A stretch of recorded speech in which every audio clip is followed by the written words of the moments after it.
That would help. Yay! Hi, Aimee!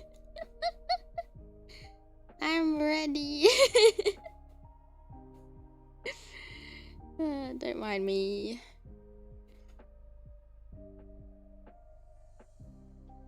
Oh my god, no! Why do you think it will be like a cringe? What if it's like really masterful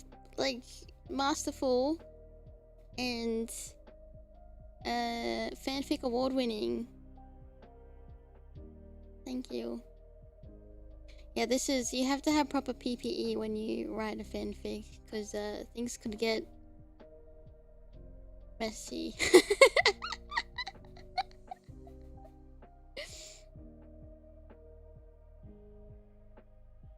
Anyway, how are you? I don't know. I haven't written a fanfic since I was like 12 years old. And it's funny because that one fanfic I did write, it was a Sonic one as well, but look. No, I swear! I'm pretty sure that was I'm pretty sure. It was I can't even say it. Fake. I think I would pass away if I ever did a self-insert. Thank you for becoming a super Aitomo for 3 months. Also, Wallace, how are you doing? Thank you. Because I don't know if my break will end before you start writing, but I'd like to request a D's nuts joke in the fan quit. Big. Said by Shadow in what? Okay, it would have to be like they're picking out coffee beans, and then Amy's like, "Which one do you want, Shadow?" And then he's like, "These nuts." Happy New Year. I wouldn't last a paragraph. I wouldn't even last a sentence, I think. No, a paragraph seems about fitting. I think the last time I legit wrote a fanfic, it was like an anti-Son Aimee one, and it was Aimee realizing that Sonic's mean to her.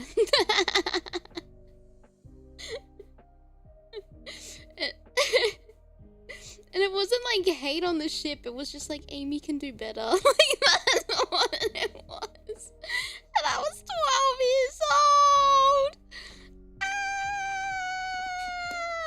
And I was listening to like Kelly Clarkson's like Hazel Eyes, or Behind This Hazel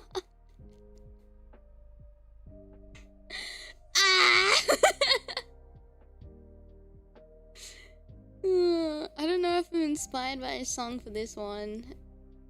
For if you haven't heard, this fanfic idea came to me in a dream. And as soon as I woke up from the dream, I like wrote it down, because I was like, this is gonna be if it came to me if this idea came to me in a dream with a Shadamy like idea, then like it must be good. So as a manic, I wrote it down like a manic, like trying not to forget anything. Surely. So we could do two things. I could read to you the manic writings of a mad woman, and then we can start the fanfic, or you get it as all of a surprise. Maybe the song will come to you. I don't know, I woke up with like, I have a song stuck in my head, but it has nothing to do with this. It was like the you know the song, and it's like, and if I don't belong, who would have guessed then? And I done that alone, everything that I own. Tell me it's not too late, it's never too late.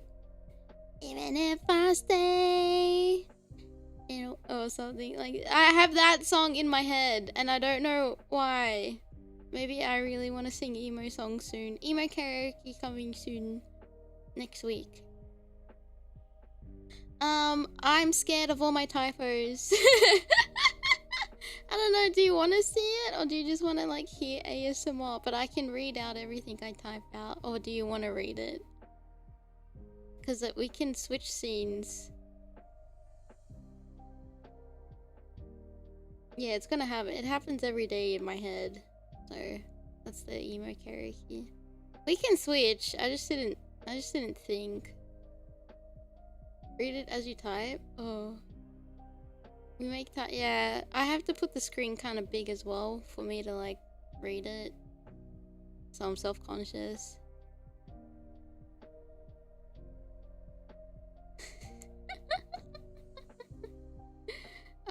But that's just me. I hate being blind. Anyway, so we could do that. I could read you the idea that came to me, or we can just like start as a surprise and then you figure it out as we go. It's not really, I guess it's not too much of the typos. It's more like I have to blow up my screen pretty big for me to like read it at a comfortable distance away from my monitor. Surprise?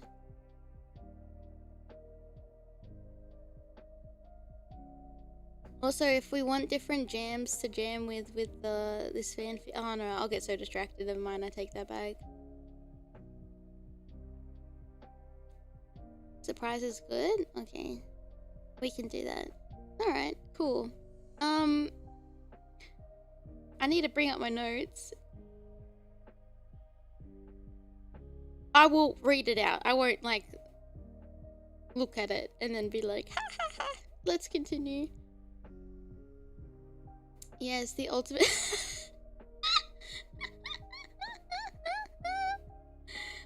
I can see him in an apron! Like, Aimee coming home from work. She's a business lady. Oh my god, business. Okay, oh my god, now I have another idea. It's like the CEO AU kind of thing. But then when Aimee and Shadow got together, he takes more time off to be a house husband. And she is like the girl boss. And then she comes home from work from his company, and he's like in his little apron, like doing the dishes and cooking dinner, and then what to make it more dramatic is that like people at the office don't know that she's like married to the CEO. So then like she gets bullied, but she like takes it on the chin because she knows like she can't cause a scene because she's the CEO's wife. But then the bullying gets really bad, and then Shadow finds out, and then Shadow goes to the office like unannounced, and everyone's like, oh my god, the CEO is here. And then he's like he like protects Aimee, and then all the bullies like get humiliated.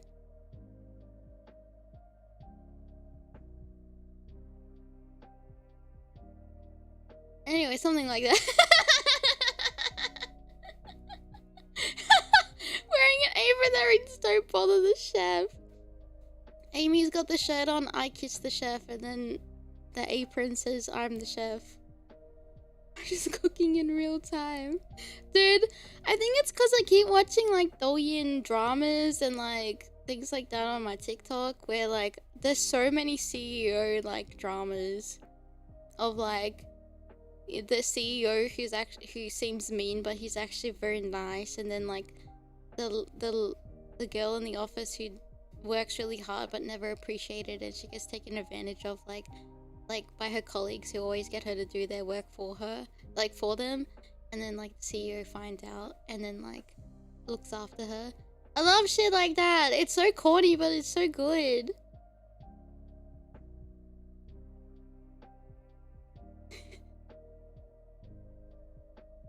It is the gap that does it, yeah. He's at house watching telenovelas while Aimee works, and then when they eat dinner, she's like, so what happened today on the drama? And then he like sits they sit and eat, and he recounts the episode for her because she couldn't watch it. Oh, oh, this is that's so cute. All right, let's cook. Mom is hungry. Also, I'm just my cats had a fight this morning, and I got scratched up by Yuna, so my hand's a bit sore. But she wasn't being mean. I was playing with her, and she was a bit rough. And then Sunny was a bit rough to Yuna, and Sunny's in trouble, and Yuna is resting. Yeah, no, I'm very upset at Sunny. Yeah. No, but he put himself in the corner. It was cute. But I was like, nah. And I still gave him a treat. Cause I'm like, nah, I gave Yuna one and I feel bad. They were play fighting, and then Sunny just took it too rough. And then he's ripped out her fur, and I got very upset. And then Yuna was like, she got upset because she hissed, and I was like, oh my god, she never hisses. Yeah, he knew he messed up, and then he went and sat in the corner, and he's like in the corner, and then Yuna's like sleeping on her wheel. I think she's exhausted.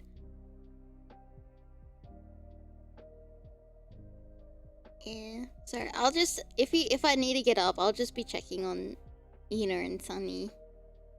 The self timeout. You know when dogs get guilty, but he's a cat.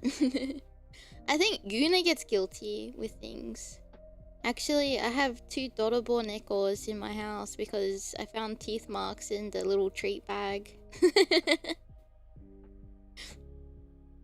So I had to put the treats away now.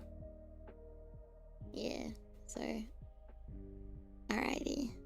I'm just moving you guys in a comfortable position. Sorry for all the yaps before we start. Yeah. I was like, today of all days. Today any day. It shouldn't... They normally play fight and it's fine, but... Yeah, Sunny was a bit rough. Yeah.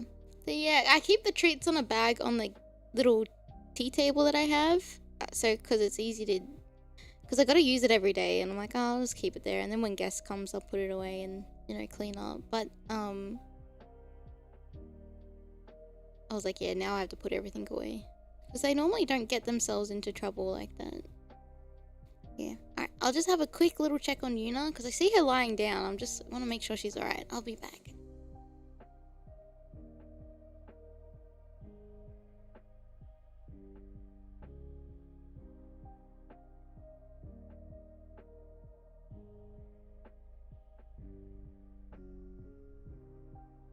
She was just sleeping, because then when I got up, she put her head back and I saw her. I'm like, oh, okay. Oh, good. She seems in better mood now. Yeah. Alrighty. So we're writing oh, my notes. Right. Oh, Lord. How do I start this off? How did I start this off? How do I start this off? Okay.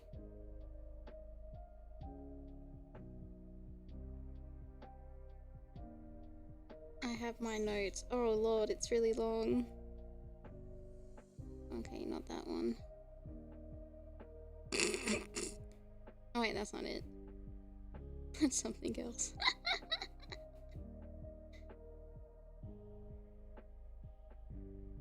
Okay, this is it.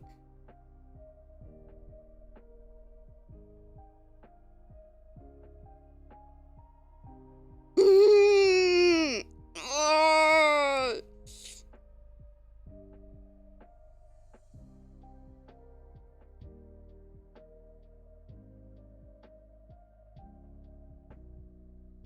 Okay. Something else. Don't worry about it. Alright. I have my notes up. Oh, how do I not cringe? You know what I mean? How do you not cringe at yourself.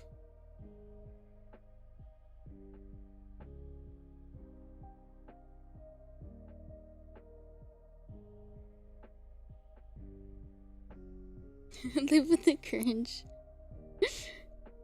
Or writing a Shadamy fanfic as a Donothon incentive. Welcome in.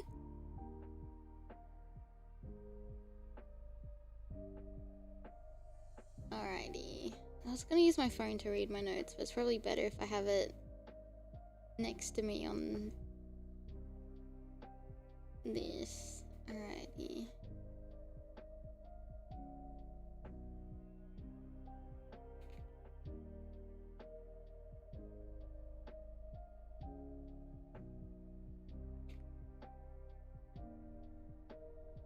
I'm always no, it's not. No, not lewd. No, I wouldn't survive. And I like to get monetized on YouTube.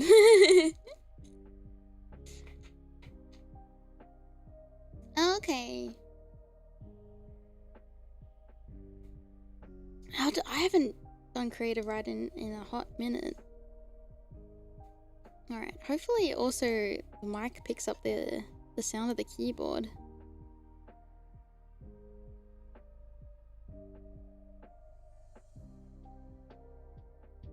Yeah, I think I did it where it's like...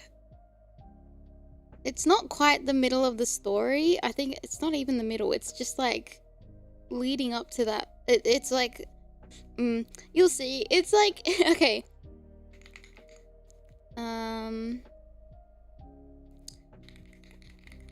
Can you hear the keyboard? The rumbling of...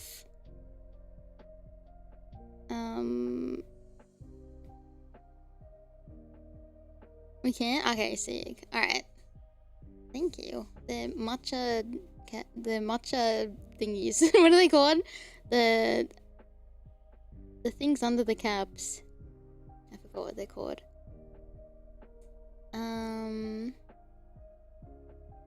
No. Not rumbling.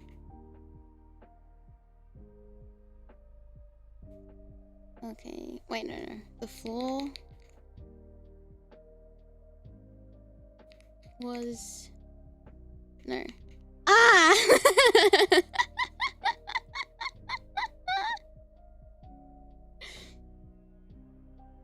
I swear I'll never sin again when my patience is running thin. Oh no. Okay. Okay, I'm trying to describe a racetrack. This is where my head is going. So some words without context may sound weird.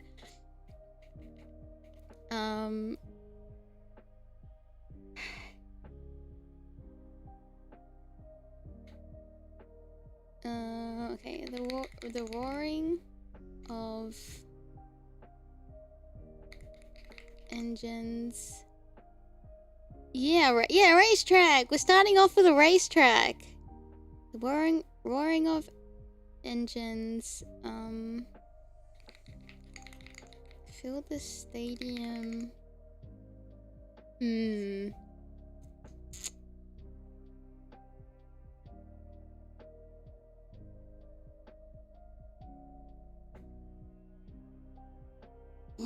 Roaring of engines.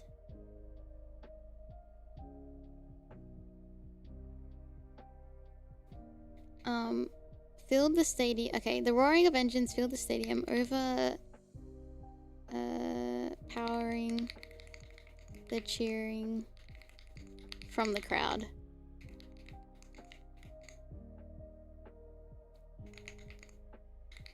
The high-speed race.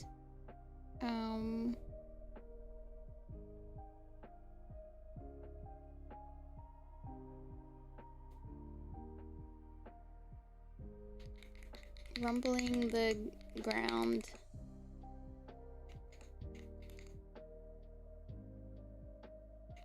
With violent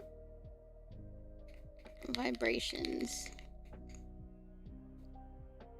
Silent crowd engines is silent crowd engines is speaking.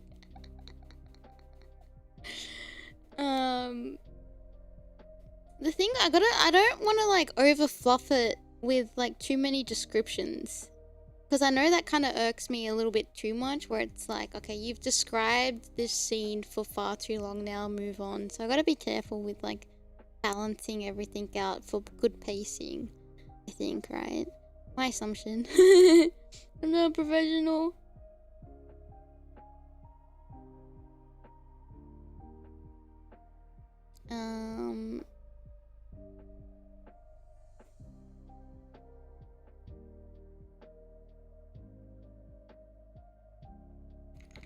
Okay, the smell of...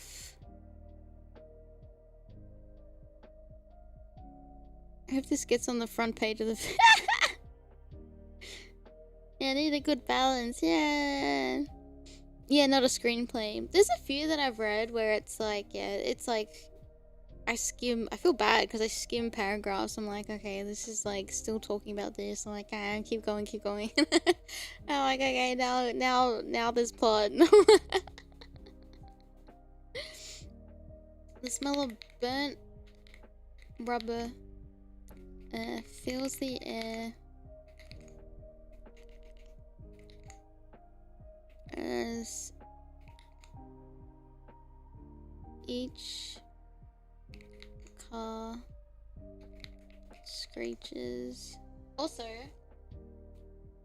I wrote this on the 6th of June, so this is well before Crossworlds came out. Like, this is the exact day I had the dream. Yeah.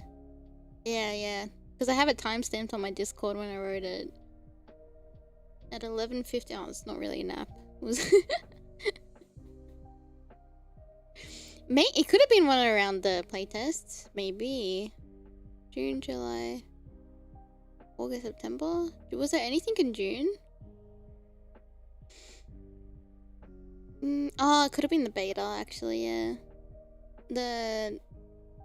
Was it the 3-day beta or something? On PlayStation?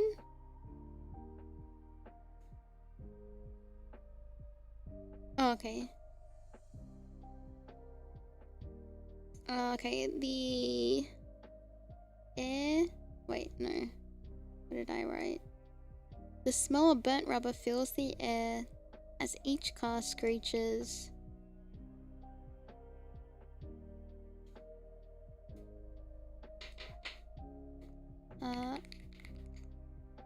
Around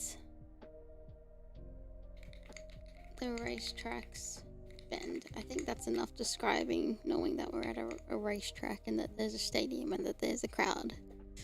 Okay.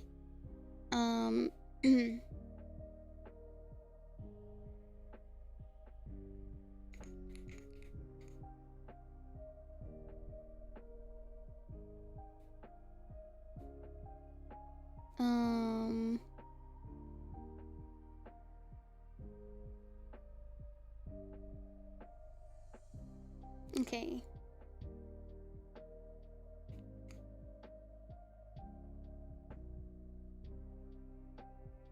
I'm looking at my notes, hold on. Pink car, okay. I'm already like,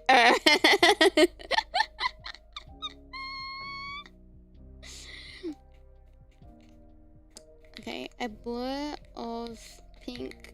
I don't know why that's making me feel funny.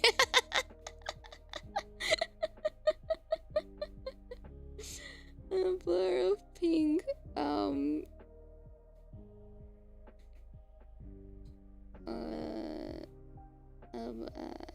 Right. Swerves between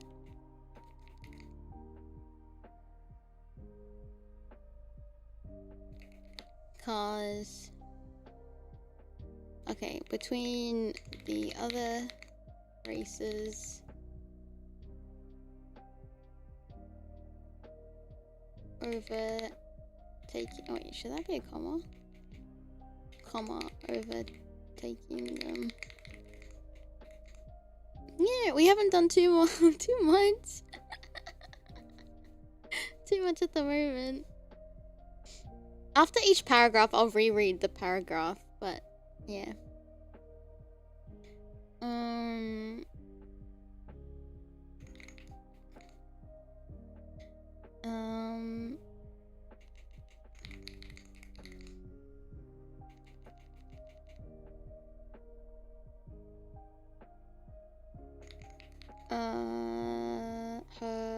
what did I write here?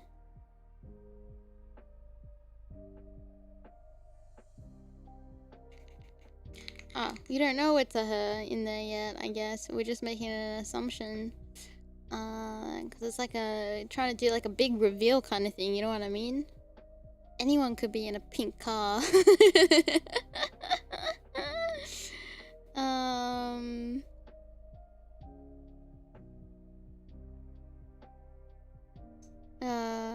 The pink car then accelerates and blocks any chance of the other races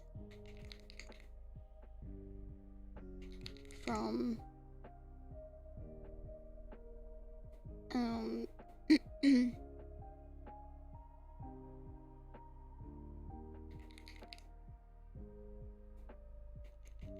from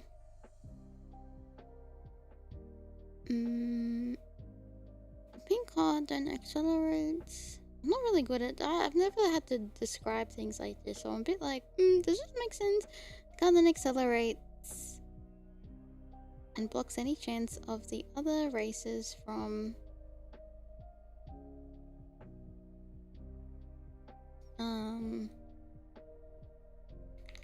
getting a chance to fly past her.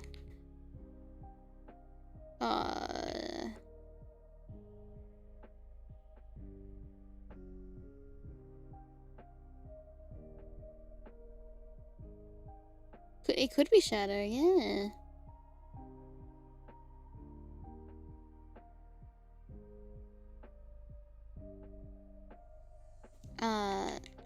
Chance to, I don't know, I'm trying to think of like a sweep, like I don't want to use the word overtake again.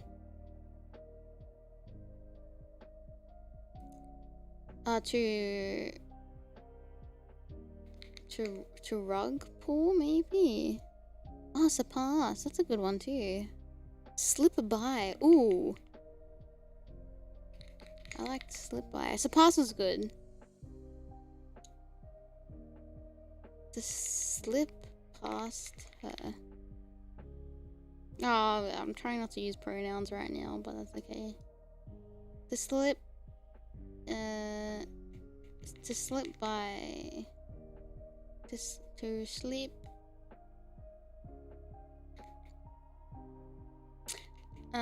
To slip.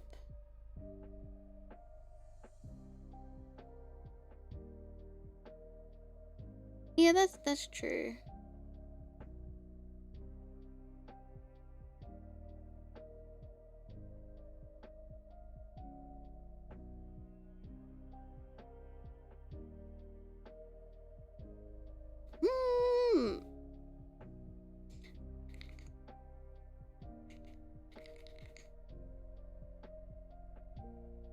Maybe to slip past and take the lead.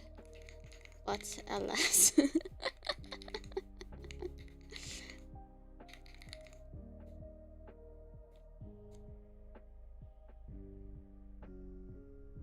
But alas, the pink car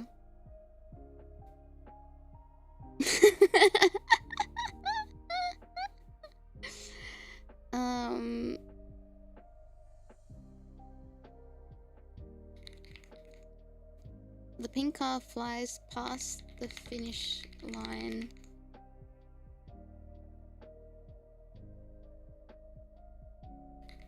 and slides to a halt. If I get a actually cars don't do that, they gradually stop, or they slow down so they don't hurt the engines. Hurt the engines, damage the engines.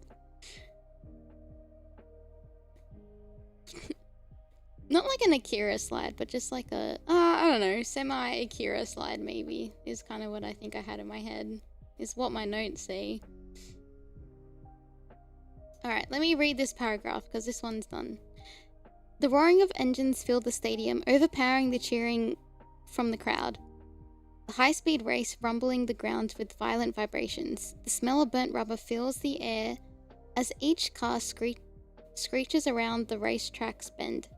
A blur of pink swerves between the other racers, overtaking them. The pink car then accelerates and blocks any chance of the other racers from getting a chance to slip past and take the lead. But alas, the pink car flies past the finish line and slides to a halt. Does that sound like it make a sense? No, don't say it. No. I would say like it looked like the Akira slide. It's very like the My Immortal kind of thing. I would, yeah, give me some notes. Why not? This is our group project, and now I'm roping you into making a Shadamy fanfic too. So you're now credited.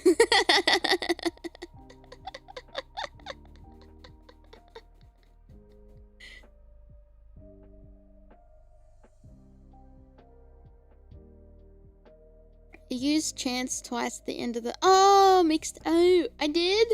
Oh no.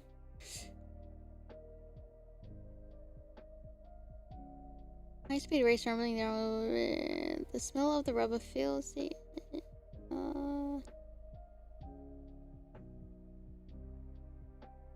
and blocks any chance of the other races from getting— oh, I did.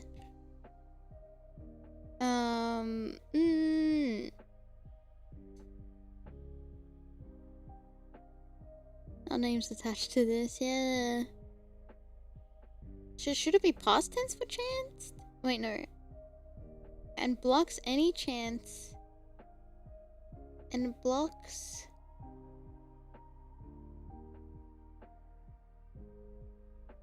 where is the better place to... which one should I get rid of? Oh, maybe a chance to like opportunity. Other races from getting an opportunity. Ah, wait, that works better. Yeah, you guys are clever. Okay, I'll read it one more time. The roaring of engines filled the stadium, overpowering the cheering from the crowd. The high-speed race rumbling the ground. Rumbles? Or rumbling? Ah, now I don't know tenses. The roaring of engines filled the stadium, overpowering the cheering from the crowd. The high-speed race rumbling the ground with violent vibrations. The smell of burnt rubber fills the air as each car screeches around the racetrack's bend. A blur of pink swerves between the other racers, overtaking them. The pink car then accelerates and blocks any chance of the other racers from getting an opportunity to slip past and take the lead. But alas, the pink car flies past and finishes... wait. But alas, the pink car flies past the finish line and slides to a halt. How many have... There's been no kissing yet!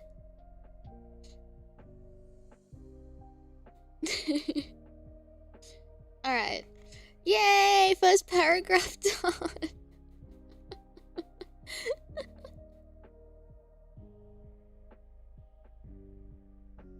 Yet, I don't know. Thinking about it makes it...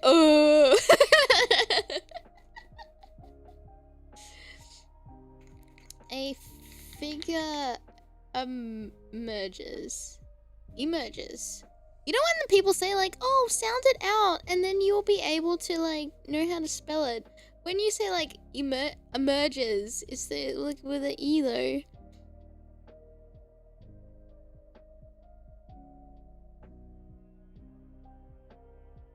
Something coming from you. What do you mean? I love Shadamy. I love Shadamy. It's so cute. Yeah, because I always get the shits when I'm like, when I ask for spelling and they're like, just sound it out. I'm like, what do you mean sounding it out? Because I end up spelling it wrong anyway when I sound it out.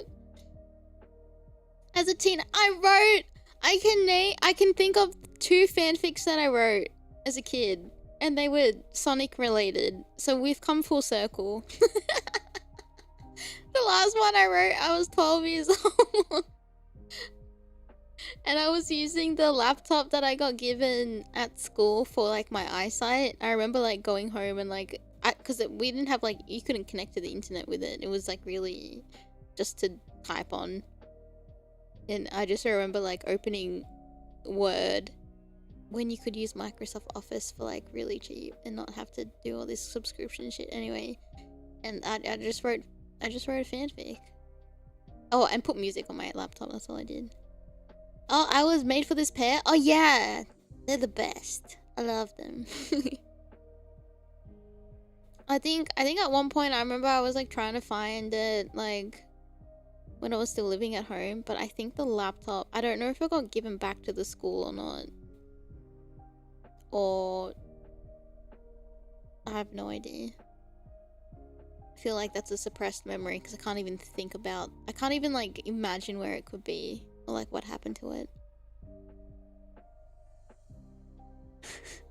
I'll have to like I'll get Shadow to describe her as like a cherry blossom petal, how she's very delicate and sweet.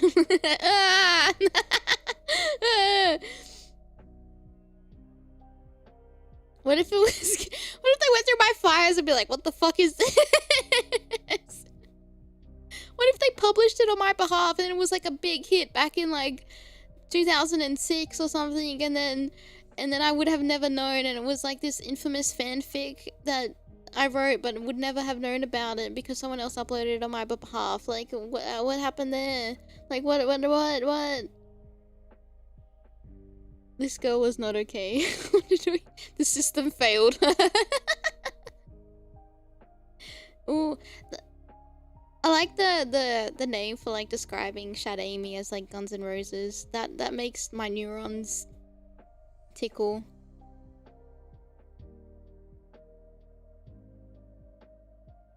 I think there's an episode. Oh no, that's so crazy.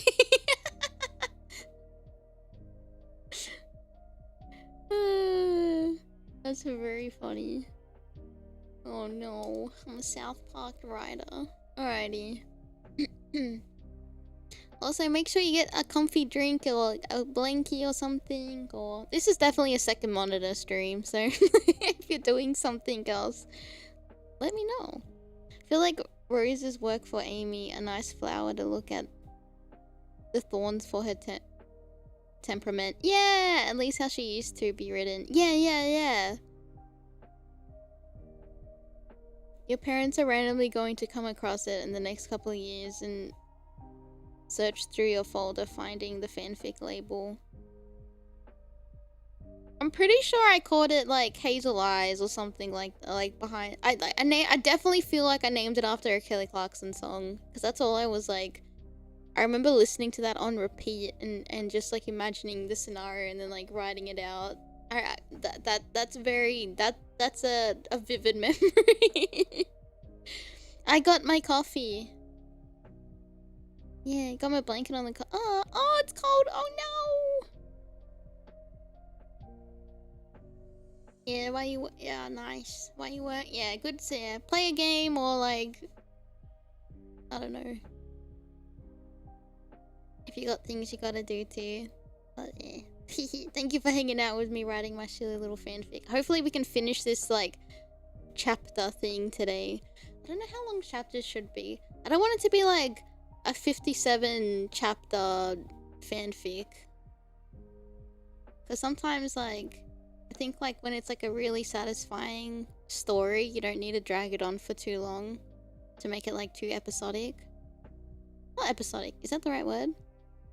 Because there's like a few that I've read, I'm like, oh, this would have been nice if it ended here. Or like, this could have ended 10 chapters ago.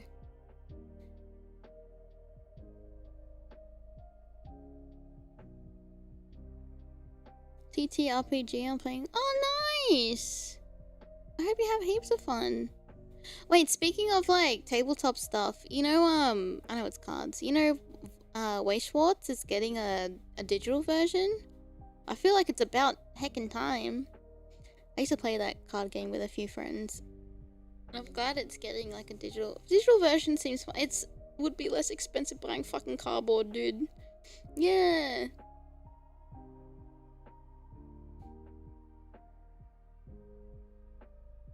Tendency to overstay the yeah, that's a good way to put it. The 200 chapter fanfic that never gets concluded. I feel bad because there's like some fanfics I'm like, oh, I want to keep reading this, but I'm like, it's just a dragging on, and it's doing everyone else's perspective. I'm like, now it doesn't feel like Shadamy. I'm like, go back to like the plot. Like I feel like it's like, card games. Did you hear Power World is getting a card game? Oh, that's kind of sick. I feel like it has the potential of it. There's a Super Smash Bros. Fanfic? Wait, is that the what? Wait, since we're talking about fanfics, hold on. Sorry, I know I'm getting distracted. All I can think of like this Olamov? Is that his name? Thing that I remember seeing a long time ago. Olamar, thank you. What the fuck is that? Yeah, from Pikmin. Yeah. Oh, it all makes sense.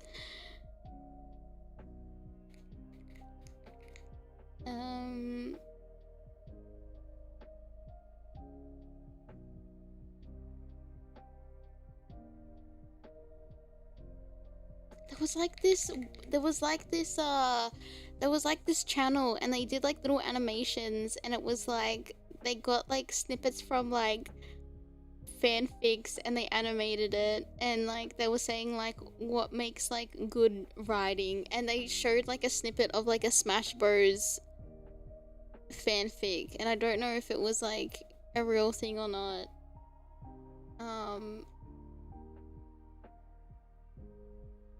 I don't know if that was something like that makes sense. And they did like a series. It wasn't just like a fan. It was like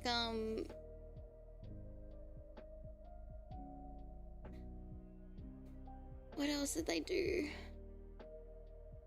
I can't remember.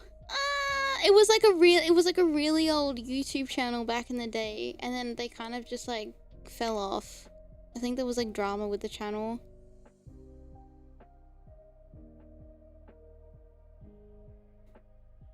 Wait, is it that Super Smash Bros fanfic game? Wait, they Game Grumps read it. Which one was that? Shit.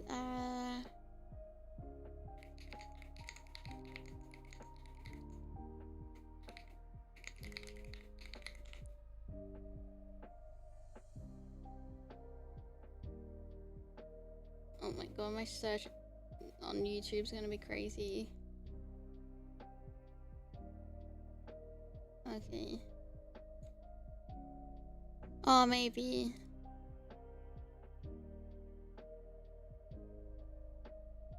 Oh, I have to find this later. I can't think of what. I can feel like I can picture it. I just can't find it. That's okay. Let's not get distracted. All right. A figure emerges from the car.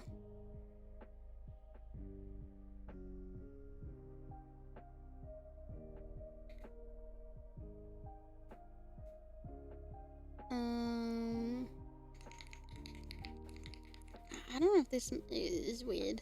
A figure emerges from the car, gloved hands.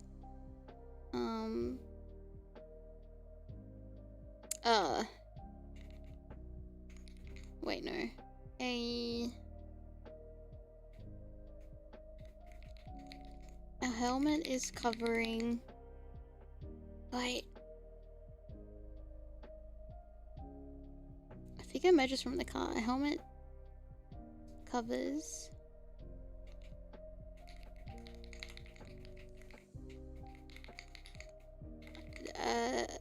helmet covers the identity of the driver.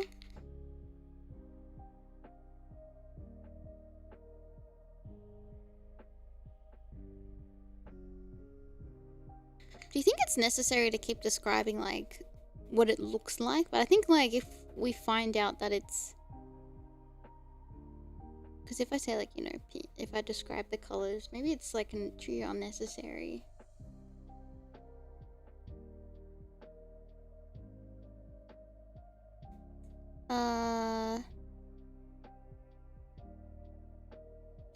She'll be in like racing gear.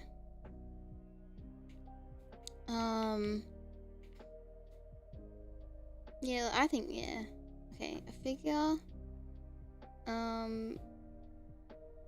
Okay, what if I do this? Wearing a full body. Is there a word for like racing gear?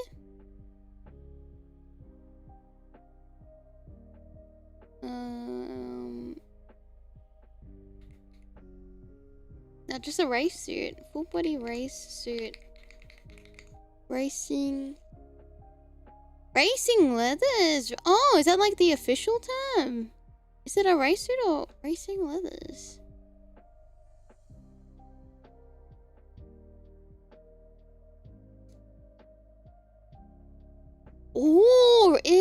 Oh, so if you Google racing leathers, but if I do race suit, what does that look like?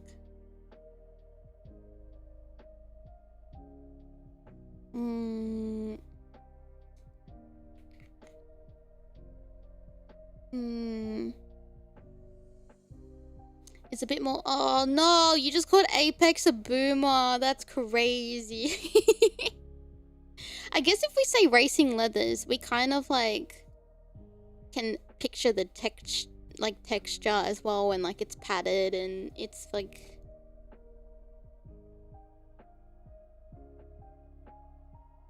I want to think about what people would know, right? That's a good point. A figure wearing a full body.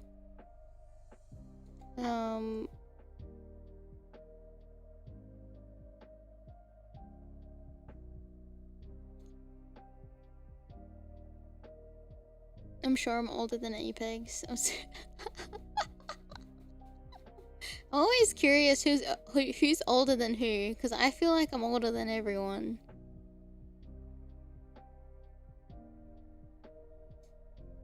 You know, I will say this. I'm actually older than Apex, but I thought Apex was older than me.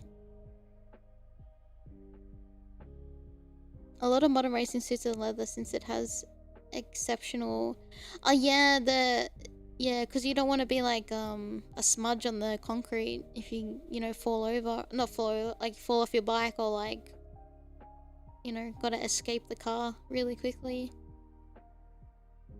Yeah, I'm older than Apex. It doesn't feel, I don't know why, it just doesn't feel like it. I forget.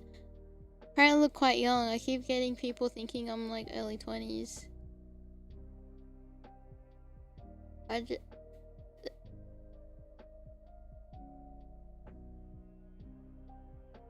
Did you shave or something recently?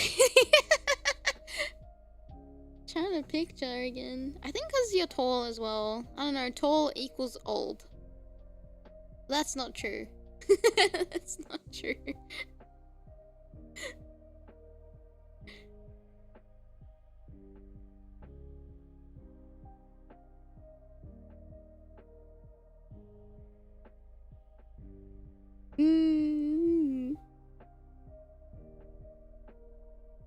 Do you get asked your ID, Apex? Yeah, you don't look. Yeah, I mean, if you look after your skin, your body, and all that stuff, like you. Nope. Okay, that's. Oh yeah, you're a bot.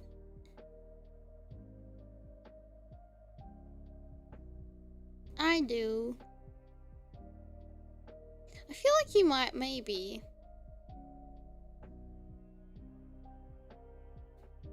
Yeah, okay, not baby face, but yeah, you look young. Yeah, now I can picture it. Yeah, I'm trying to think.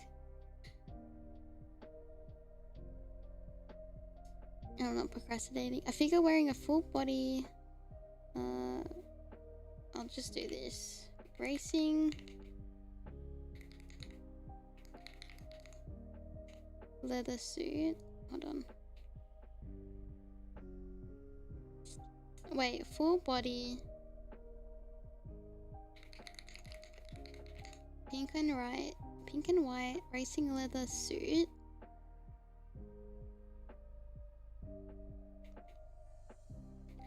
And helmet. Oh wait, should I say helmet?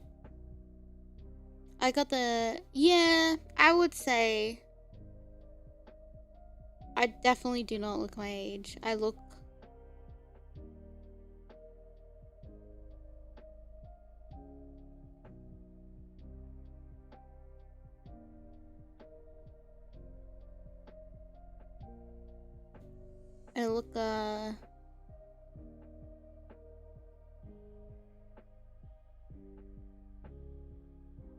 I think I was asking someone actually. I was like, do I look old too? Because I'm getting self-conscious. Like, because I feel like I feel like I'm aging really rapidly. I'm like, oh no. But I'm apparently, I was asking my friend. And I was like, do I look old? And then they were like, you look like you're 21. And I was like, oh. And I was like, okay. And I'm like, I feel really old and ugly and dry. And then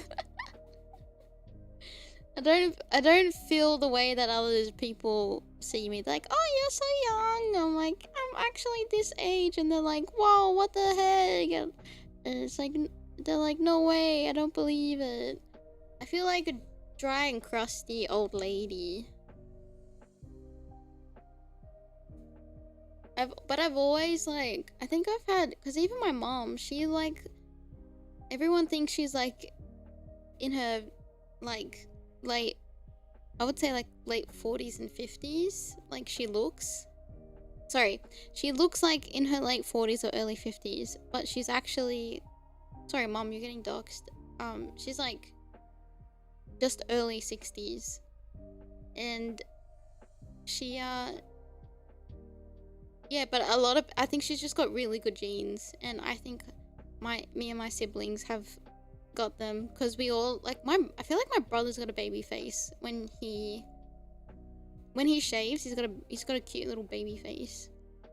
And it's like the, oh no, there's a baby under there, put your beard back on. And then my youngest sister looks like a teenager still. And then my middle sister, she looks like she hasn't aged a day since she turned 21. So like she's still, but she's always been like mature looking compared to all of my other siblings and myself. So like, but she's still like she still looks young. And then I look like a fucking child. Not like that, but like I look very baby compared to like all my other siblings, I feel. Yeah. Beards, yeah, as soon as someone shaves their beard, it's like, oh my gosh. Everyone gets old eventually. If you try and fight it and end up looking worse than you do, yeah, you go into your age. Look at all those old people who still dress and wear makeup like they're still 20. That's true. I think like I think the secret is just like just looking after your skin inside and out. You know? Like genes play a big part, but like I wouldn't do anything to like try to preserve a very tall baby. My brother, Aitomo, has like the babiest of faces when he doesn't have a beard.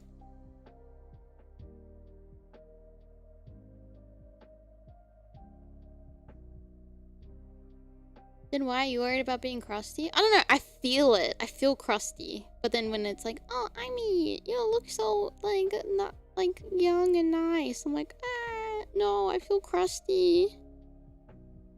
Yeah, I think it's genetics.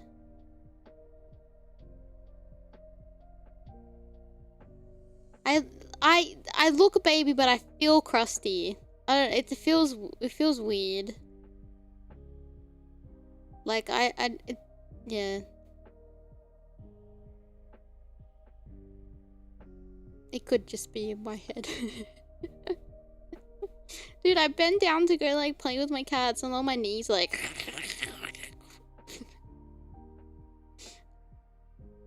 I feel crusty and old, like a dried out piece of leather. But I know to others I look young because I always have to get my ID checked and like I absolutely do not look like my age. So yeah. Okay, a figure wearing a full body pink and white racing leather suit. Okay, let's stop it at that. Emerges from the car.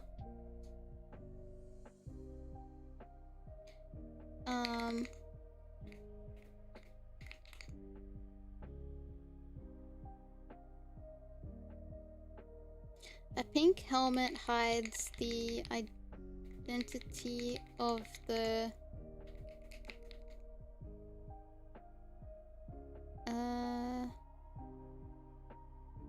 oh wait, how do I want this to play out?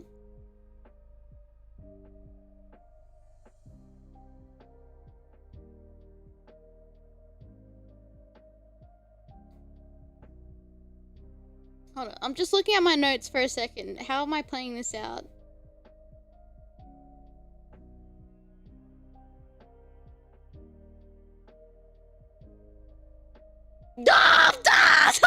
Fucking notes!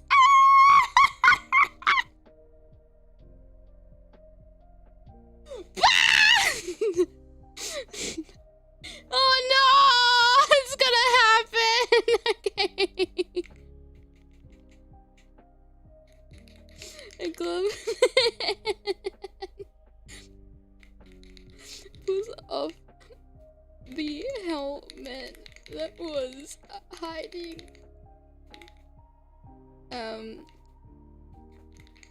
the racer's face, revealing it to be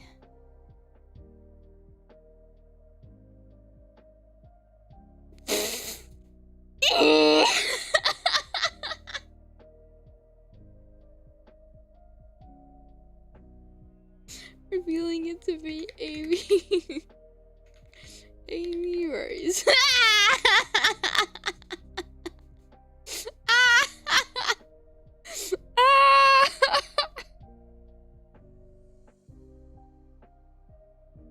Okay, I figure wearing. Okay, you start no. The audience gasps. A figure wearing a full body pink and white racing leather suit emerges from the car. Full stop. A gloved hand pulls off the helmet that was hiding the racer's face, revealing it to be Aimee Rose. Full stop. I can only imagine what— oh! You don't have to wait too much. Oh god, my tummy. Alright.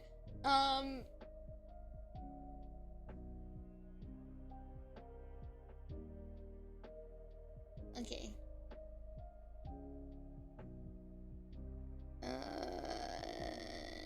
Where emerges from— oh, I don't want to say car. That sounds tacky. Vehicle. Cool. Didn't nail it. Oh, there's an E in there. Okay, Aimee Rose.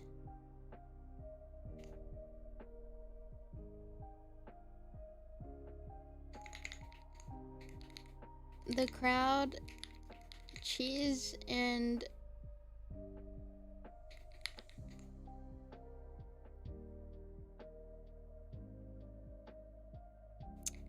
okay, the crowd cheers and— wait, the crowd cheers and roars as the pink hedge smiles and waves.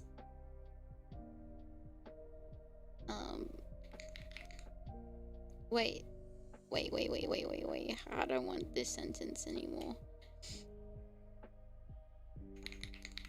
The pink hedgehog smiles and waves as the crowd to the crowd as she pink hedgehog smiles and waves as the crowd to the crowd as their cheers and roars become louder and louder.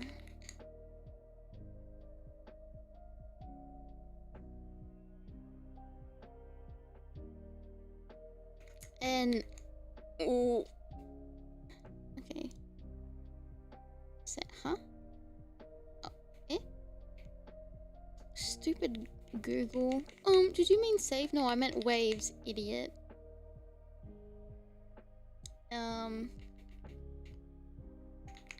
The voice of the wait, how did I write this?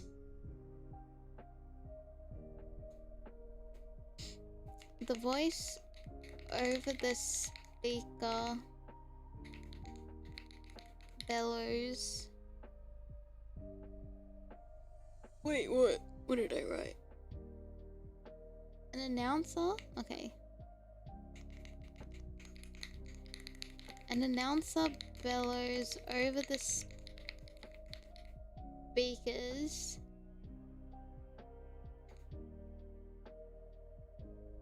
that Rose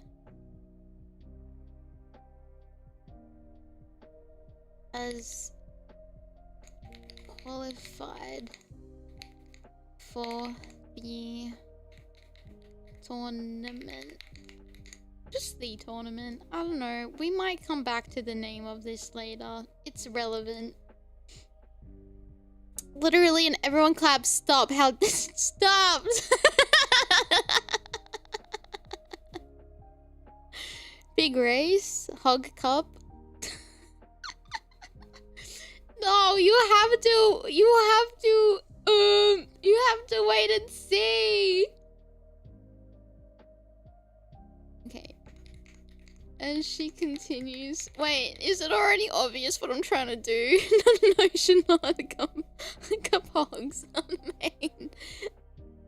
Circuit? Cup? It's technically a tournament because they're racing for a prize, but what that prize is, you have to see.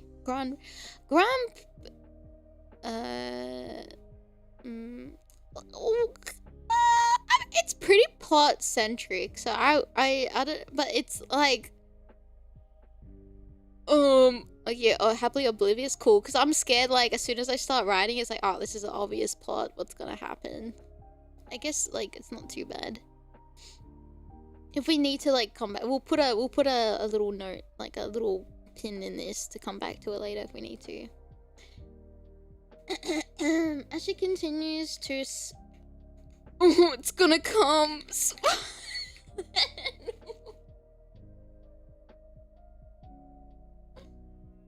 To smile, as she continues to smile and wave to the crowd.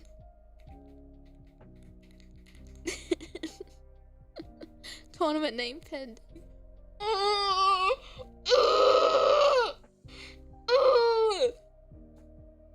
Okay. A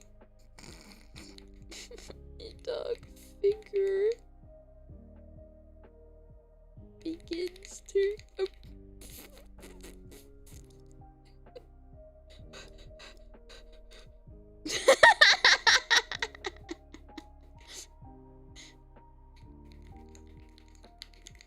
approach her from the shadow. Ooh.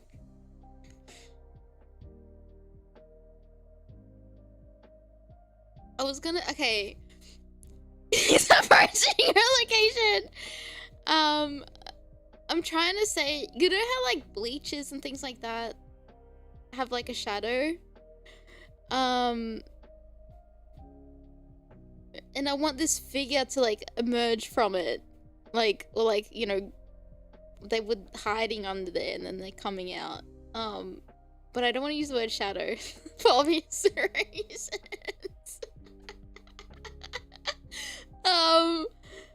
So I'm trying to think of like what I could do. A handsome figure appears from the shadow, wink wink. Oh yeah, darkness. Okay, darkness of the from underneath, from darkness from hold on. Oh, beneath the stand. Oh yeah, approaches her from. Let's do that. Beneath. I'm overthinking it.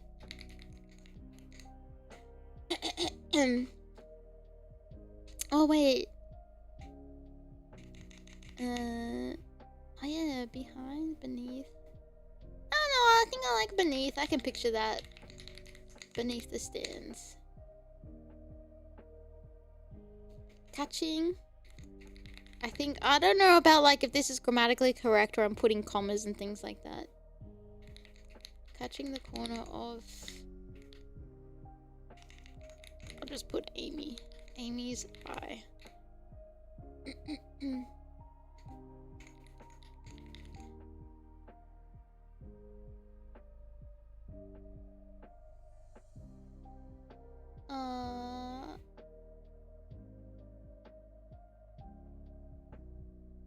As the figure walks up to her, a familiar voice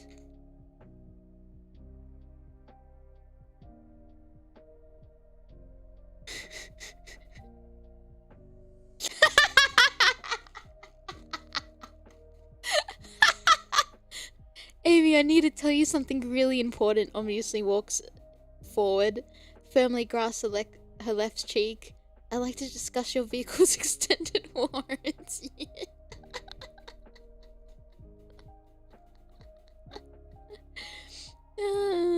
No one cares about comments anymore. The poor thing have been taken out and back. Oh no! I've been beaten one too many times. It's awkward given the name, yeah.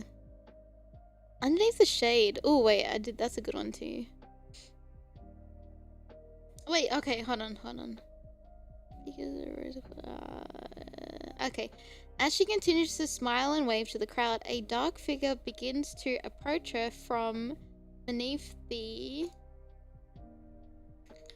shade of the stands, catching the corner of Aimee's eye. As the figure walks up to her, a familiar voice tickles. Wait, perks or pricks up? Pricks up her ears?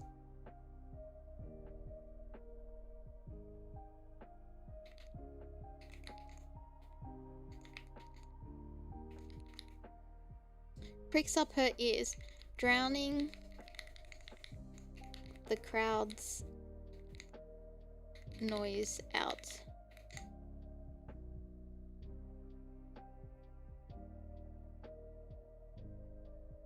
Maybe this girl. Oh, instead of saying familiar, a familiar deep. A familiar deep. But then at this point, it could be any. Oh, but yes, you're reading a fanfic. That's Shadamy, so I guess you kind of know it's who it is. A familiar deep, dark voice. Would you say dark? Maybe. Dark could mean like it's evil. But dark is also a descriptive word. Like, I don't know, it's kind of calling to me, but we could change it. Deep, dark voice. Yeah. Because we don't know who it is. It could be... I would say Big has a dark voice. He's got a... Ooh. It doesn't... Ah. Okay, I'll read you what I have so far from this paragraph. A figure wearing a full body pink and white racing leather suit emerges from the vehicle. A gloved hand pulls off the helmet that was hiding the racer's face, revealing it to be Aimee Rose. The pink hedgehog smiles and waves to the crowd. Oops. to the crowd as their cheers and roars become louder and louder. An announcer bellows over the speakers. Wait, I should do a voice. Hold on. I'll read this. A voice bellows over the speakers announcing. Okay. Okay. A figure wearing a full body pink and white racing leather suit emerges from the vehicle. A gloved hand pulls off the helmet that was hiding the racer's face, revealing it to be Aimee Rose. The pink hedgehog smiles and waves to the crowd as their cheers and roars became louder and louder. A voice bellows over the speaker announcing that Rose has qualified for the tournament. As she continues to smile and wave, the crowd smiles and wave. As she continues to smile and wave to the crowd, a dark figure begins to approach her from beneath the shade of the stands, catching the corner of, I'll just say her eye because there's a reason. We don't say Aimee. Her eye. As the figure walks up to her, a familiar deep dark voice pricks up her ears, drowning the crowd's noise out.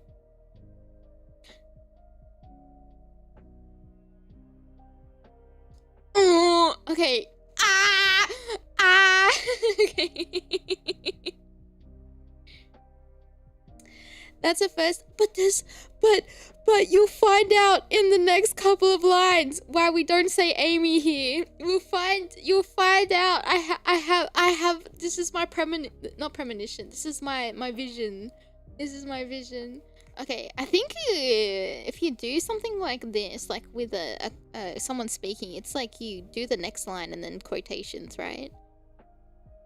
There's a reason. Can't find a good reason if I want to believe in. Dun, dun, dun. Dun, dun, dun. Okay, alright. Now I'm gonna scroll down a little. As the figure stops in front of her. No.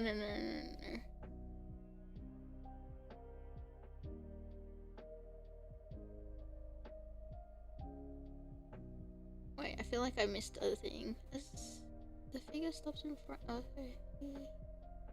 Oh, okay, yeah, here it is.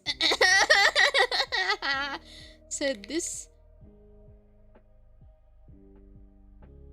has been. Oh, yo. I can't write it. It's so painful, but it's so good. So this has been where. Wait. So this is. Wait, I don't know how to write this. So this doesn't make sense. So this is where you. Okay, so this is where. What's the correct? What's the correct tense? Is or has? So this is where you've been.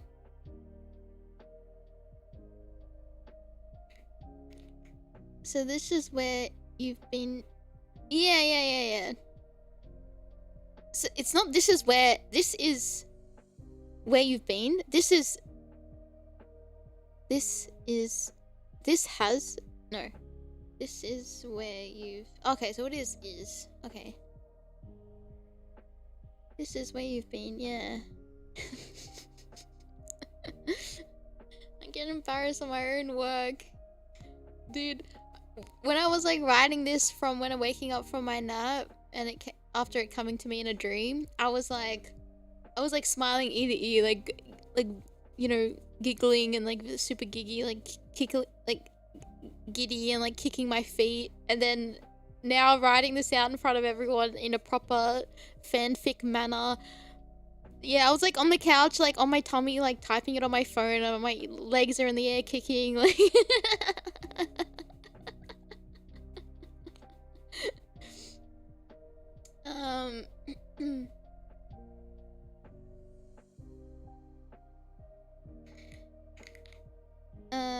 Aimee's. Oh wait, I'm gonna do this. Roses, eyes. Wait, roses. No, not like.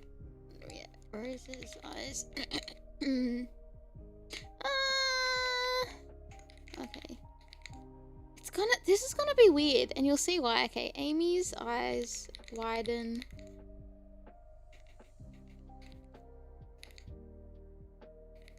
Widen.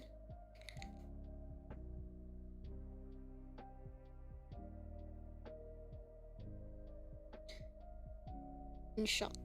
Shock? Surprise?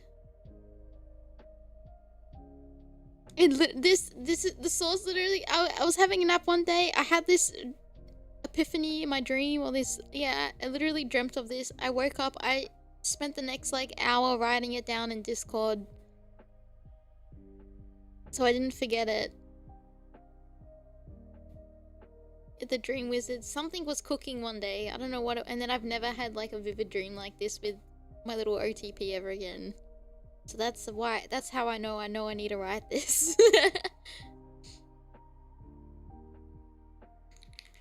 Okay. Aimee's eyes widened in shock from the sudden appearance of the hedgehog standing in front of her. He was the last person. Can you say that? When talking about them.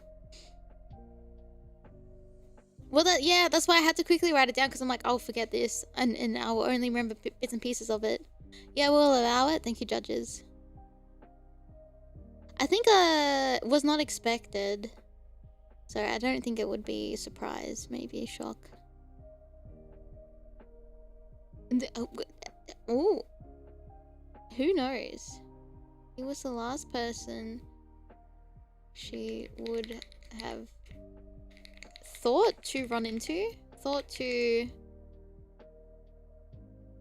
see. He was the last person she would have thought to see. Expected to thought. Eh? He was the last person she would have thought. She would have expected to see.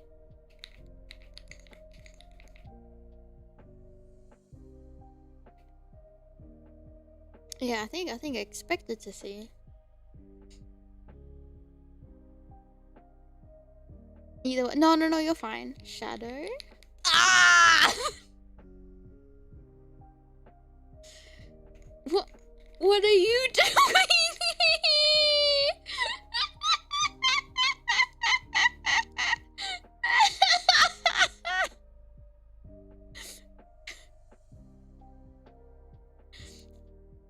What are you doing here?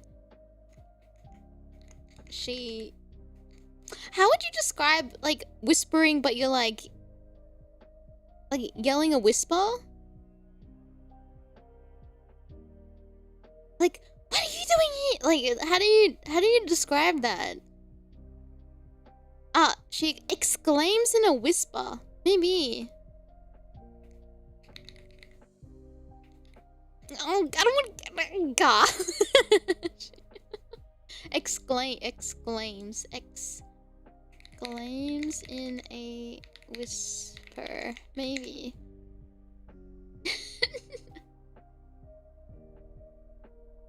Whispers loudly? Emphatically whispering? What does emphatically mean?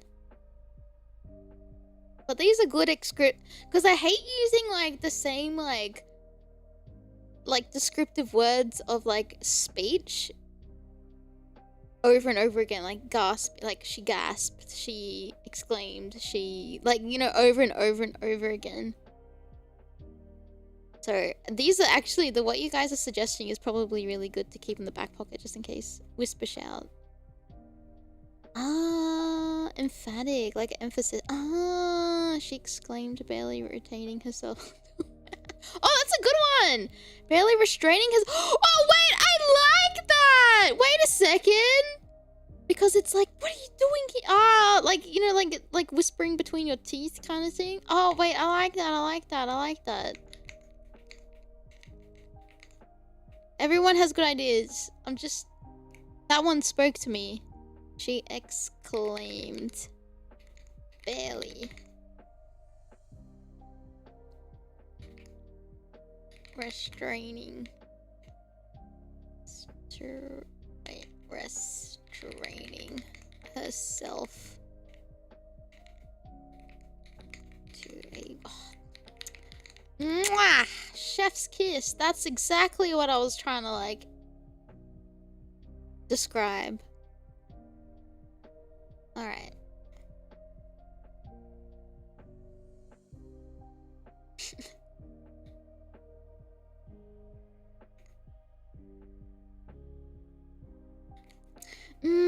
Okay.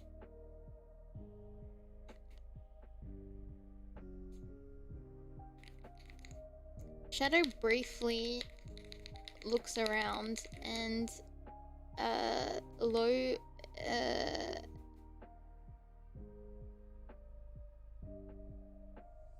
okay, Shadow looks briefly Shadow looks around and yum, yum, yum, yum, yum. You can also describe the voice separately. What are you doing here? Her voice was hurried and surprised, but cut through the noise. Oh, that's a good one too. Oh, we could use these for later. Oh wait, I want to use that one upcoming because there's a thing.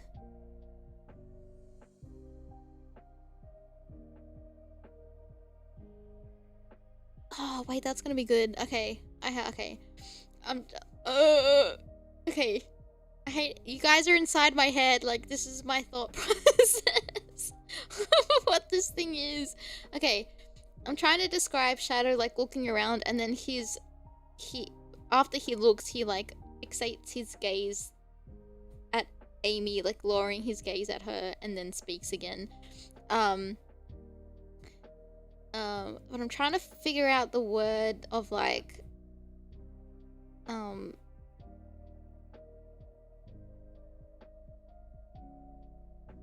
but maybe I don't need to, because I'm trying to like say like he starts to look around briefly and then he ends his gaze at looking at Aimee. But maybe I don't need to say like, you know, he starts to do this and then ends it here. So it could be like Shadow briefly looks around and maybe like lands his gaze. Oh, wait, no, and then lands, no, and then, and no. Not to be seen, I guess. Ah, settling!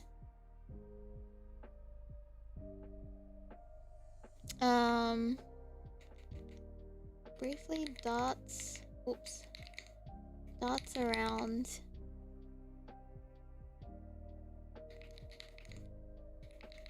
Before settling back to Aimee, narrow. Oh, his gaze. Oh god.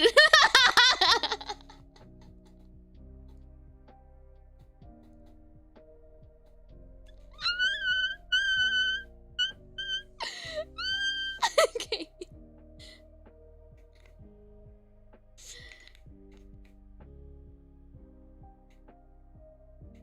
Wait, hold on. Wait, I'm gonna narrowing his gaze, stepping forward. Wait, why am I suddenly writing in caps?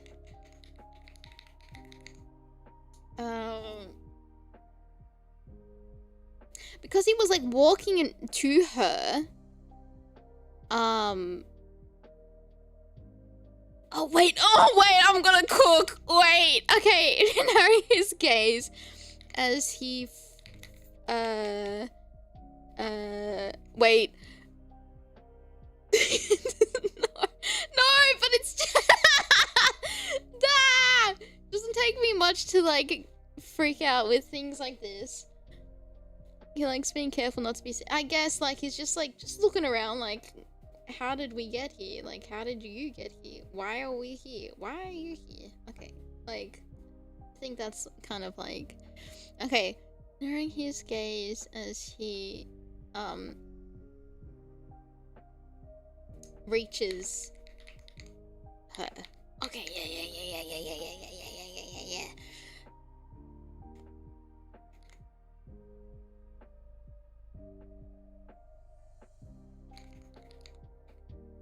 I'd like to ask the same question. Wait, I would like to ask you the same question, Aimee. Ah! It's on shoulder, hey. Like the Miles Morales meme. Doug, did you ever see the big slash shadow interact? No, I need to do the interactions. I have to do it. No, look, wait, it's gonna be, wait. Aimee Rose? Does Shadow know Aimee Rose's full name?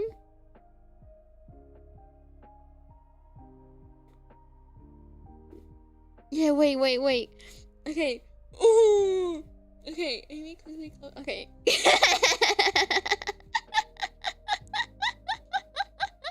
This is why I'm like, I don't know, like, what names are, like, to use at this point, but we can go back to it. Because I don't know if I should, like, refer to Aimee as Rose throughout the whole entire thing, unless someone refers to her as Aimee, because it's important. But to, like, every Shadamy fanfic I ever read, or, like, comic and stuff like that, like, all her friends call her Aimee, but Shadow is the one person that calls her Rose, and I fucking love that, and that makes me go, you know, that's what yeah. He figures out they're doing, like, the wedding certificate, and then Shadow looks at Aimee. He's like, your full name's Aimee Rose? Actually, it's Amelia Rose. Did you know that? Rose can work as a name if they already acquainted. Vegeta says that. He's so Vegeta coded.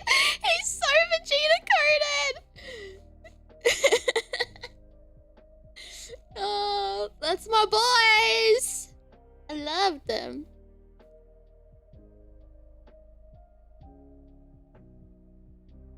Okay.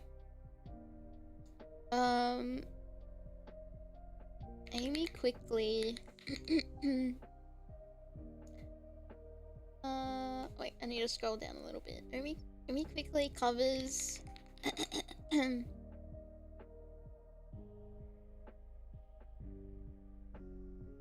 his mouth.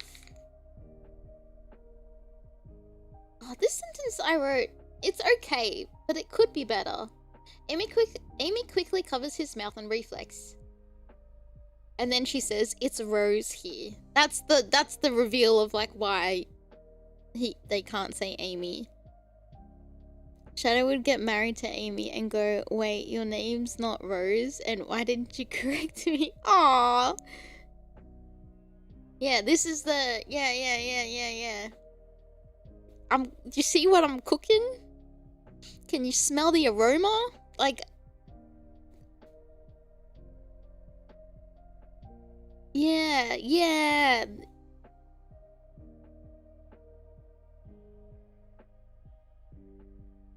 Okay, Aimee quickly covers his mouth as she looks around in a panic, hoping no one heard him.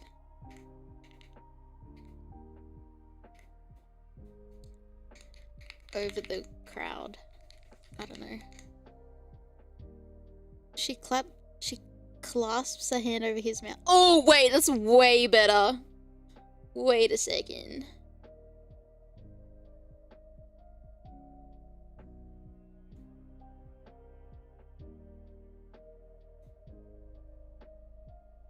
Aimee clasps a hand over his mouth.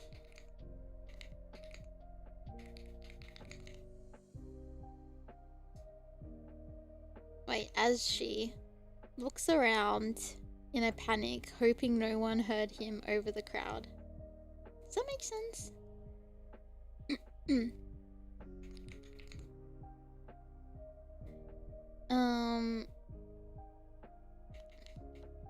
Okay. Looking back at him, she...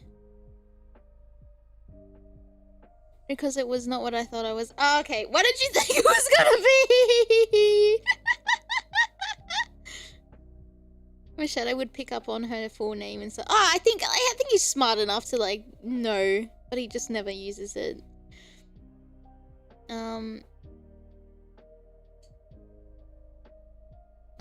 Her voice was.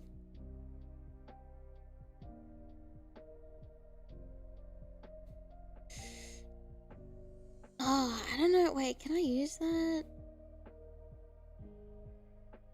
I was gonna like see the description of like cutting her as her voice cuts through the crowd to Shadow, but this was a race and Shadow was the prize. He's like the damsel, like, and she has to like race for him to like release him or something like that. If he did find out, he wouldn't use it until he did something. Oh, yeah.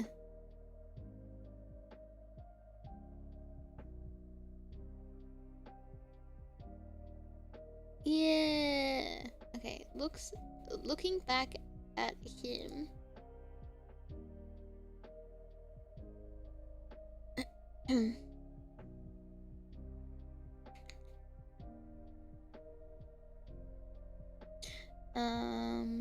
Oh, okay. Just a race and not for sure. He just wants the thrill of racing.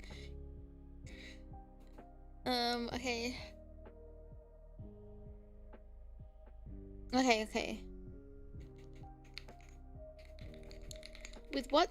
Okay, hold on. Chotomate. With what seemed to be a sigh of relief, Aimee. Relief.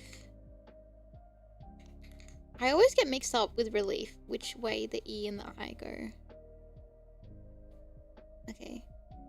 With what seemed to be a sigh of relief, I'll just... Aimee...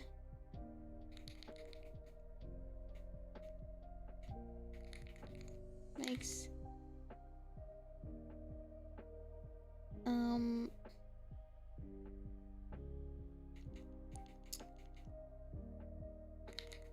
bunches up her brow. I don't know. Tell me if this doesn't sound correct. And makes wait. Aimee looks. Wait, Aimee makes eye contact with Shadow, bunching up her brow.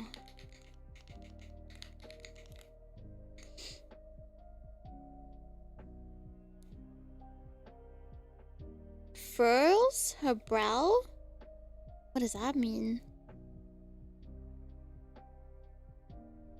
Frowning. I wouldn't... Oh, bunching. I wouldn't say like it's a frown. It's more like a, you know, like a worried expression where you like when you kind of like pinch your eyebrows a bit together, or pinching her brows together, or like, oh, not frown. Oh, sorry. Furrowing. Oh no, I feel like I haven't seen this one. Concern? I guess concern. Not like... Okay. Furrowing. That's another one for bun. Oh, okay. We can... I'm sure we'll have to be furrowing our brow quite a bit.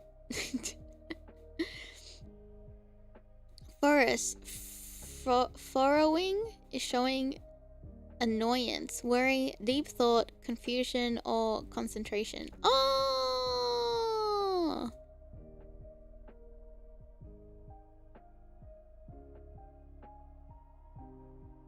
Actually, maybe then furrowing is a better.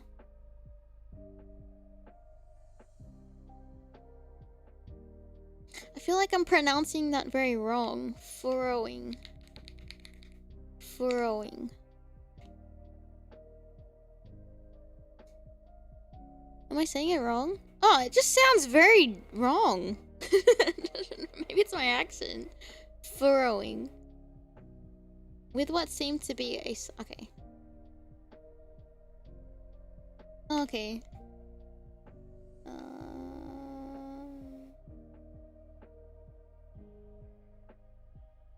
Oh, bro! Fuck, I forgot I put a conflict in so early. Okay.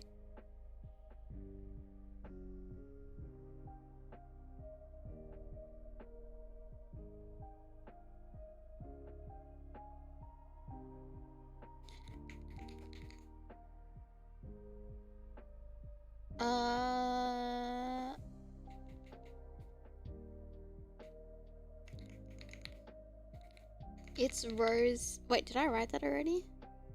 It's Rose here. Wait, no. Wait, no. Oh, no, I haven't wrote that yet. It's Rose here. Okay, wait.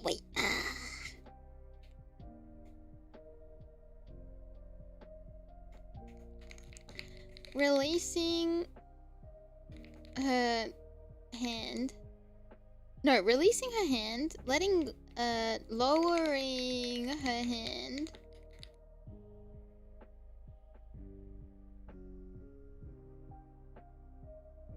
She grabs?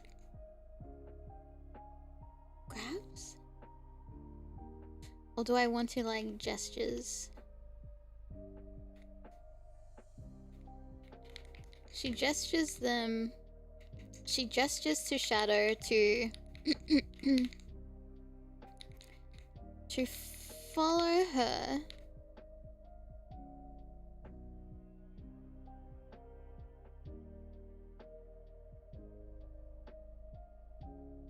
But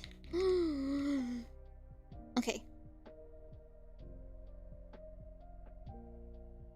Okay, let me read what we have.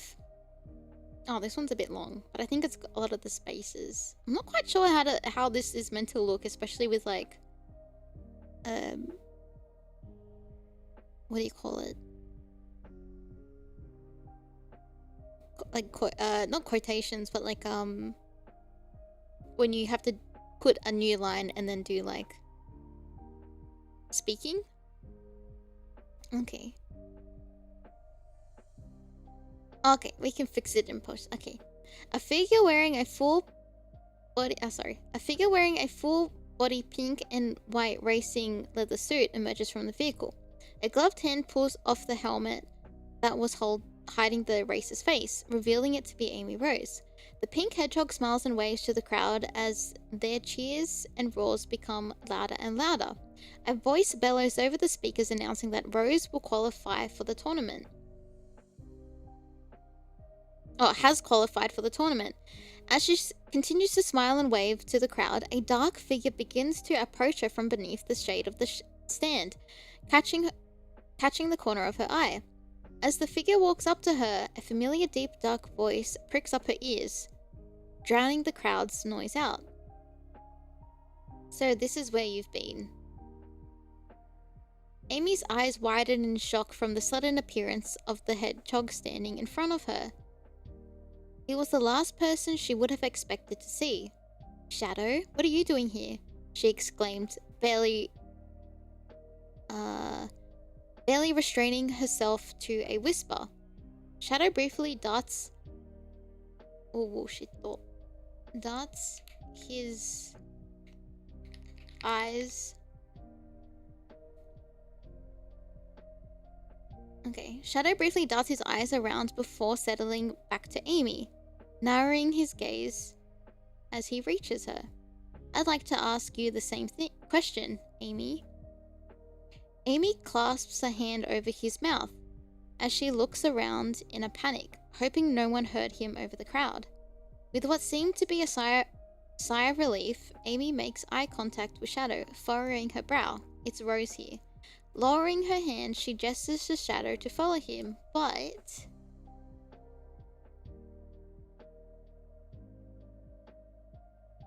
Dun dun dun. Okay.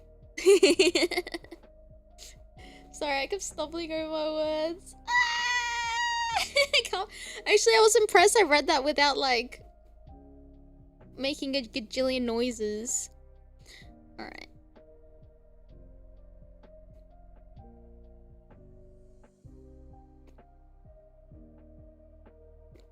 Wow.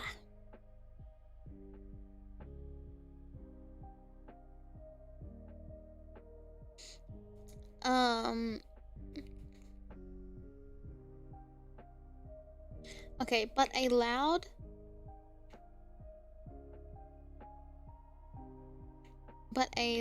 slow clap.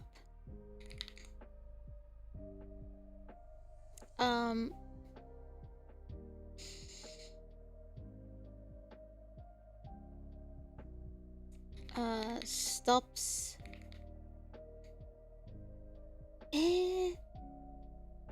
catches her off guard? Okay, this next scene, someone has come and they're about to cause trouble. And they're like slow clapping at her. So, broad rule for speakers is you do a new line when a new person starts speaking. Oh! But you could like have it in this paragraph that has like a description, I guess. Okay. Another hono! Oh, that's nicer. The slow clap antagonist. Yeah. Oh, we don't. Yeah, you don't know if it's a new person or is it an old friend. Who knows? Lowering her hand, she gestures to Shadow to follow her, but a loud, slow clap stops her in her tracks. Stops them in their tracks. Or like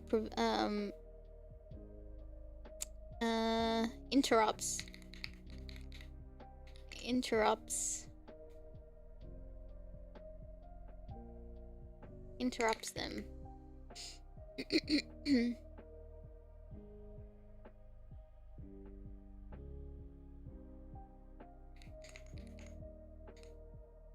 Yeah, interrupts, yeah.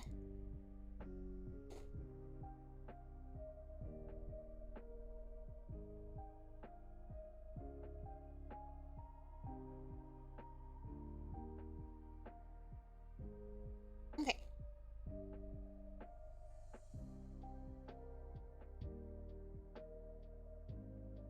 Oh, cuts them off. Aye, that's good too.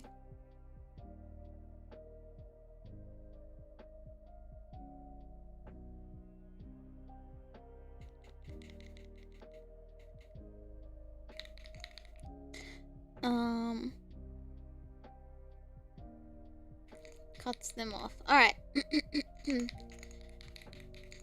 A group of similar clothed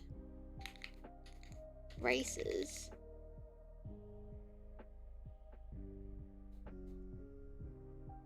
chaotics.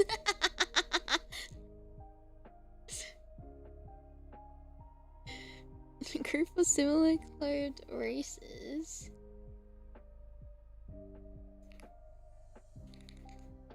walk up to Aimee. I should say Rose.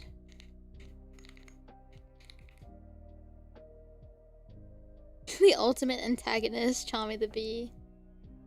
He is the ultimate shit stirrer.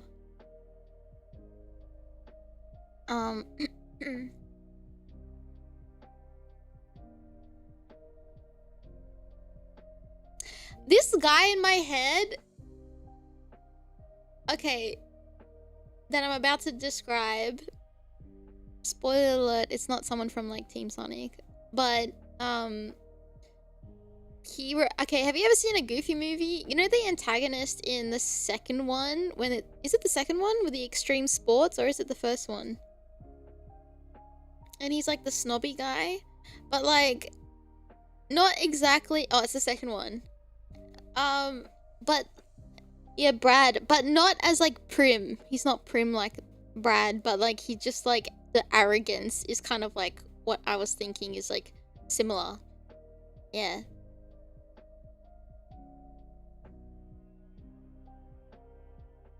The best is this OC? I guess it technically is, because I didn't know who else would fit it, because this is, you'll find out. Yeah, Bradley Uppercrust the Third, that's right. Extremely goofy movie, that takes, yeah. Thorndike. It's Chris Thorndike. Chris Thorndike would technically be a OC. What animal? What did I write down?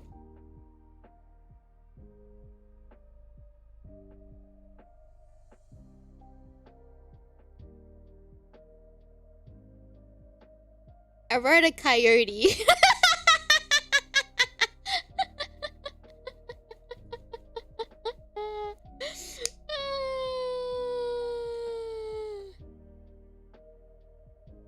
What would you guys think? Best credit song and dance number?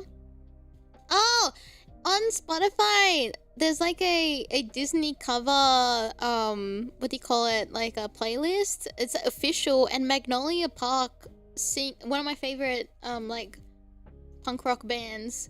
They did a cover from the Goofy movie. I think it's Extreme.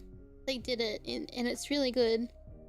Weasel, Strew, Rat, Jackal. Those ones are good. I didn't pick Jackal because of Infinite, and I didn't really want like. I think Infinite's a Jackal, right? Weasel would have been good. That's an animal that never really gets used a lot. Oh, that's kind of good. I was a bit worried about like some crossover stuff. I forgot about Infinite. Oh no. Oh no. I'm pretty sure he's there. He's a Jackal, right? Hi, Yuna. Are you feeling okay? No. She's fine. You already had snacks, and you technically. Or is it Mephiles the Jackal? Which one is which? Mephiles is a hedgehog! He's literally just a shadow clone.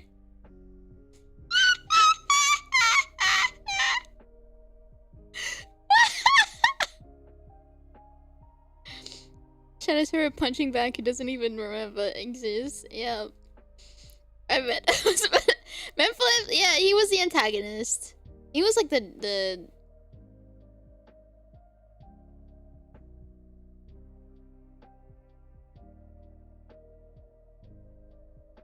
he was like the true was he the true antagonist?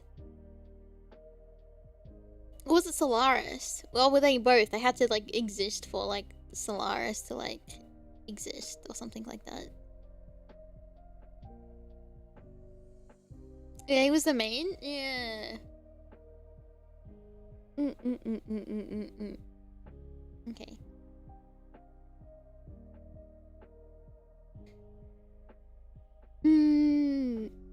In SA1 terms, he was Eggman and Sonic. Eggman and... yeah, he's Eggman and Solaris was Chaos. Yeah, I think you're right. Yeah, that's how you would describe Mephiles. Memphis, Tennessee. That's right. Ah, it was the dark half of Solaris. Oh. Ah, they had to fuse. Yeah, Memphis. You can thank a Snapcube for that one.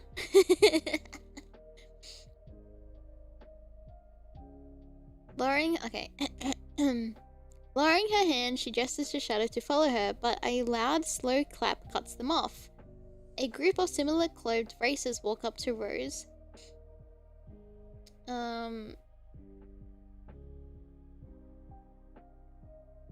walks up to Rose. Maybe just full stop there. In terms of plot references, one set the plot in motion. And the other was the monster that got out of control. No, actually, yeah, that's a good way to put it. The fan, yeah. We gotta do that. It's gonna be a big watch along.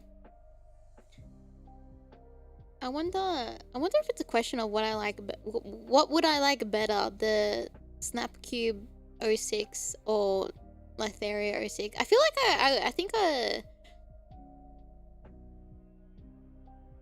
I like Letheria, but we'll see. The voice of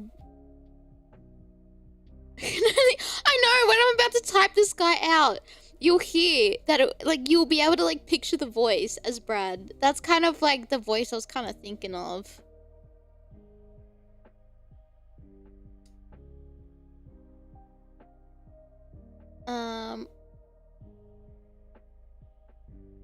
Okay.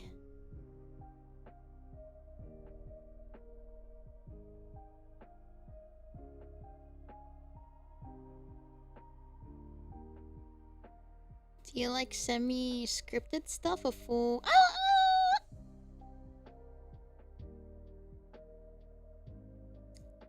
Good question. I don't know. I like seeing gameplay stuff too. So like them like running around and like doing funny little stuff is fun. How's the fanfic? It's coming. Actually, we've made a lot of progress. Kind of. It scrolls up. There's... I don't know how many paragraphs. There's technically 1, 2...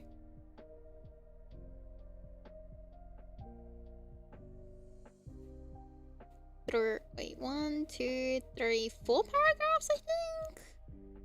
I'm not quite sure where you split the paragraphs. That's okay. Okay. I don't know about ending this previous sentence on Rose, because the next sentence is the guy... I haven't come up with names, so we might need to come up with a name for like these antagonists, because I think I just didn't write anything down.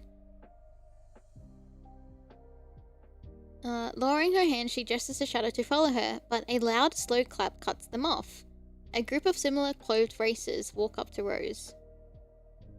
Maybe walk up to them?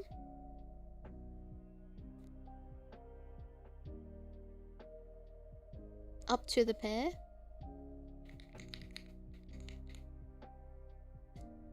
Oh god, I'm gonna cringe. I'm fucking cringing already.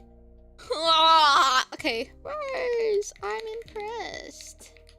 I'm impressed.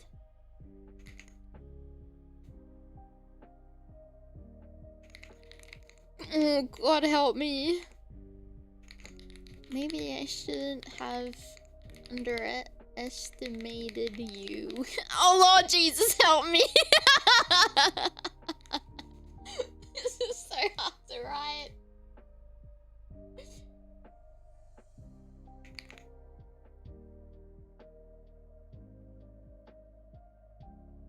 The thing is that you'll see with this character, I wouldn't say he's like rich, he's just very controlling, like wants power to control others type of, but he does give off that arrogance rich vibe. I think it's like one of those like fake it till you make it kind of, yeah. Oh, it kind of, I guess a little bit like Virgil, but like, Virgil's cool. Like, Brad isn't.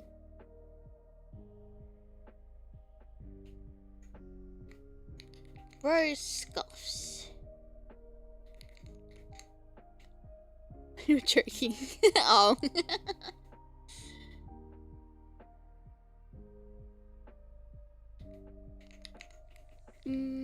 Seems like that's where your downfall began. Oh Lord, it's so...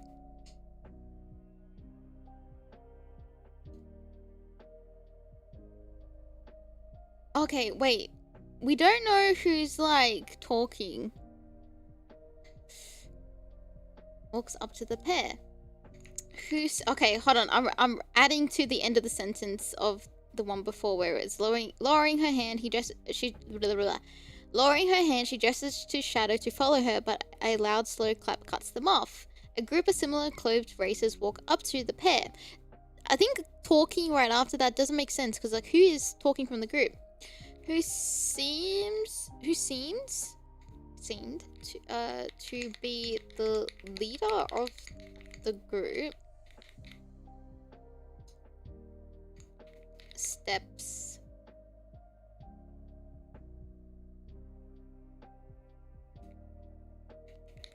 closer.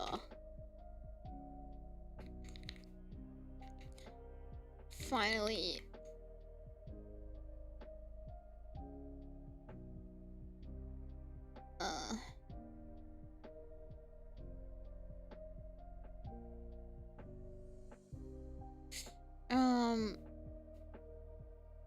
Stopping his clapping. Stopping the clapping. Silencing the...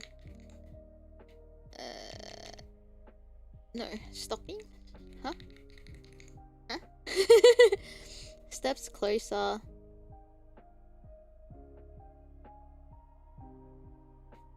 And maybe, and just stops clapping.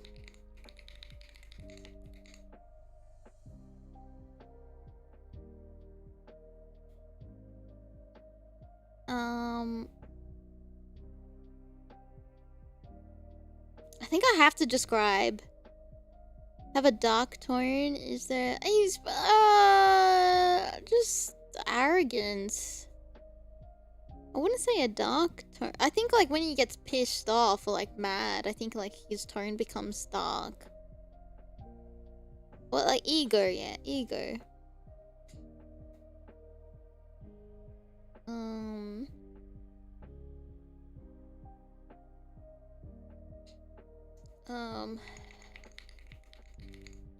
The racer in front of... Trying to paint it. Oh, no. You are absolutely fine. I'm still trying to figure out, because I didn't really write much of a description. I was writing out, like, the plot moving rather than, like, thinking about, like, the description of characters, because I'm like, oh, that can just come later. As long as, like, the plot makes sense. It's kind of like what I was thinking.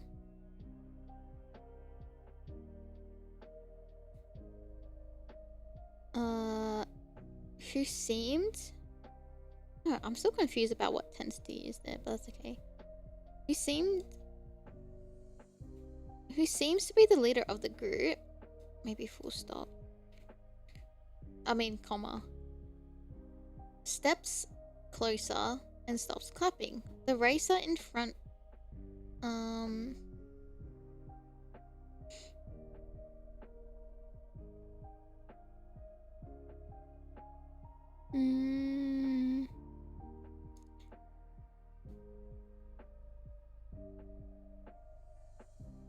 yeah, mannerisms. Yeah.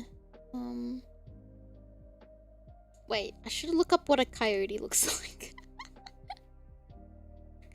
I think I know. They're like dogs, right? Oh yeah, they have big A head. Oh, they're cuties, but they're very dangerous. You know why I thought of a coyote? Because isn't the Roadrunner and the coyote, aren't they like... Don't they chase each other? So I thought, like, oh, that might suit racing because, like, they run fast. Maybe.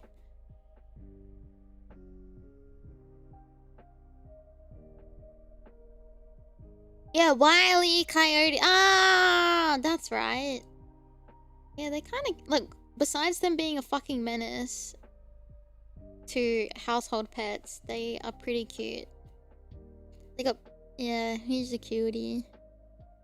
That's why I kind of thought, like, oh, this might be good for, like... What color are we gonna make him? Okay. Time to character creation time, Aitomos. Let's create an antagonist. They're like... Because they come in, like, either, like, these grey or, like, orangey brown colors. Which are still really... They're all really pretty colors. Yeah, when you say coyote. Yeah. Yeah, time to make an OC.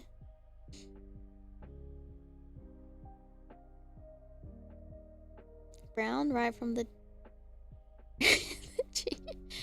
cheeks. Usually brown. Brown's and tan. Okay.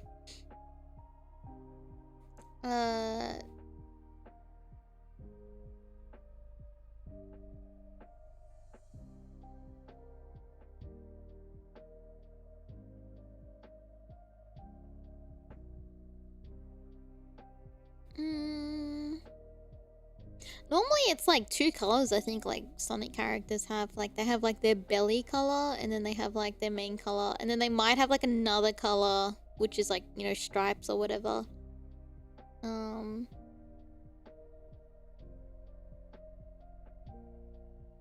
They have bushy tails. They have like short bushy tails.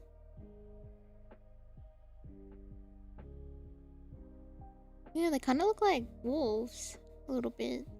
Yeah, it's like 2 to 3, yeah. Unless you're silver. Yeah, yeah. I mean, he's got a bit of white on him, I think. Right? Unless you're silver, I guess. A primary color is something to go with it. I'm like, okay, I guess the consensus is if you're silver, you're just silver.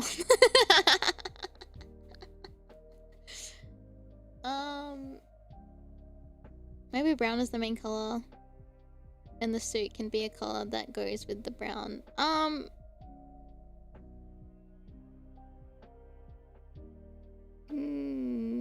It's tough out there for silvers.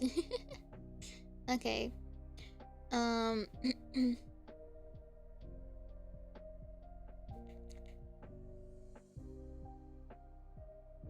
Wait, do I describe him now or later? Because now I've established someone stepped forward, because that was my problem. A group of similar clothed races walk up to the pair, who seems to be the leader of the group, steps closer and stops clapping. Rose, I'm impressed. Maybe I shouldn't have underestimated you. Rose scoffs. Seems like that's where your downfall began. Oh yeah, like a muddy brown for the main coat and a lighter tan for the... I like that, I like that.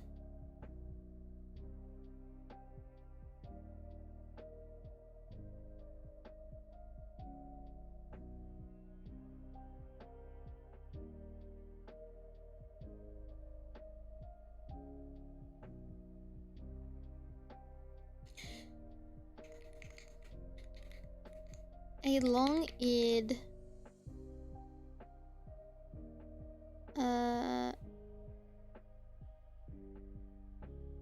Oh wait, where do I freaking put this?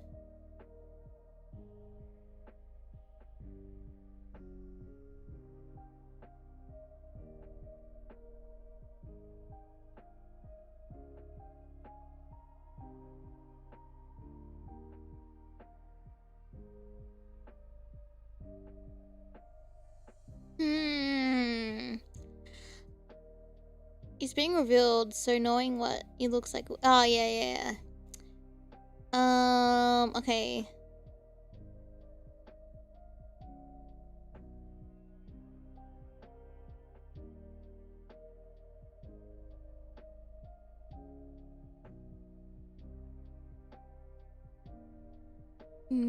How do you describe muddy brown? Do you just say muddy brown?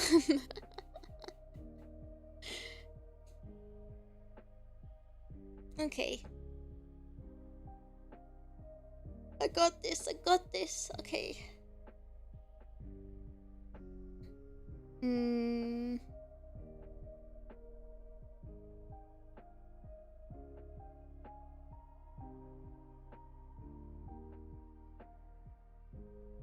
Yeah, muddy works? Okay.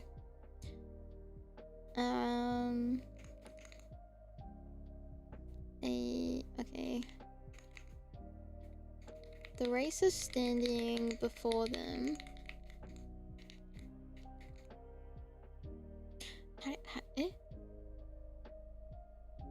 Oh, maybe the figure.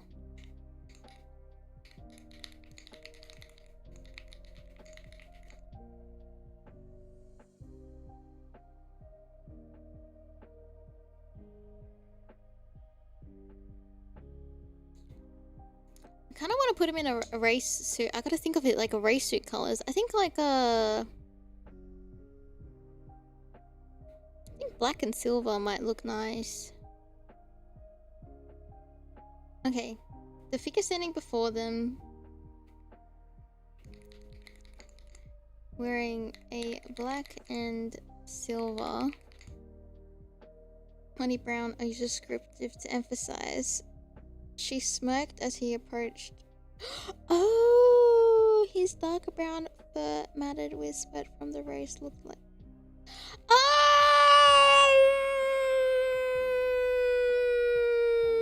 that's clever. Because I'm trying to like, how do you smooth the transition from like a group walking up, someone standing in front of the group as like the leader, and then like this conversation happens, like but you're still just trying to describe like what this person in front of you looks like. Yeah, black and silver race suits being the back. Yeah, I kind of like that. I kind of like that too. Maybe something extra he's wearing to make him stand out. Maybe some earrings. Okay.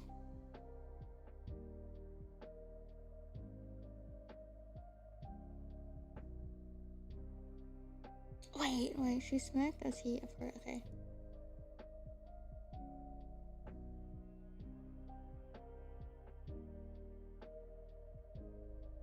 Okay. Rose smirked.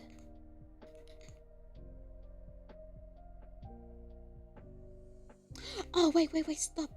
Stop. I got it. I feel like I'm doing like a puzzle. She smirked as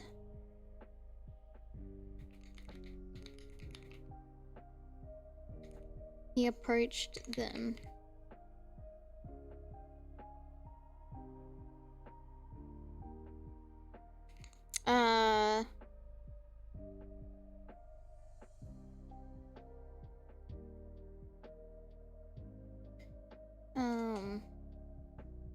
Okay, yeah, wait, yeah. His dark brown fur.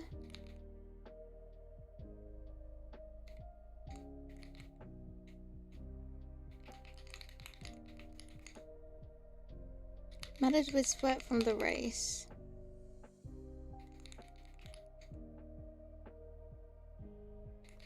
Look like so.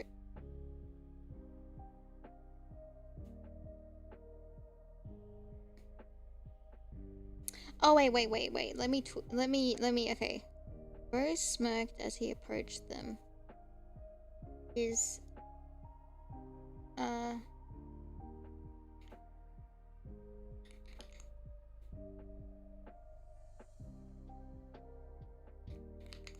his fur was matted. Oops. From sweat from the race, making his brown fur look muddy.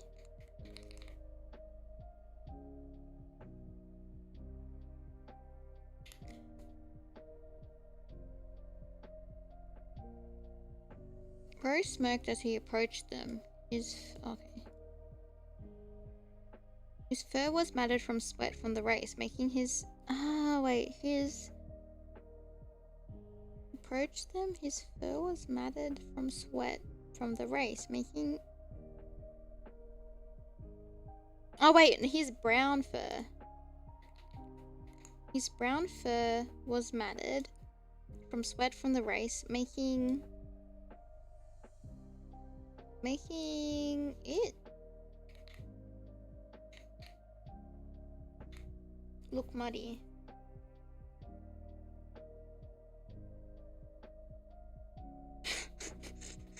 A stud with number 1 or something super obnoxious. Yeah!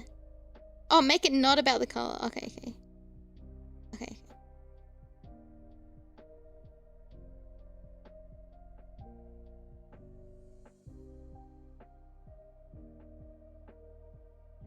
A group of, instead of similarly clothed,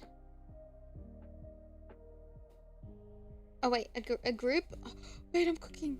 Wait, a group of racers wearing black and silver,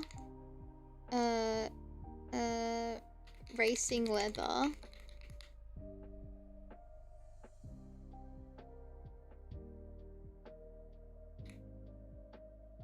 Walks up to the pair. Rose smirks. Oh wait, what the fuck? Oh wait. Rose smirked? Rose smirks. What the frick have I written? As who seems to be the leader, wait, of the group, approaches them. Full stop. Ah, we're doing it. There might be a mixed match of like, I feel like, I'm not trying to make it sound cliche or anything like that, but I think a lot of like little desert critters might work because, I guess like for context, this is like a town that's like away from like, you know, the main adventure area, I guess you could, I don't know, this is what I had in my head. And I guess it's like more deserty. And it's only a small town. Kind of like a pass-through town, if that makes sense. And it's like based in the desert. So it's not like near forests or anything. I would say you have to like probably come out of the forest to like get to like the desert area.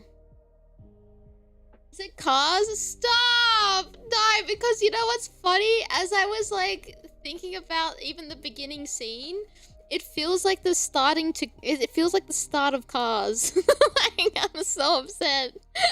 But you're not wrong. A roadrunner. Oh yeah, that's a good one. They could have like a little desert rat or like the shrews and things like that. I'm like, yeah, roadrunner would be sick. We need more birds in, yeah.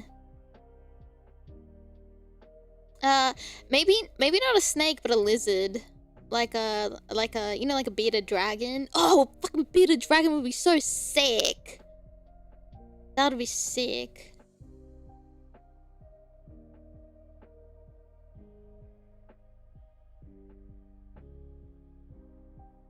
I have 2 cat beds. I have 1 cardboard couch for them, and I have a tent for them as well. But sometimes they decide to sit on things other than their bed. And they have my bed, does that count? I have a pink one that sits in my closet because Yuna loves opening sliding doors, and that's her hiding spot when she wants to be away from everyone. Like doesn't want to be near Sunny, wants her own little cozy, like, dark corner, and she goes in there when it's storming. That's her little safe spot. I have one in this room that I'm in, my computer room. I have like a fold out little, it's not like couch, it's like a 1-seat couch, I guess, and underneath there, she used to hide there. So I put a bed under there. It's like a grey bed. And she and Sunny both go in there, but Yuna goes in there the most. And then I have a cardboard couch that sits in front of the back door, so then it gets the nice breeze and they have something nice to sit on. So Sunny normally sits there the most, and then I have a tent next to my bed, on my side of the bed I like to sleep on. And it's like a black and white tent, and there's a pillow inside it, and that's Sunny's. Sunny always sits in there. Yuna, okay, very rarely I find Yuna in there, and if Yuna is in there, it's because Sunny's in there and she wants to cuddle with him. And then under my vanity, I have a pink mat that's like, I guess fluffy, and Sunny loves sitting on that, and Yuna sits on it. Sometimes when I wake up in the middle of the night, because it's the first thing I see if I'm sleeping on the side, is looking at my vanity and I see like 2 cats there. I'm like, why? You have all these nice things to sleep on and you sit on the mat. Where else? I have a pink blanket on my couch and Sunny always sits there. And then Yuna sometimes sits there, but it mainly Sunny. The cat, what do you call it? I have like this thing that's stuck to the window. And I put my old Love Live blanket on it, and Yuna sits on there the most. That's all my sleeping spots for cats. I know you just asked beds, but that's my house is pretty decked out with cat stuff. Oh, I would say my lap is also a sleeping spot for them. Anyway, I hope that answers your question. The very thorough response. No, you're very welcome. I love looking after my cats and then them fighting, because they're just little guys. They can't do anything for themselves, so I gotta make sure that I look after them the best. They're just my babies. And I love when they're happy. Makes me happy. It was cute. Yeah, gosh, yesterday! It was like, it was raining yesterday, right? It was raining for 2 days. Even though the weather's been really muggy. Yuna was sitting in the little window, I don't even know what you call it. It's like a cat window thing, and she sits on it, where I have my little Love Live blanket that she sits on. And she was like loafing and looking out at the window because the rain was like trickling on the window. And she looked like a little lo-fi cat. Because I was like, I was looking at her because she was looking at the rain. And she looked like a little lo-fi cat. It was so cute. Yeah.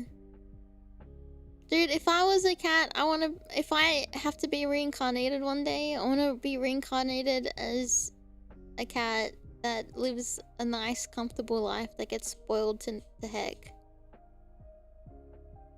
Yeah, big cat. Yeah!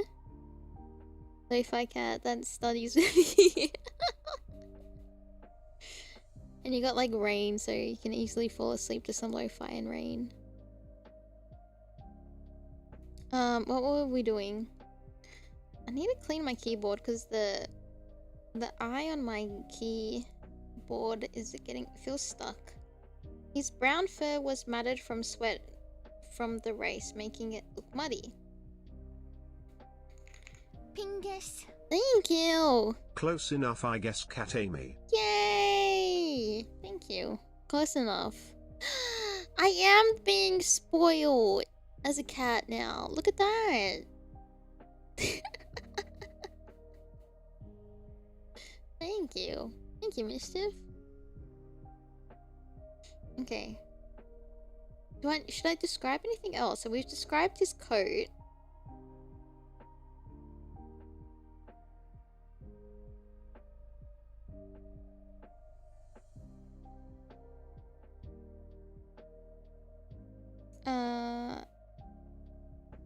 His brown fur was running from the muddy.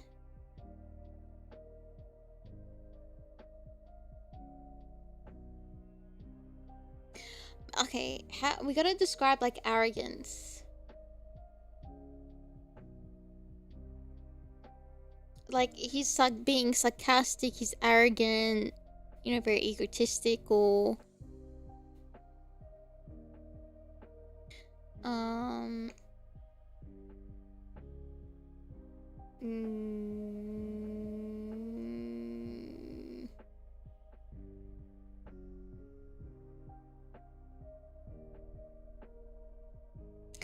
Okay, I don't know. I'll write this out and then you tell me what you think. His words...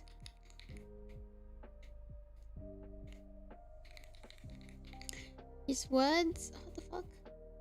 Oh. In his words...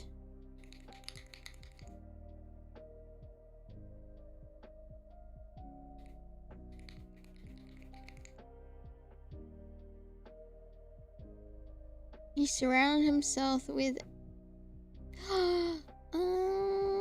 a choking air of ego. That's a good one too.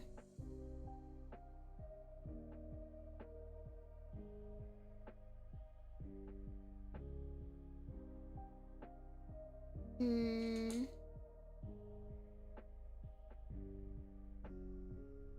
His words painfully, not being shy. Wait, no.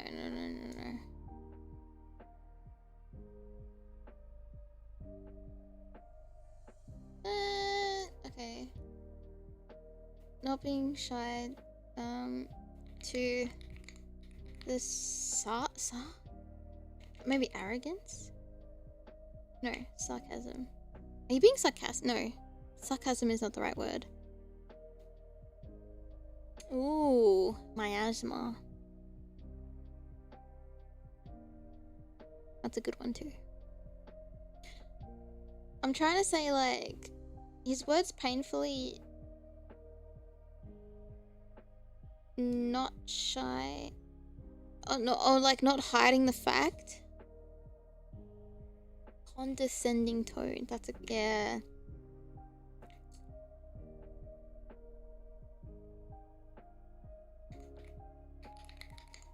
Okay, his words painfully not hiding his condescending tone.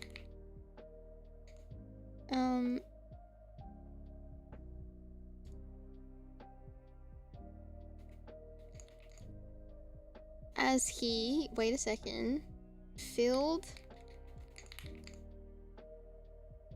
the air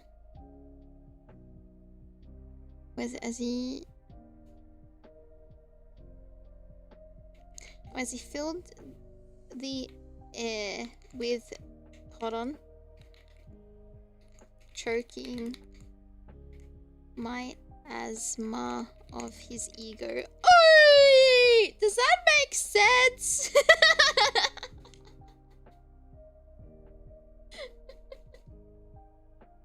Overly condescending. Or would you say painful? Because it's like obvious. Maybe obviously painful. He makes, yeah, like he makes no effort to hide. Oh, wait, as he, yeah, okay. He makes no effort to hide his... Oh, wait, that's a bit better. Okay, so this is what I wrote. And then if it's like sounds better with other things, you let me know. Okay. Rose, I'm impressed. Maybe I shouldn't have underestimated you. His words painfully not... Oh, yeah. Not hiding doesn't make sense. Like, this doesn't sound right. His words painfully not hiding his condescending tone as he feels the air with a choking miasma of his ego.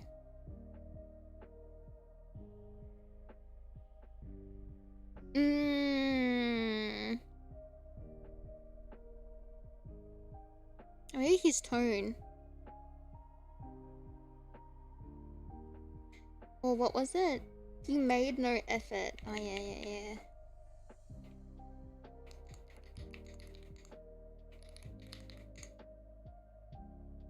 Okay, there we go. Okay. Rose, I'm impressed. Maybe I shouldn't have underestimated you.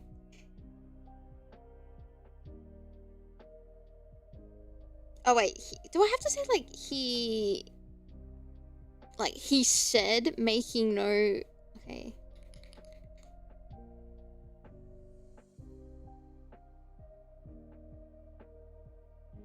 Yeah, kind of... I guess you could also... think of it like emo. Yeah, actually, I can hear that as well. Oh, I really need to fix this key.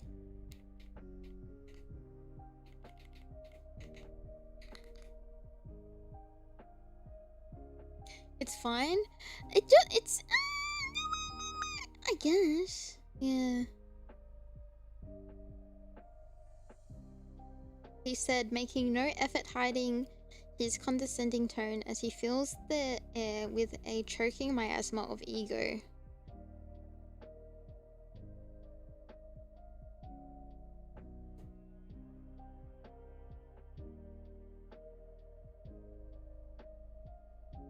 Rose scoffs. Seems like that's where your downfall began.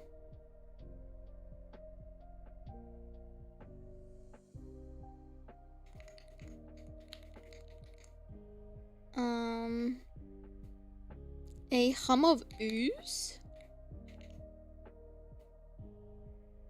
Like, you know, like a ooh.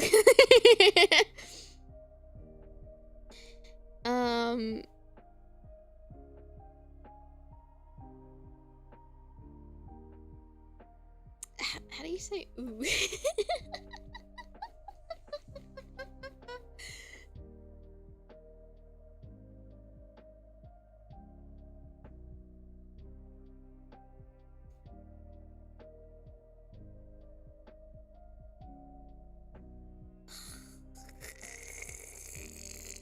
Just ooh, maybe?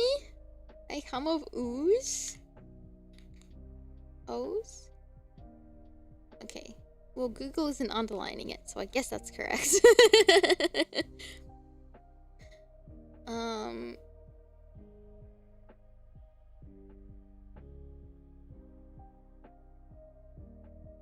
Yeah, it was gonna be like a mocking, like a, I guess from the leader's group behind him. Also, if you think of a name, let me know.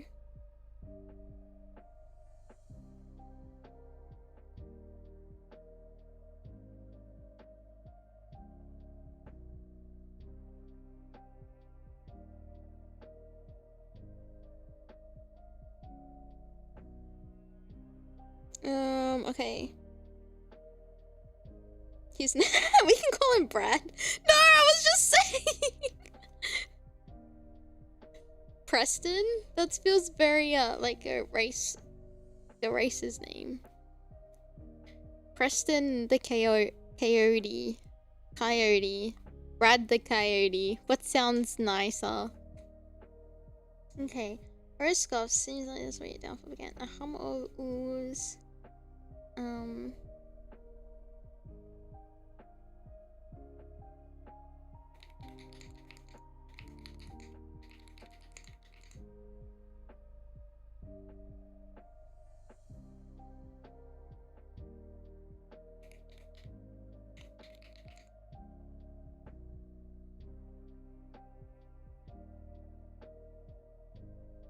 A hum of mocking? Clive the coyote. We got some. That's like alliteration, right? Colton the coyote. Oh, that one's kind of nice too.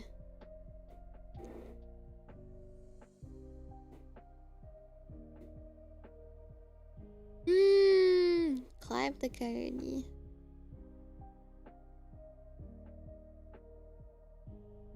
Yeah. Colton, Clive. Do we do a vote? Or do we... Yeah, it's gotta be... Okay, I'm trying not to... It's not very...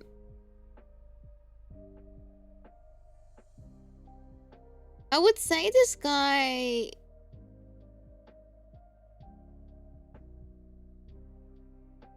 He's got like he thinks he's... Okay. Like, he thinks him and his gang kind of are like, you know, what runs the town. So he's got like that, you know, that air of arrogance to him.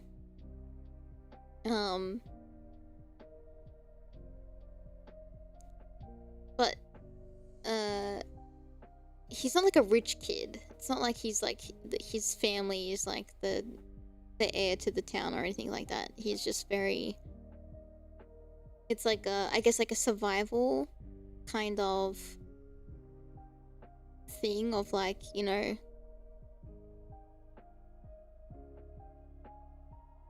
not that the town is bad, it's just that like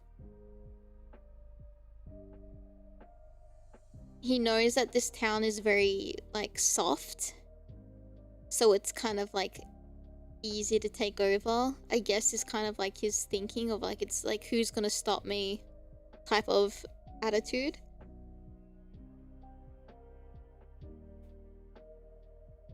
Yeah, I guess. Like, oh, yeah.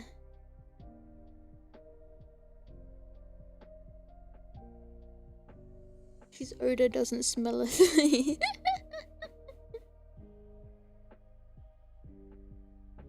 Yeah, I guess he's like, yeah, like the town's talking, like they won't get rid of him, or they've tried to get rid of him, but like he just won't leave.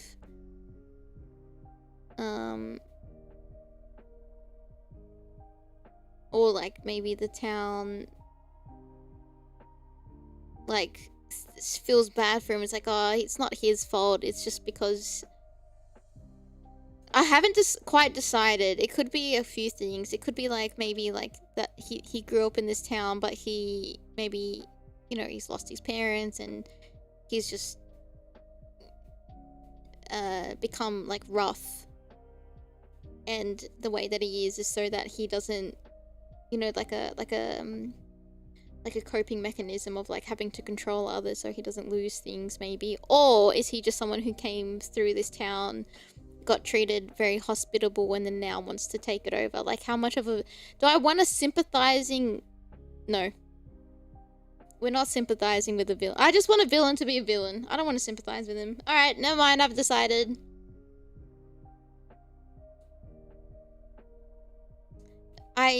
Yeah, maybe fell with the wrong crowd, and then he's... I think, I don't want to sympathize with him. I just want a villain. The real-time thought for it. Like, nah, not doing it. I think it would be like... Okay, now, okay, this backstory for this antagonist. I think look, I'm a bit over sympathizing with villains. I think that's what... Look, my personality is I'm a softie. I'm an empath. I get it. But like sometimes a villain's just gotta be a villain. And this guy, I feel like this coyote, he's come through town. Maybe like down on his luck, like maybe he got kicked out of his own one.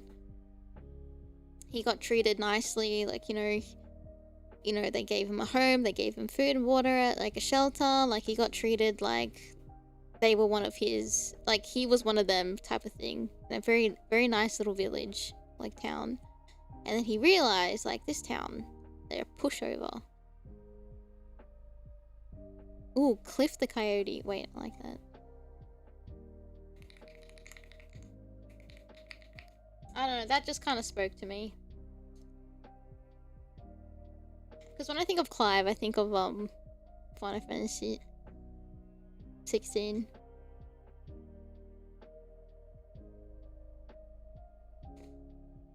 Oh, Griff. I think Griff, like, between, like, okay, it's like a alliteration. If you got the, instead of the G, you got the Cliff, the C. Because I feel like that's very, Sonic-y. Kind of. Maybe? Oh, now I gotta scroll all the way up. I just put his name down so I don't forget it.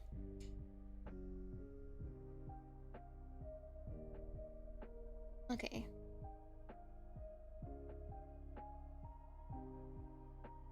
Yeah. Yeah, the dusty western town vibe. But yeah! Grill. Because he's cooked.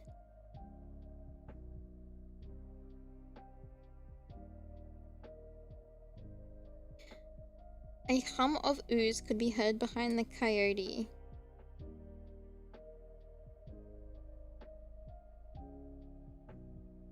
Do I say that?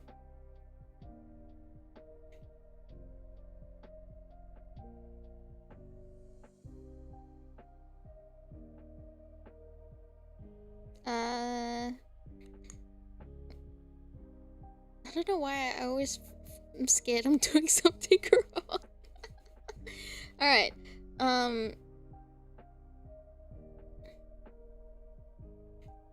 okay, hold on. Can you say like a mocking ooh?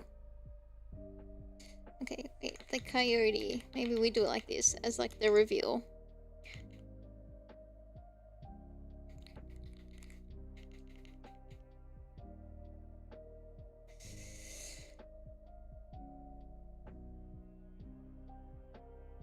Like he just did, yeah, exactly.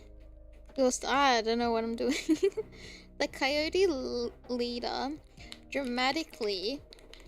Oh yeah, what I just did, I guess. Oh wait, I don't know what I'm... Oh, I guess. Where am I? Whoa! What the fuck? I just read my notes. Why?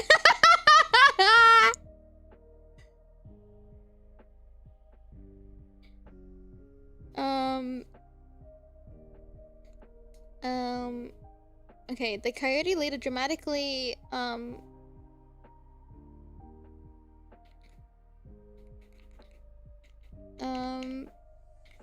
puts his hand...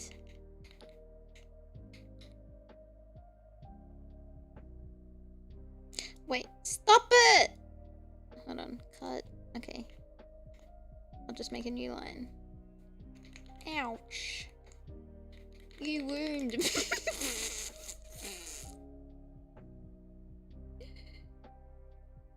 Ouch, you wound me. But... What the fuck? You wound me? You wound? Yeah, wound. Shut up, Google. What do you know? Not wounded. Did I write wound or wound? Past Aimee. Aimee. that's basically... How do you spell wound? It's not W-O-U-N-D. Or is that wound?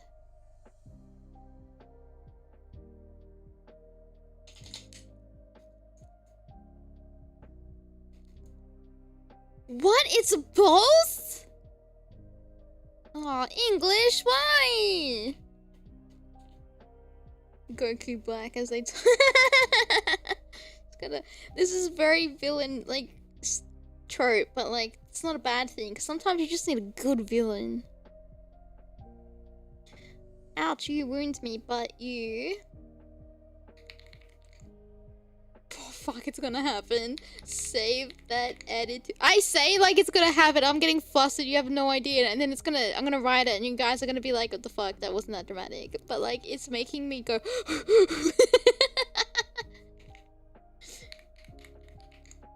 But you better save that attitude for the... for the tournament.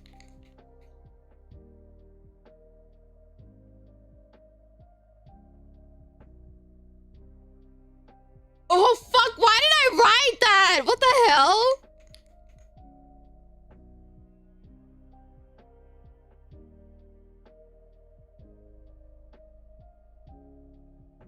Oh wait, stop it. What the fuck? Why am I embarrassing? Hold on, the coyote leader dramatically puts his hand on his chest.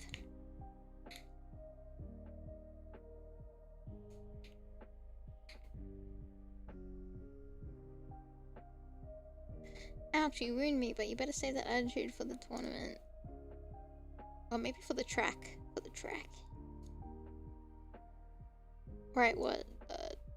I took something out to put it in later, but then it didn't make sense what I was going to follow it up with. So then I put it back to where I originally had it. I feel like I'm so stuck on this one bit. Hold on, let me just read you what we fixed and changed and whatnot. A group of racers wearing black and silver racing leather walks up to the pair. Rose smirks as who seems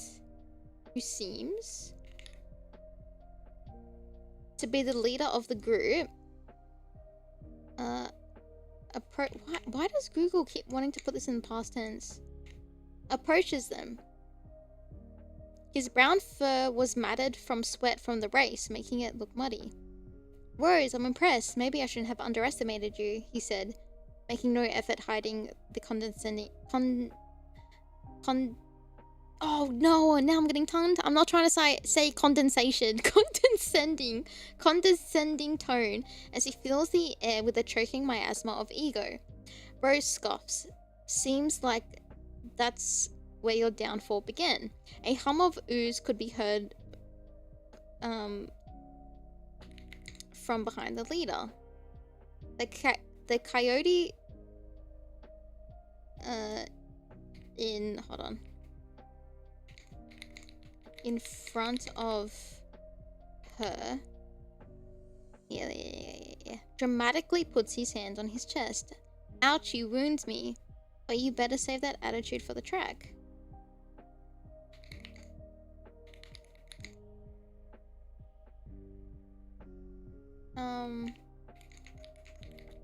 Oh, what the fuck? Don't want...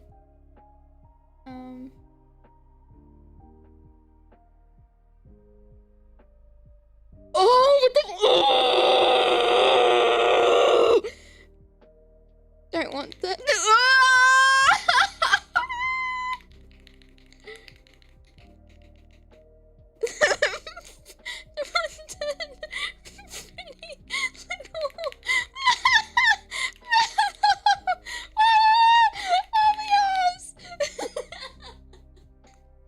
To be all talk and no bite.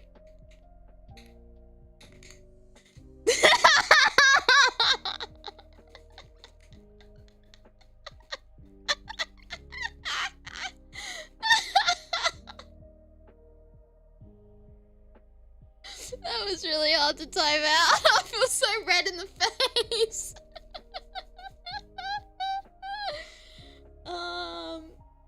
Cool.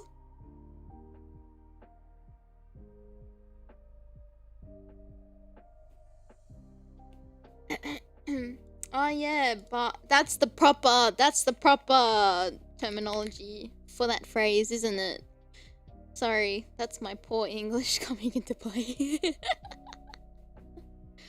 You wound me, but you better save that attitude for the racetrack. Don't want that pretty little mouth of yours to be all fuck and no bite. Alright. Alrighty. Big got him. Yeah. Alright. Oh fuck, I feel so embarrassed. What? Why did I pull that face? No! Okay. Yeah, canines too, so it works, yeah. I mean, hedgehog have little teeths.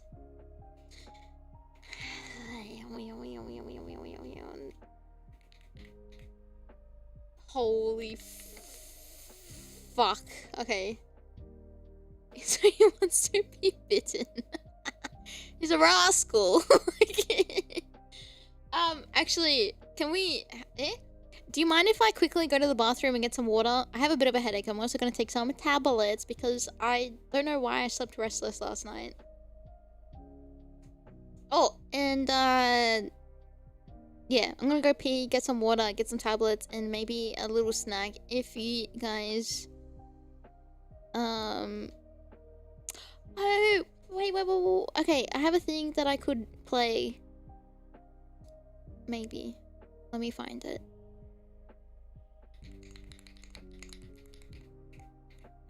Wait, I think, did I find it? I found it! Alright, I have something for you to watch while I'm away. Okay, so this is something that I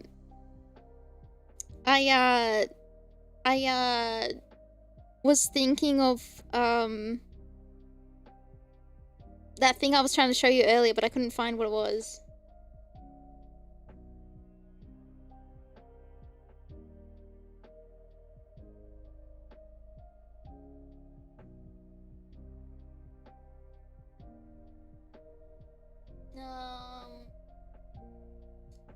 Window capture.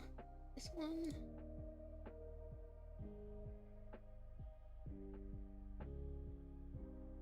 Oop. Oop. What the helly? Alrighty. I'm just gonna put this like here for now.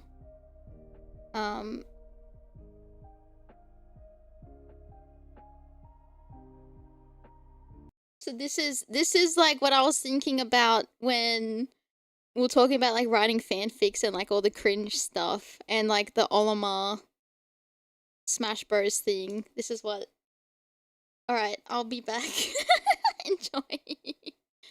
Author's note, please write your criticism in the comments. But if you're a hater, then don't write anything. It's my story. If you don't like, don't read. Constructive criticism only, plugs. Prologue, being the author.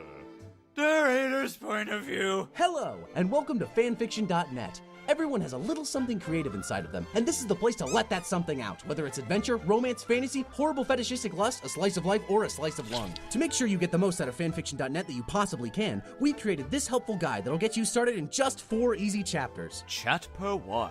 The Basils of Writing. Let's start with the basics of writing. Where else would you start? The acidics? Author's note, this is a chemistry joke. If you do not get it, look it up on Wikipedia. Remember, tell, don't show. When writing a story, you are a shepherd, and the readers are your dumb sheep. Always explicitly tell whose point of view we are currently in. There's no way a reader could glean this on their own from context clues or pronouns. Having a relatable character is key to writing a story, and who's more relatable than you? You know you better than anyone, and if there's one thing you know about you, it's that you are great. The easiest way to make a main character likable is to make every character in-universe love them unconditionally. Character flaws are bad, so make sure your character doesn't have any. Also, make sure to give them a cool power like an evil dark side or omnipotence. Now pick a name. Something handsome. Anything will work. Let's just say, I don't know, first thing that comes to your head.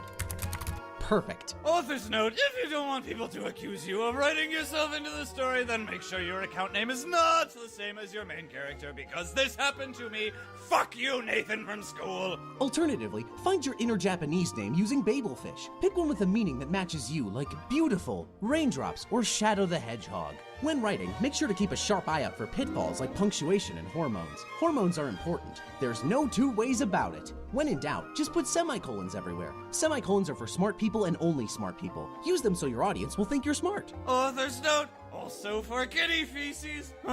Cute with claws and sweet droops. Proofreading is also very important. Always remember to— Can't think of ideas. Come back to this section later before posting. Chapter 2. Stroy content. To write, you need an idea. If you don't have an idea, that's perfectly okay. You can borrow ideas, plotline settings, characters, and even entire casts. When your creativity runs out, use the work of others to supplement your own, such as A Day in the Life of Franchise, dark and gritty retelling of something innocent, and everyone's favorite, my video game cartridge is haunted? Interesting stories always have a plot twist, and what story has a better twist than Oliver Twist? Get it? Or better yet, Oliver Twist, The Twisted Fates, wherein my own original character, Olivier Twist, his sister, is also orphaned, but she's sent to an orphanage in China where she masters their native arts of Kung Fu and Capoeira. And also she is the Jinjuriki and maybe the Messiah, but shh, that's a secret. Now, let's check the reviews. What's this? Someone didn't like your story and they've written down their criticisms? How dare they?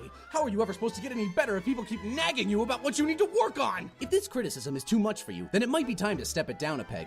Are fanfiction.net standards just too high for you?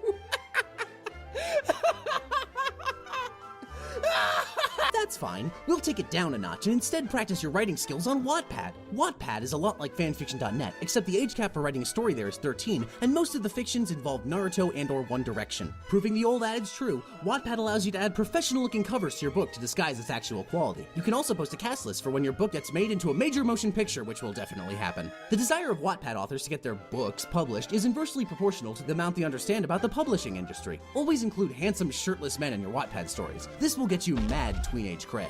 Chateau Twee. E-samples. Now that you know the basics, it's time to get inspired. Take a gander at some of the fabulous examples we've got in our fanfiction library, such as Slash fiction. Size doesn't matter. Lemon, Wii Fit Trainer X Olimar. His penis burrowed deep inside of me, myself losing all senses except desire. Wii Fitness Trainer stared down with her dead, pupilless eyes at her tiny lover, unblinking. Olimar looked back with his Muppet face and did not say any words, because he did not know how. Okay. Screamed Ness, who had walked in to see this horrid discourse going on top of his new carpet. Self-insert yaoi. Our duet, Vocaloid Gekpo X Len by Marissa Rocks 101. Warning! Yowie! Don't like, don't read. Thanks. Arnar, please. Gekpo was sitting across from Len Kun at Vocaloid dinner. Also, there was his best friend, Marissa, me, lol, sitting there. She was the Neko girl. Today was the day he had to tell whether or not his feelings for Len-chan were returned. Kaito-kun, Marissa's boyfriend, was Japanese and cooked them all bento boxes for dinner. Itadakimasu, said Marissa-chan, and her cat ears twitched. Aw, Marissa-chan is so kawaii, said Kaito-kun. Bento boxes are Watashi's favorite, Marissa-chan replied, then kissed her on the cheek. No kissing at the table, said Meiko. Was that her name? I don't remember. Go man. Sweet Droopy. Save it for later. And Meiko gave me a wink. Meiko, you dirty! Get your minds out of the gutter! It was so embarrassing. A vein veined on my head and Kaito got a nosebleed. But I can't stay mad at her because we're Nakama XD. Len-sama, there's something I wanted to ask you. Suddenly, Gakpo, who had been sitting there silently, also blushing. I'm back. Hi. Said Lendana, who is blushing at him. Do you like me? He said, looking down. Oh, empty! Segued me and Kaito, the blood rushing to our cheeks. Which ones? Stop it. This was so unexpected. Len blushed. Gakpo. Gakpo. I love you. Then he blushed. you. We fell down like an anime when there was a joke or a baka. Len went over and kissed him.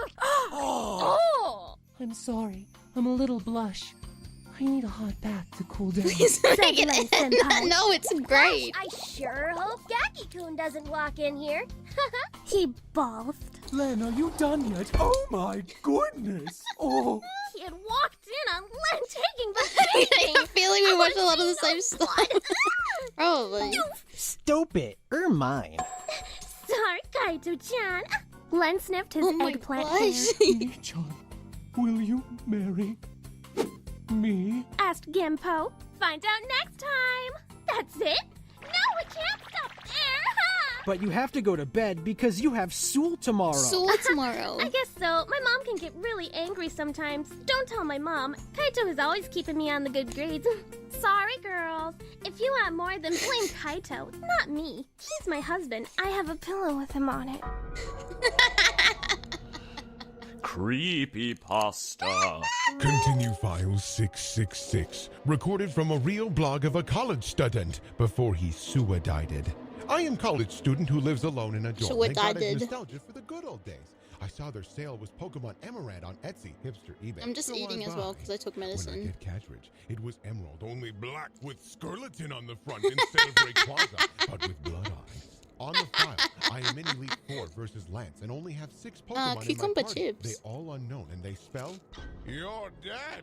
Pretty suspicion, I think, but probably just something in my eye. The music is lavender tone, but backways. And when I go fight, he has 666 Pokemon too. He sends one out, and I hear its cry. It turns out hit the Pokemon, they are all my dead girlfriend, but hyper-realistic and blood-eye. It's so scary, you guys, that I throw the PlayStation across the room, broke the game in half. Next day, I get roommate to play. He's like, probably is not that scary. But she turned on the game, and the screen was a picture of us. But we were dead. And the scariest part of this story is that we was you, and you became skeleton and wrote this. Yeah, so scary. Oh god, the Wattpad. Goes one direction, and that direction is towards my vagina. I will cast One Direction and me. I am getting a new job. I am getting a new job at a really office building, and I'm hired as the new secretary of Mr. Styles. Who is he? Find out. Chapter 1. My sexy boss is my room. Oh my god, the One Direction like insert stuff of like, what's the ones and it's like my mom suddenly sold me to a group of guys and it's like One Direction. And like it was like always the same type of blood.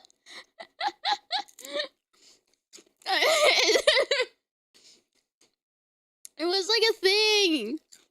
Did you write? No, I didn't write this one. I remember this guy trying to cover himself with old jokes he made about Tumblr because he made jokes that didn't age well, and they went, yeah, I remember that. Yeah, I think this guy had a bit of drama a couple of years ago. This came out years and years ago. Where is it? 11-year-old humor is different to like today's humor, obviously. But yeah, like if it's not funny, it's not funny. I get it, but. It was me, said boss, and he was Harry Styles. Harry? I questioned really loud, and so did my best friend Samantha. That's a hump, He's isn't it? my Yeah. other secretary, Mr. Noitserid Eno, said Harry Styles. Then out came 4 secretaries, and they were total That's right. Aussies. Which one is Mr. Eno? Well, I can't decide it, said Ryan Styles, because all of them was my boyfriend. It turned out Mr. Noiserid Eno was actually a code name that meant One Direction. And now I was going on tour with them. Chapter 2. My sexy band is going on a tour with my boss roommate Am. Hey, you're going on tour with us, said Harry. No way. That was crazy. I am the biggest fan. Harry, I made you muffins, said Niall. But that was so not what we were talking about. First, we have to get you a dress for the big coming on tour dance. And everyone's invited, said Liam to me. Who wrote like this unironically? But I was fat and have anorexia and low I was self-esteem. fat and anorexia. And low self-esteem. Actually, Niall said. That's such a young girl logic. Have anorexia and low self-esteem. Actually, Niall said, you would maybe look better without the dress. Suddenly, I was naked, and 1D was like all up-ons. They were making out with each other, and I got to watch them kiss and touch the butts and touch my butts. And they licked me the best because I was the prettiest and was way prettier than Aimee at school, who's going out with Nathan. Fuck you, Nathan. Please come back to me. I'd love to write more, but I'm out of ideas. We'll write again when I think of some more. Stay tuned for chapter 4. XOXOXOXOX tilde tilde tilde tilde tilde tilde tilde tilde. No, a few controversies and he changed his unofficial anime dub to. Oh my god, that's right. He was like organizing the English dub of an anime. Oh no! Oh, he claimed that oh my god, that's right. Yeah, that was weird.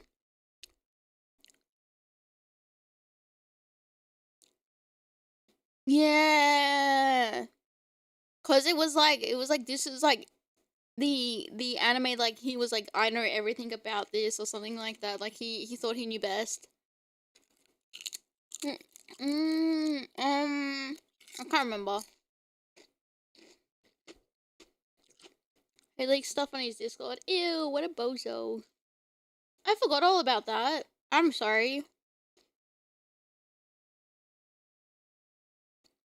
Oh my, oh yeah, Lovely Complex!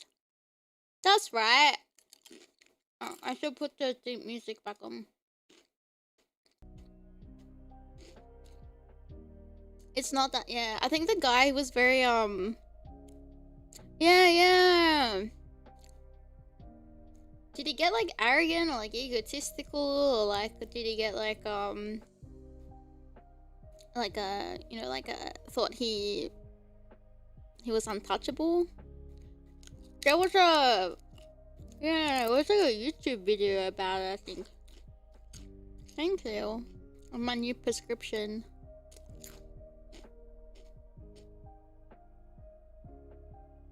He's just a bit of a wanker.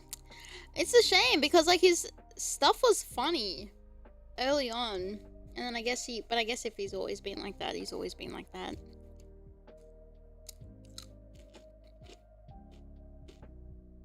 He fell off, yeah, I guess like the falling off was his own doing, cause yeah, his early stuff was funny. But I can't say like that doesn't take like, how do you say it? That doesn't excuse him of his shit actions. Yeah, it was funny for the time. Yeah, newer stuff wasn't. Yeah. That's the thing about being a doc. You can prescribe yourself whatever you want. Ooh, and that's a good little phrase. Yeah. Oh, that's the phrasing. Yeah, went to your head. Yeah.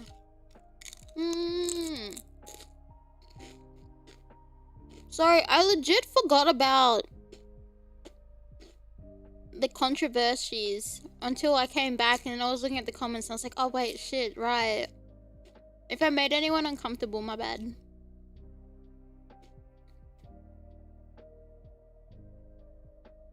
Billy Asher.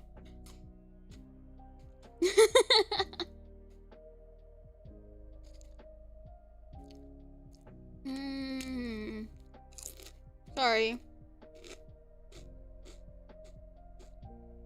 Felt my bones with that? Yeah, 12 years ago. Where were you? Don't answer that.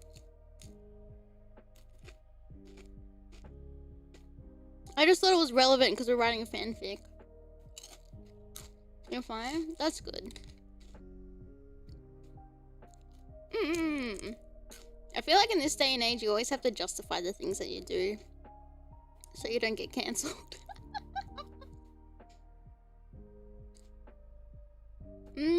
Yeah!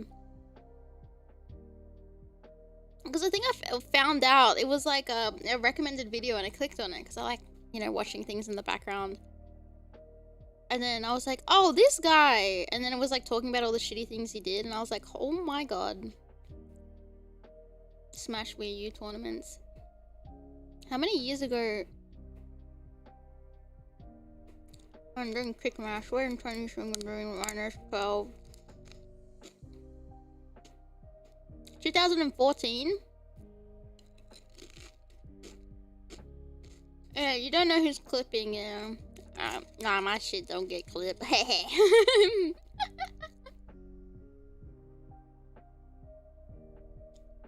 Scandalous Smash tournament. I was in Japan 12 years ago. Studying.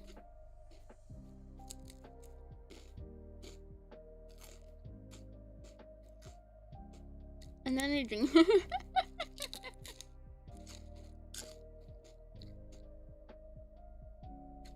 Cringe VTuber writing fanfic gets caught watching controversial video from 12 years ago.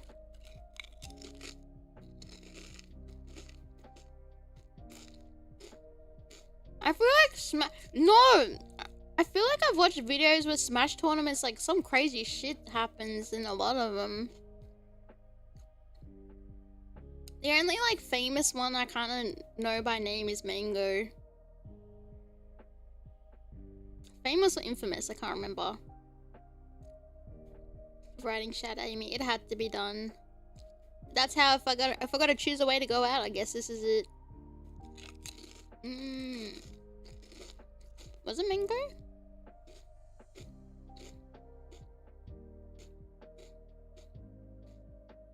Sorry, I'm eating a little bit as a break because I mean it's already 2 o'clock. But like also I took Nurofen. And Nurofen, you can get stomach ulcers if you don't eat.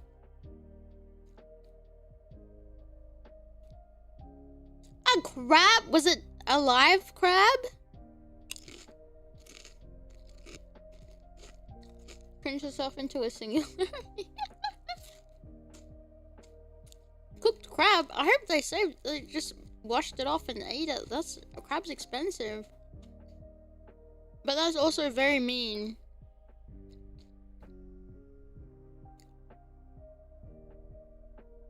What? What? Don't waste it! I hope that person like got banned from tournament.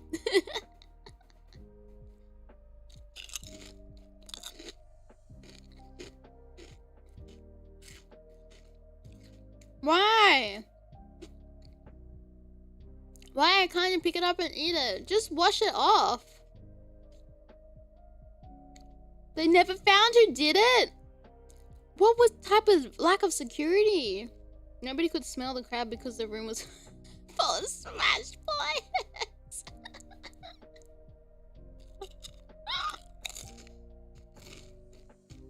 Yeah, do it in the ocean.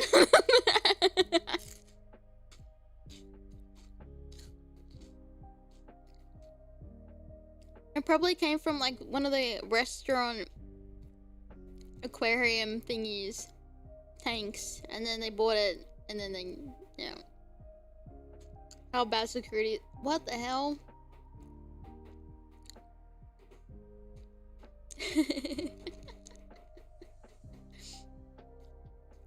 Wait, isn't it? Wait, tell me the truth.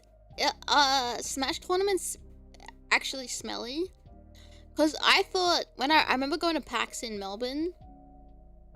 And I went to the board game section and I was like, it can't be as bad as what people say it is. Like, although it was like the tabletop section. I was like, it's such an exaggeration, people saying that this area is like notoriously smelly. They weren't kidding. Like, it actually fucking is rank. It's minging.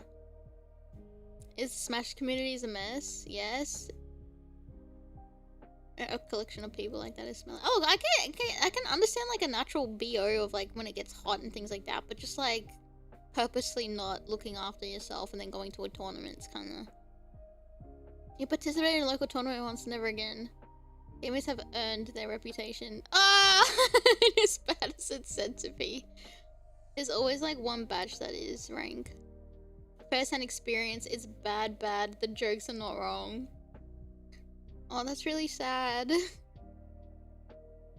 They have horrible ventilation too. Okay, look, that also doesn't help if the convention halls are like, yeah, have no ventilation, and it's like humid, and the aircon, they, you know, try not to use too much of the aircon, there's no windows open.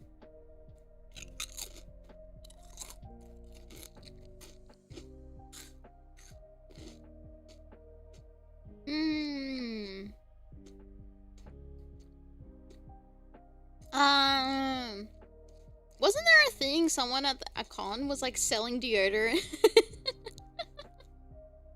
But now, I think it is Yu-Gi-Oh! Tournaments. I know it's different from Smash Bros, but like Yu-Gi-Oh! Tournaments, there's a rule. If you stink, you're out. There's many stories. I would love to hear them one day. But non-gamers have cons there too. Their rep doesn't follow the... Oh, okay, that's a good point. Yeah, actual thing.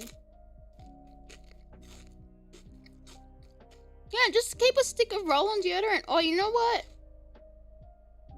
You know what I carry around if it's hot? I got this in Japan, but like, I should order more. But I still have some. But I use this all the time when I go to, you know, like, I think I use it in China, and because the humid is very different. Like, the humidity is very different in Asia compared to like Australia. That's still hot, and you get hot and sweaty. There's like these cooling wet wipes, and it feels minty on your skin. And I just go, if I go to the bathroom, if I'm out and about, I'll just like, not that I smell, I'm just saying I don't want to stink. And it's just like, well, if you go to the bathroom, just quickly wipe your, you know, your pits or your neck, and then you get cooled down, and plus you don't smell. And then just quickly do it.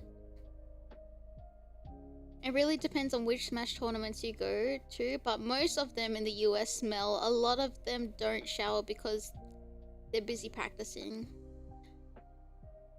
I guess it's like if I'm not playing Smash, I'm not getting any better. Like, I'm not... it's a bit sad. There was also a time where Smash was a part of another fighting game tournament, and the organizers left some Dove deodorant in every Smash.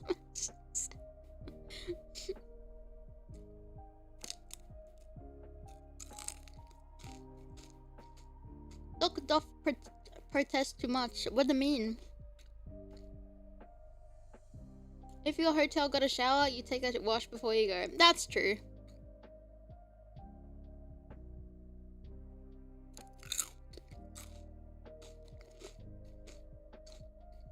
Another funny game tournament was... Yeah, I wonder why. Oh, I just get... Because the first... When if I have a... What if people... I don't know. I don't want my first impression of someone meeting me is like, oh, the smell. Not that I smell. I want to smell good. Linda! How are you doing? Thank you, Ray. Thank you for the raid. Welcome in. We're talking about Smash players as we have a little lunch break before we continue writing our fanfic. Welcome in. I hope you had a good stream. Hi, Aimee. I'm Aimee. I'm your virtual plague doctor, curing you of boredom. Welcome in. I hope you had a Smash players. Wait, I want to learn how to be a pro Sonic player for Smash Bros. Have you gone to Smash tournaments, Ita? Don't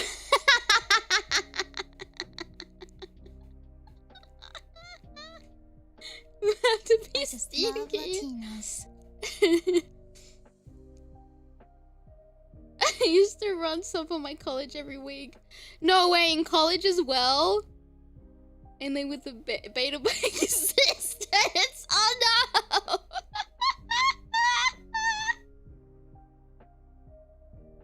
Oh no! Also, thank you very much for becoming Super Aitomo for 1 month. Thank you, thank you. Thank you, Phantom. Thank you, thank you. That's crazy. Sonic's actually a top tier in Smash Ultimate. I kind of want to play. I can be the outlier. I can show you can be good at Smash and be smelling nice. When they told them it was time to go home, they would stand there like I was speaking Spanish. Like, what do you mean? We're playing Smash Brothers. What was like were there any fights over who played who? I feel like that would be a big thing. We have to close up the room. We need to leave. Huh. You went through the same thing? Wow. I tried joining a league club when I was in university.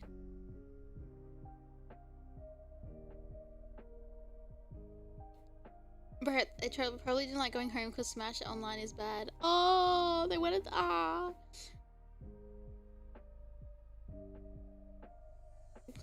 played yeah, I think at the time it was like main support or mage.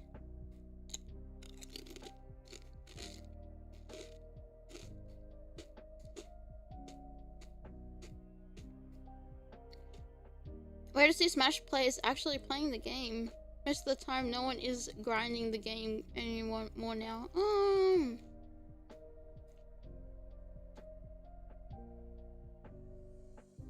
Oh, but if you need to go rest off the stream, please do. But if you want to stick around and hang out, you're more than welcome to. We're writing a fanfic as a Donothon Incentive. I'm just taking a little break.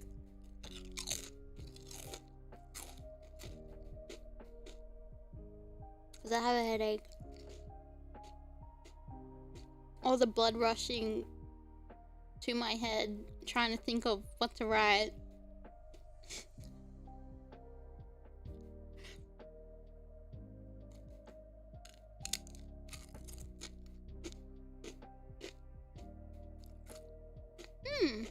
Okay. Bruh, I love cucumber chips. It's so yummy. It's very closed off now. Piss of some old people that used to go to my local because I told them to just practice against something I did. Do they think that they're just that good that they don't need to practice?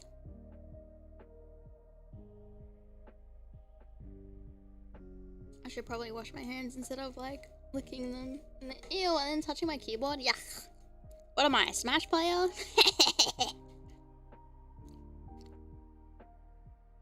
I feel like this is only like a Chinese chip thing, like flavor I've ever seen.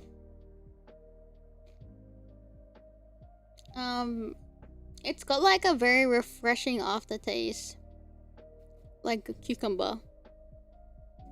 It's like the Chinese equivalent to Lay's. Oh, it is Lay's, but it's the Chinese brand, and you can get cucumber flavor, and it's so good.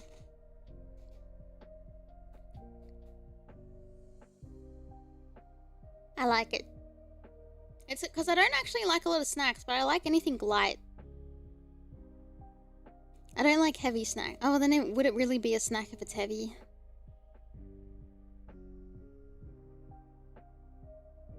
Yeah, it does. It's a very fresh, like,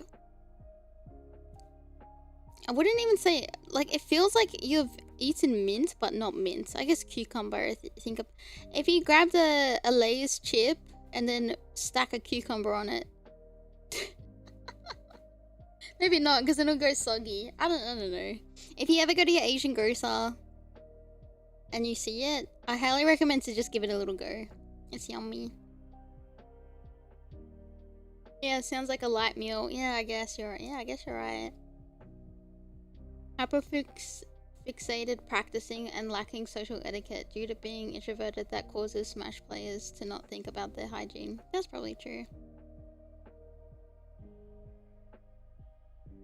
Yeah, like the cooking effect of mint, like you eat that. Yeah.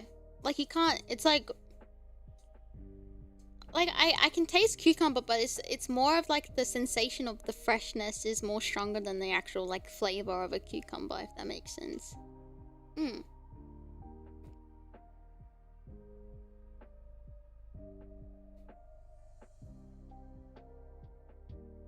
Okay.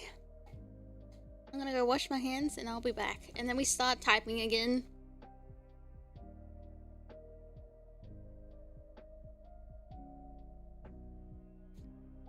Like cilantro, are they related to each other? Like in the genetic family of fruits, vegetables? Cilantro is nice. Oh yeah! Cliff the Coyote!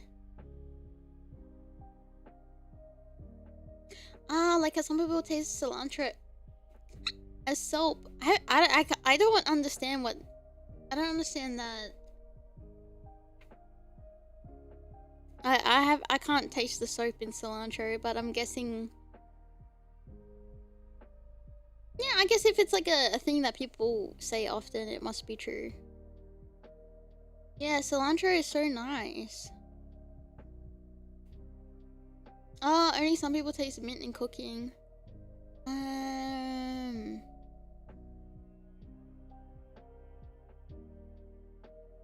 No, I think I grew up with a lot of garnishing, so maybe I'm just used to it.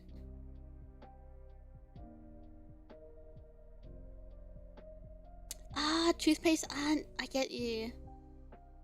Because there's like mint and then peppermint is another flavor.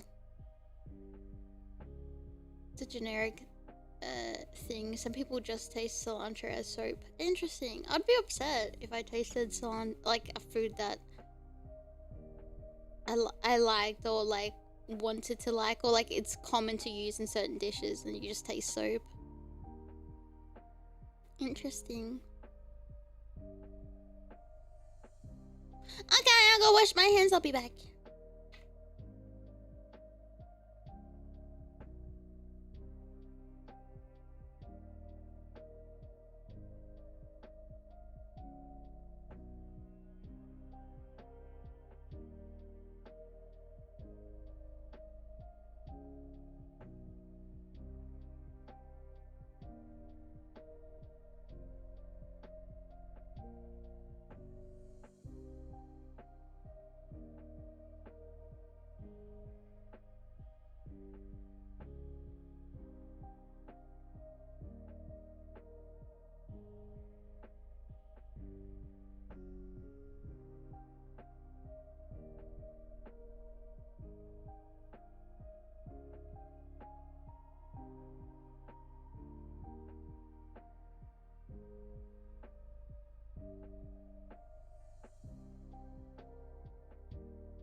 I'm back. I went to go get a yogurt and then I found a yogurt instead.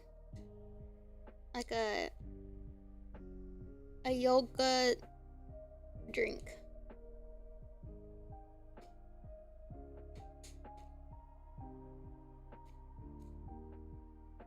Yogurt? I guess. No, it's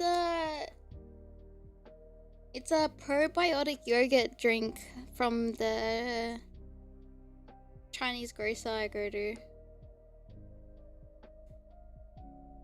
It's just probiotics.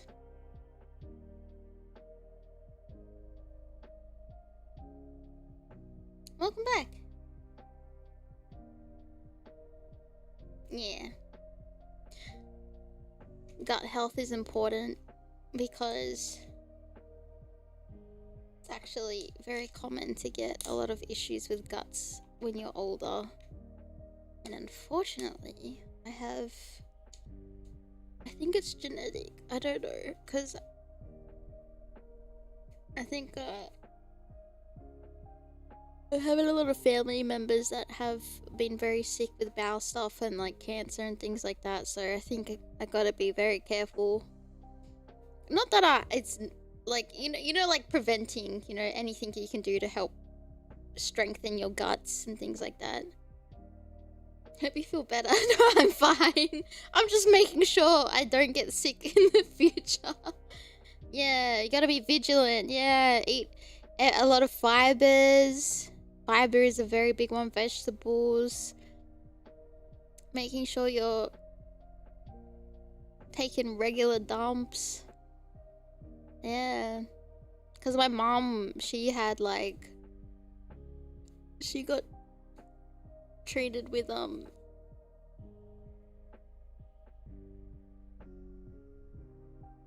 don't know the right word for it, but I'm pretty sure it was like...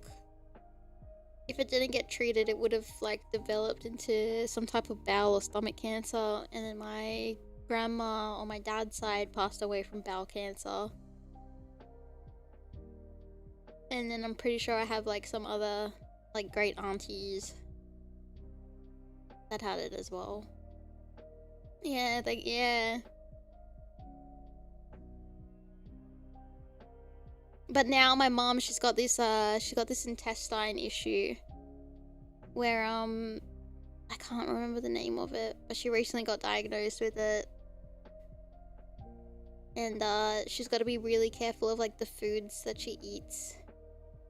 Yeah, she's okay, but it like makes her intestines very swollen.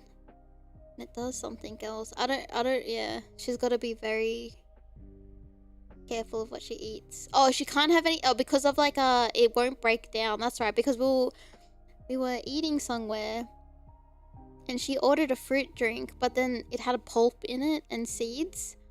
And then I had a green drink, and then she's like, oh, Aimee, can I swap with you? Because I can't drink this. I didn't realize it had seeds in it. And I was like, oh, that's fine. That's right. Yeah, she can't, yeah, something can't, like, break it down. I don't think it's like an intolerance. It's like her body stopped producing maybe enough enzymes or something to like break things down. And like if it gets trapped in her intestines, it can't come out. So then, yeah, so like it will create a blockage. So she's got to be very careful. Yeah, nothing with seeds, nothing like that is, you know, like something that can like stay in your stomach for a long time and it takes a long time to break it down. Like anything like that she can't have. So she has to have a lot more fiber. I think like stop having alcohol, like, you know, things like that. Yeah, gum, you can't swallow gum.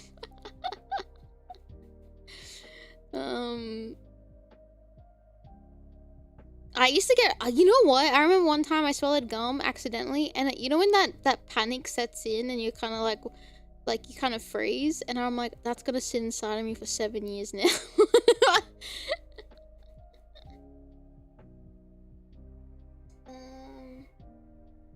Yeah, I think if anything's de-seeded, it's fine, but like, I think like, but she'll stay away from like pulp.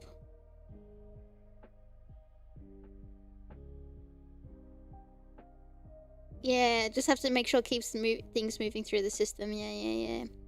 Yeah, lots of nuts and beans. Yeah. I think maybe, I don't know about like carbs and things like that, or like meats, but yeah. Sharp foods can damage the lining of your intestines and make them inflamed. This is it's not a, this one I don't think it has caused from like a physical injury. I think this was like a development, but she's always had like bowel issues. So I don't know if it's like a genetic thing. I don't know if it's like because of like her and her diagnosis like years ago with like stomach cancer or like, you know, things like that.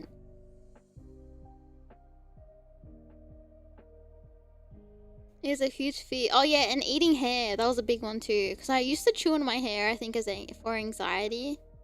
And I remember my grandpa like yelling at me. And he's like, don't do that. There was this one kid that did that. And she had a hairball in her tummy. And they had to operate. And they took out this big hairball. And she couldn't eat. And then I got so scared. I never chewed on my hair again. Like, I don't know how true it was. Yeah, I didn't pick it up off the floor and eat it. Like, just you know what? Yeah, I hated biting my nails, but like hair apparently was like okay.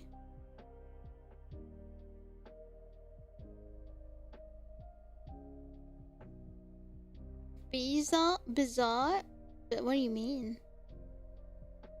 I think that maybe it's one of the, you know, there's like gruesome tales for gruesome kids type of thing of like telling a kid something to stop doing it, so they stop doing it to scare them.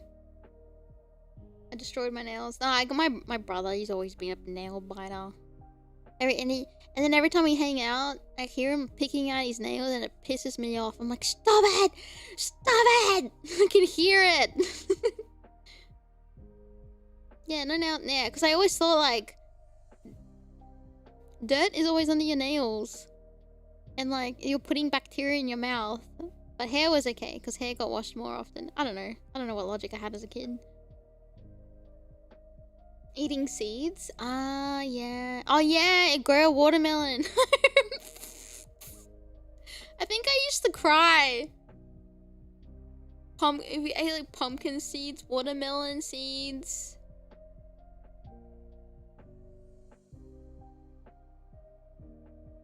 Oh, bizarre is a lump of nasty hard metals that has been formed in the stomach because things... Ah, I see. Imagine buying things in 2026. Well, you can get that bitter nail polish, you put it on, it's clear, and then if you put your fingers in your mouth, it like gives you the taste of what it tastes like licking a Switch... Nintendo Switch cartridge.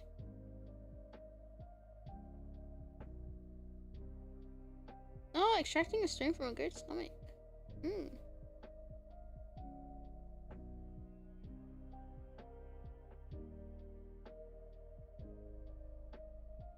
They kick the habit. What if you like bitter? Free snack. Ew. Alright.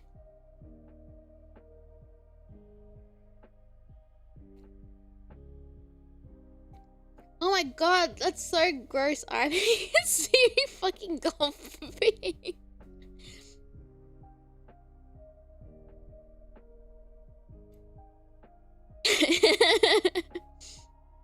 Actually, I feel like with the new phone I got for VTubing, it tracks way better too.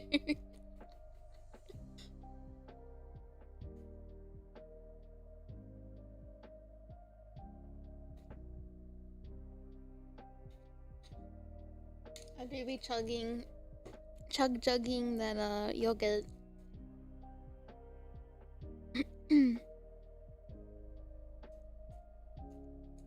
Okay.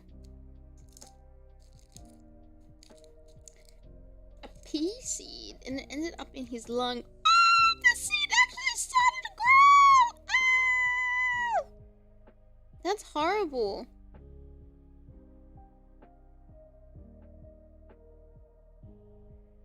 No, you're interesting. You're Harry Potter. Oh yeah, the battery's fine. I just keep it plugged in now. I don't bother turning it off. It's fine. It's just that my cord is a bit funny. I think it's a bit old and bent. So sometimes if I move my phone, you can hear like it disconnecting and then reconnecting.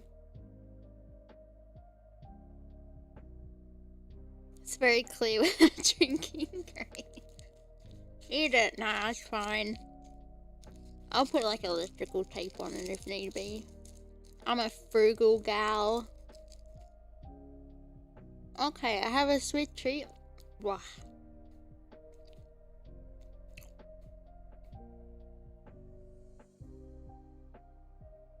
It could be. No, it could be.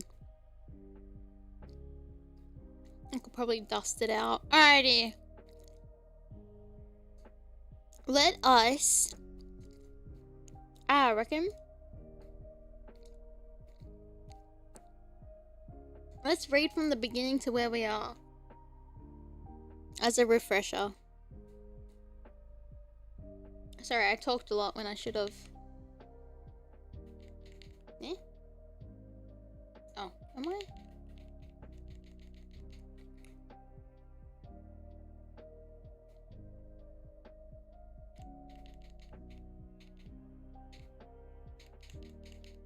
Okay, that's as far as it's gonna go. With the glue? No, that sounds like a 5-minute craft thing.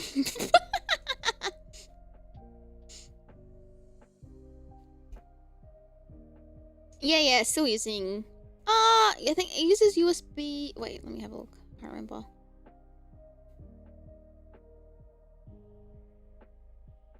What is that, a C? No, this one's a C, I think. Wait, is it? Does it fit in my Samsung? No, it's the old one. Do not cram that in my Samsung. Yeah, it's the old cord.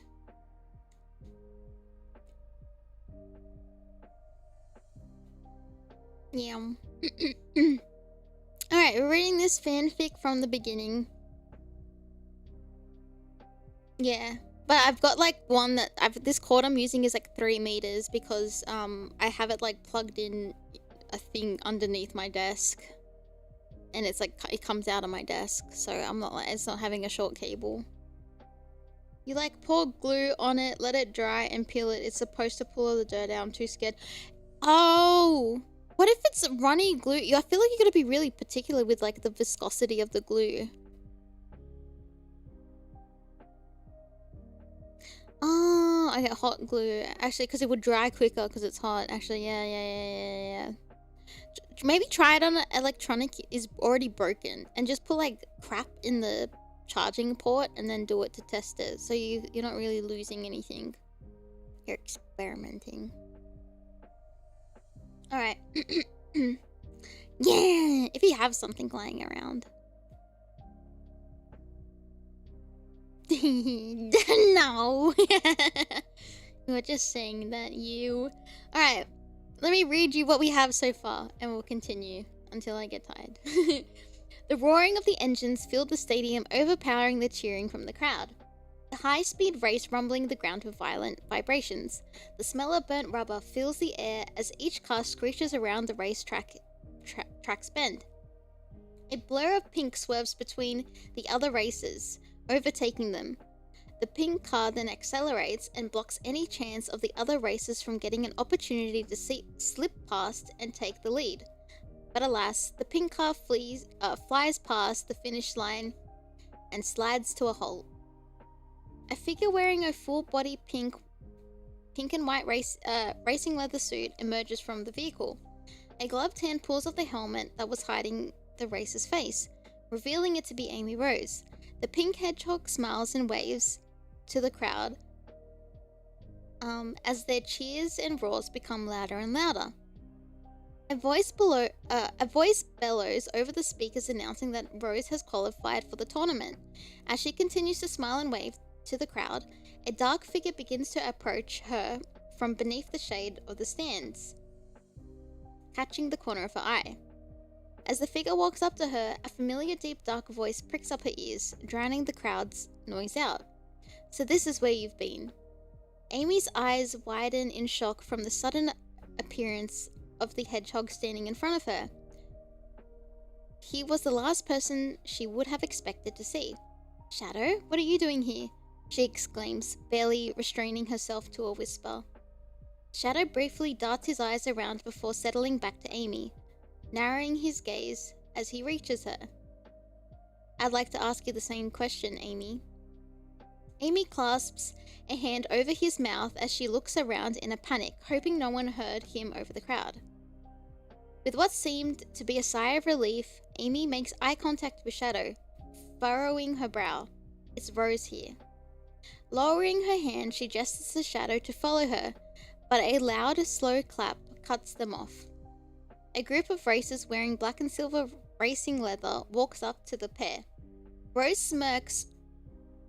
Oh, this doesn't make sense.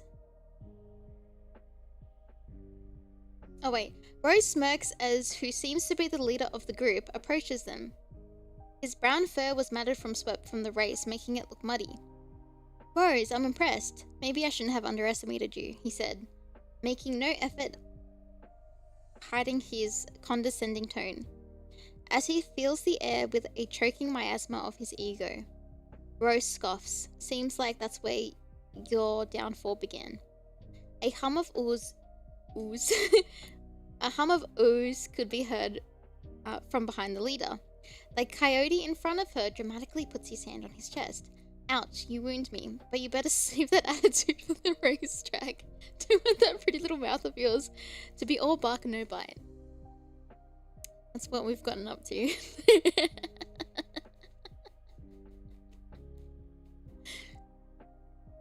Sorry, I took my glasses off of that because it was hurting the back of my ears. No, it's not crosswords. No, it just this came to me in a dream back in June of last year. So I've been sitting on this for ages. All right. Let me set up my little notepad next to me as well. Okay.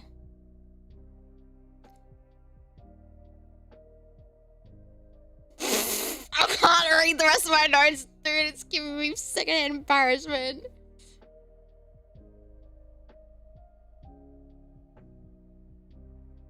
And then Aimee didn't mistake That's true. Nibble. That's funny.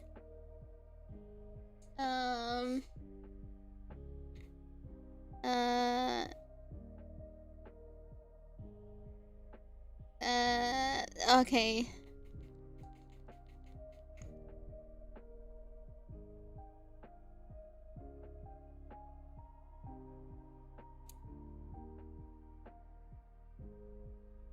How do I want to do this? How do I want to go about this? Read. I want to feel embarrassed too. I'm about to write it.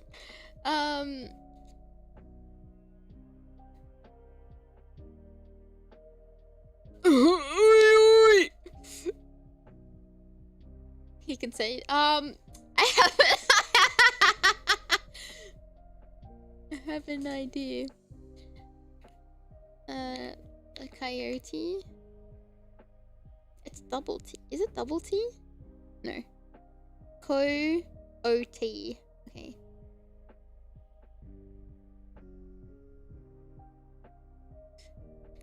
The coyote grid.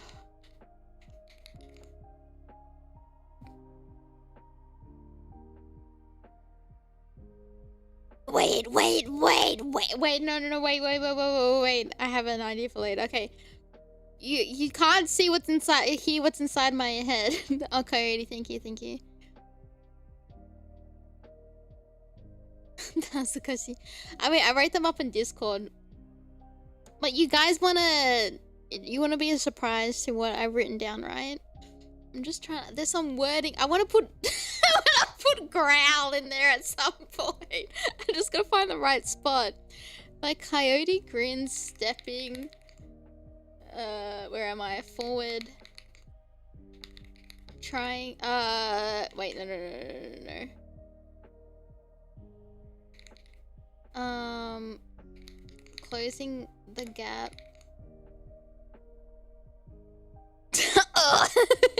I'm keeping it a surprise. Is it a husky?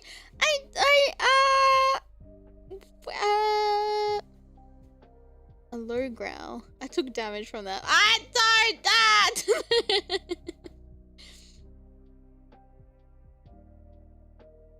that. Closing the gap. Oh yo. We're reaching out. Trying to grasp. Ayo.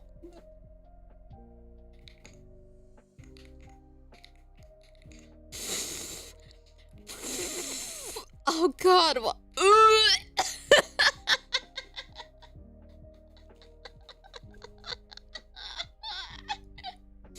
It's if I was to read this, I wouldn't cringe. I would be like, ah, kicking feet. But writing it out, it's cringe.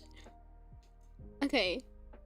Ouch, you ruined me, but you better save that attitude for the racetrack. Don't want that pretty little mouth of yours to be all bark, no bite. The coyote grins, stepping forward, closing the gap, reaching out, trying to grasp Rose's chin. When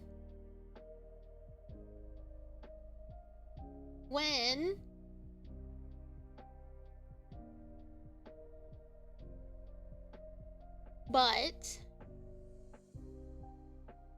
do I full stop or comma? Is this too long of a sentence? Maybe it's okay. Comma.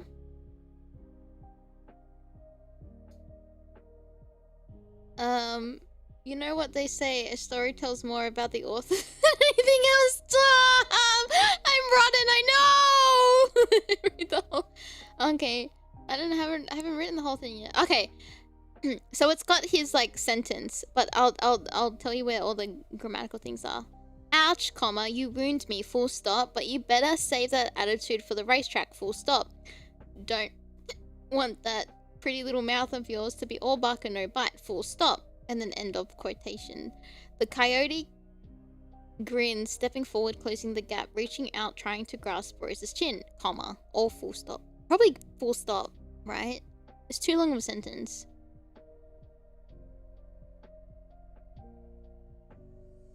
Yeah, full stop, yeah. However...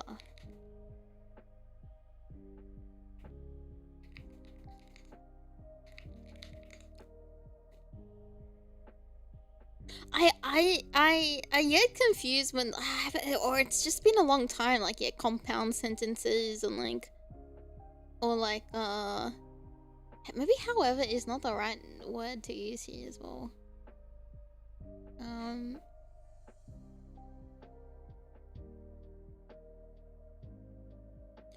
However, before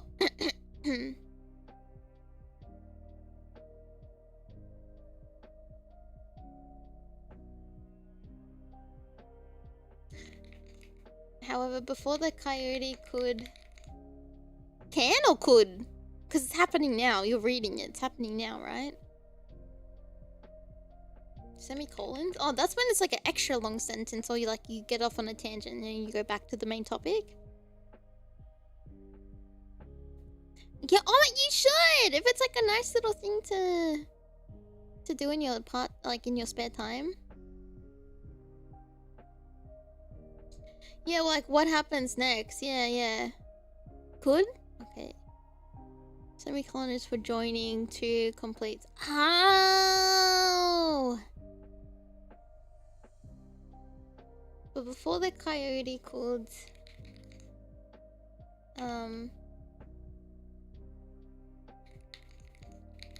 lay a finger on her. It's coming!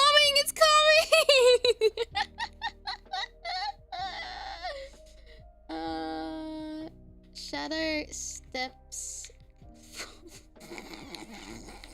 forward. Putting himself in between Rose.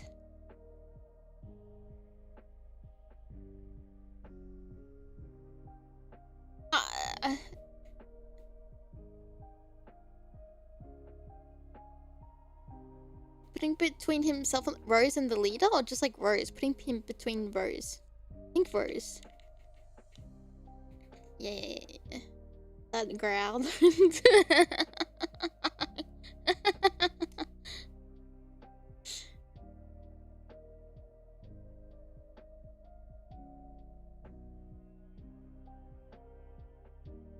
Yeah, or is that using too much of like the coyote?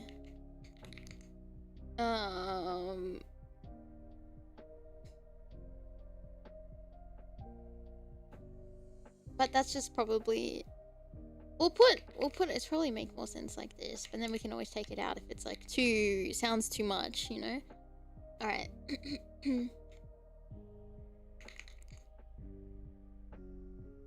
Between him and Rose.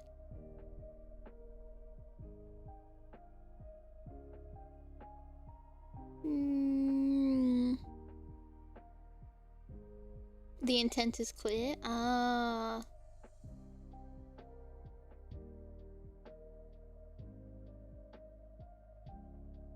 Oh yeah, I guess, yeah. Just like Shadow steps forward.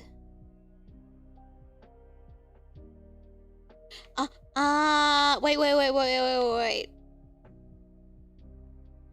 Shadow steps forward, grabbing the attention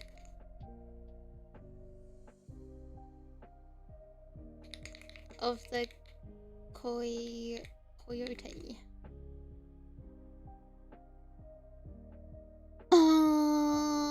Yeah.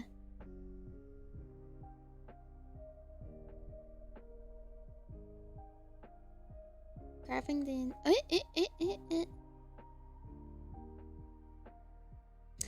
Oh wait, I read that wrong. Okay, chotomate. Okay.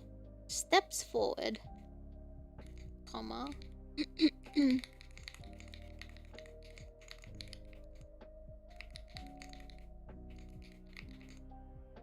Blocking the path to Rose before the coyote could lay a finger on her. I don't know why I've decided I really want that in there.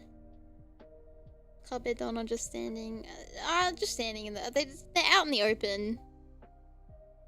Think of it like, you know, like at a racing stadium type of thing.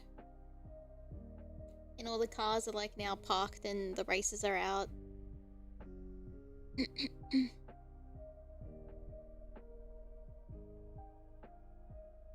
think the whole crowd thing's still watching, yeah. Would have to be.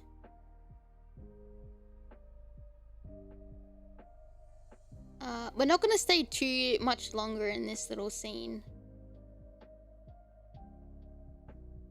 I think.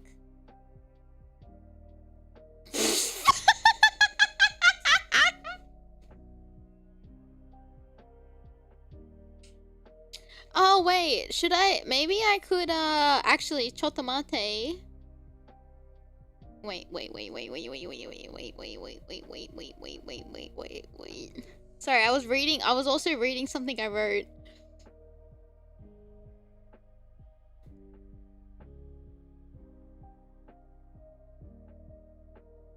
Okay, lowering her hand, she gestures to Shadow to follow her. Maybe like they both begin to walk to the sidelines.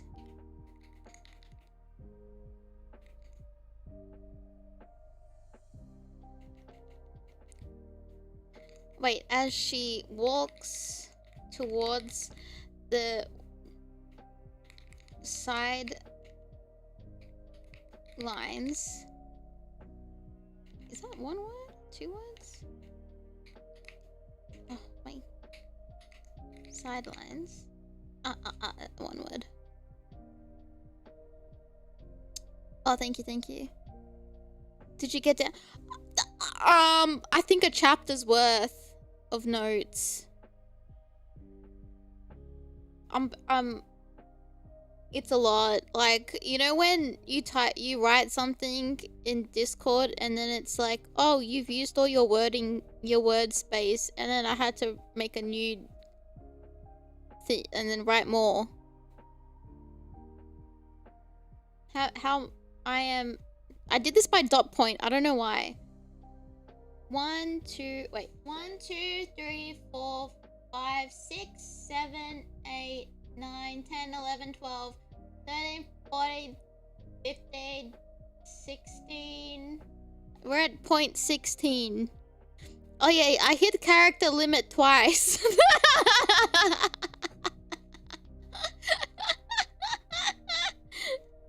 These aren't just like, yeah, this is like full-blown chapter 1 setting I think I've written.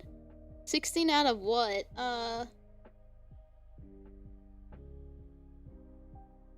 1, 2, 3, 4, 5, 6, 7, 8, 9, 10, 11, 12, 13, 14, 15, 16, 17, 18, 19, 20, 21, 22, 23, 24, 25, 26, 27, 28, 29, 30, 31, 32, 33, 34, 35, 36, 37, 38, 39, 40, 41, 42, 43, 44. And that's just character limit. What did I say? 44, 45, 46, 47, 48, 49, 50, 51, 52, 53, 54, 55, 56, 57, 58, 59, 60, 61, 62, 63, 64, 65, 66, 67, 68, 69, nice, 70, 71, 72, 73, 74, 75, 76, 77, 78, 79, 80, 81, 82, 83, 84, 85, 86, 87, 88, 89, 90.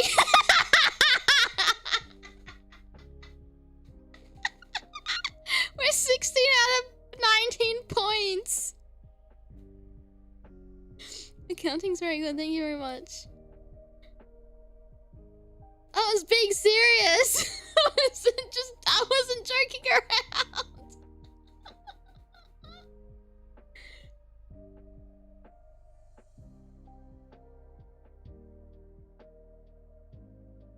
It's like 3 or 4 books, I think. No, it's not. Don't apologize, you're fine. I wasn't kidding around. That's why I was like, would you like me to read you the whole synopsis of like chapter 1? Or like, do you want to leave it as a surprise? When you said you had to write this down quick, I thought it was a few notes. I mean, I did it like in an hour. Hold on. Oh, okay. So I finished typing the first notes at 11:54 p.m. and then the second half I finished writing it at 1 a.m. Okay, it was more than an hour. Oops. What is that?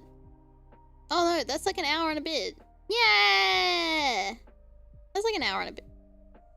11 a.m. So 11:54 p.m. to 1 a.m. 101. So I did spend an hour writing that. That was... No, this was like... I think it might have been after... What was I doing on June 30th? I must have had a stream. And then I was like, I'm tired. And then I had a nap. Which was... Not really a nap, because it was nighttime. And I could have just gone to bed. And then I woke up. And then I was like, I had a dream. And then I needed to write it down. Yeah, about an hour and 10, yeah. It would be kind of interesting, the timeline. What was Aimee doing? Was it a Sonic stream or was it... Yeah, interesting. Oh, we almost finished the whole page. Yippee! Okay. Let me go back to point 16.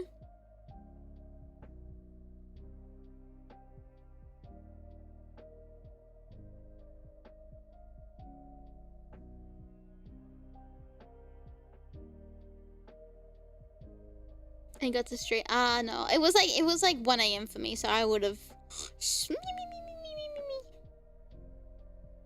Okay. However, before the coyote could lay a finger on her. Okay, yeah. Shadow steps forward, blocking. Oh, I already wrote that. Why did I write it twice?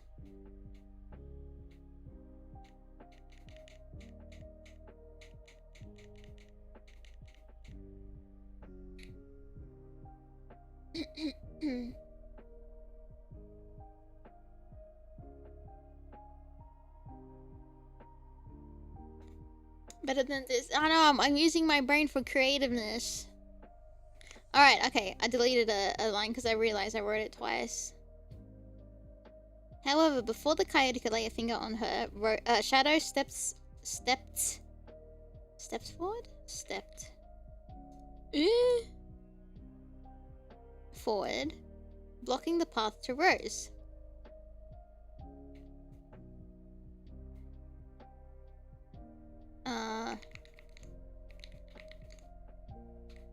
Cody retracts his hand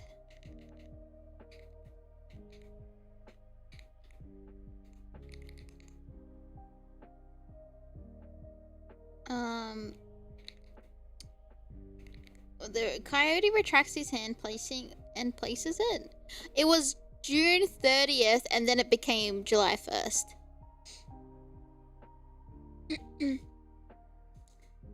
The coyote retracts his hand. I think, comma. Placing it on his hip. Oh, no, what do I want him to do? What do I want him to do?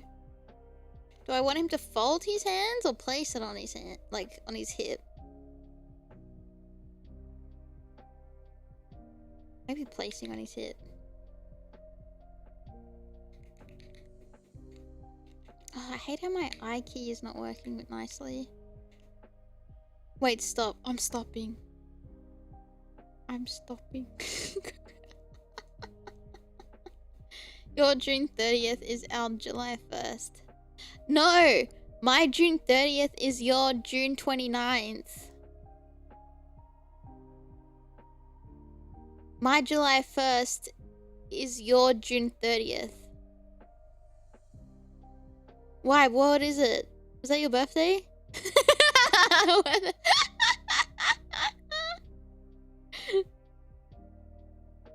No, it wasn't. Your birthday's later in the year. I think I remember. What was it?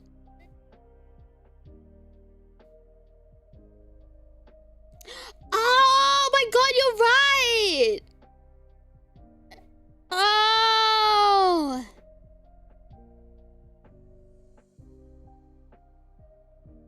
I would have had to wake up early to watch that. Or was I awake that day? Like, was... Oh... So the stream would have been game carry. Ah, gotcha. What an interesting timeline. Ah, it would have been game karaoke and then the watch along. Yeah. Oh my god, it feels ages ago, but not that long ago. Well, 6 months. Yeah, that is funny. Time, right? Yeah, time and its gosh dang constructs.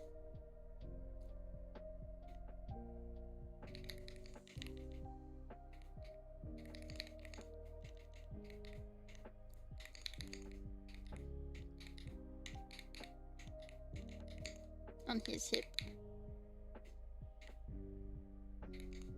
Shakes fist. I was literally just thinking that. It's a lot. That's a half a year, yeah. Need some 14 karaoke. Oh, that would be, yeah, we should do 14. We gotta do game karaoke again. Okay.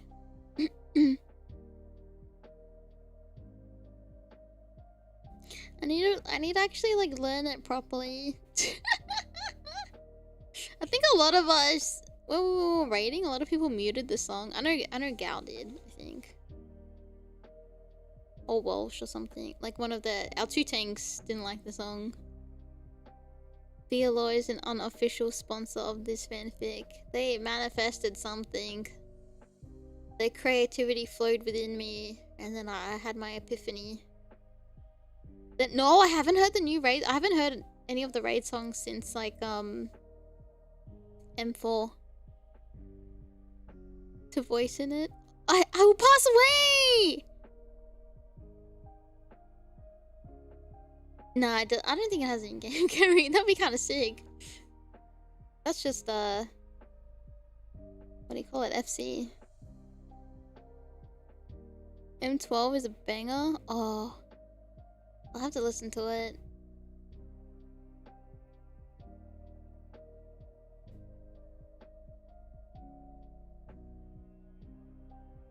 That wasn't what flowered it? What do you mean?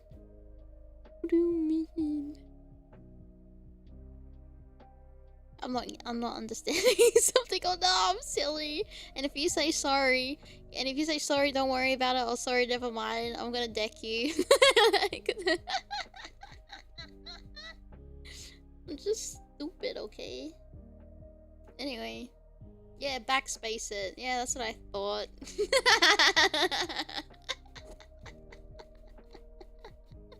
I wouldn't concern yourself. Shut up! Do it!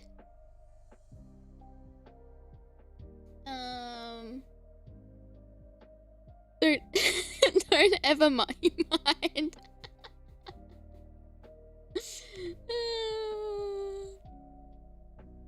Okay. Okay, okay, so what I'm writing now is...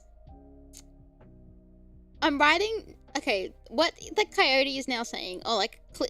I almost said something wrong! Cliff the coyote is now saying...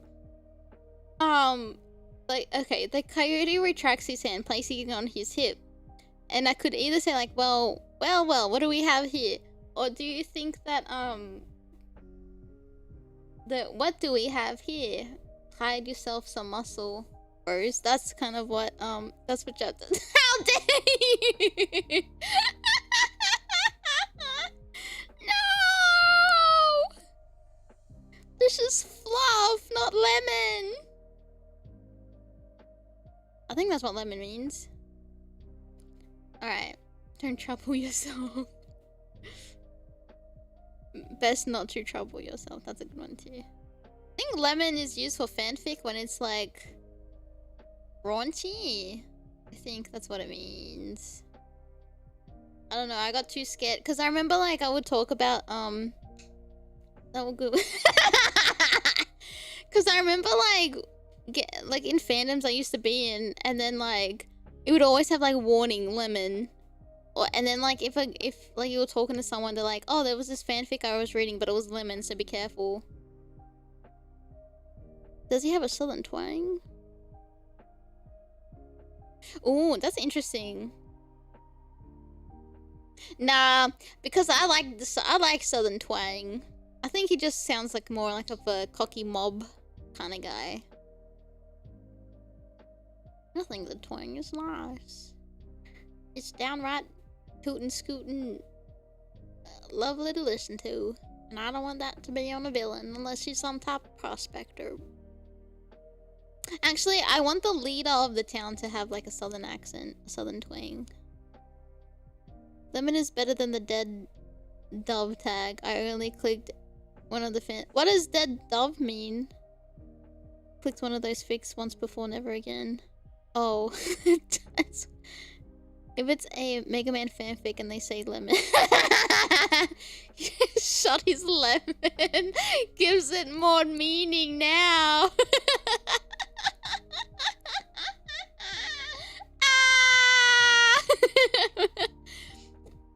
There has to be a lot of fanfics between X and Zero. You can't tell me there isn't. I can go on AO3 and fanfic.net right now and find a gajillion of them.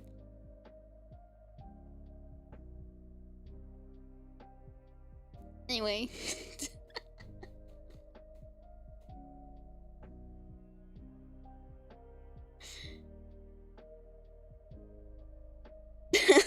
I reckon. I don't even meant to say it like that. I'm just Australian. I reckon. Does that not sound Aussie? Clifton. Okay. All I can hear is Brad.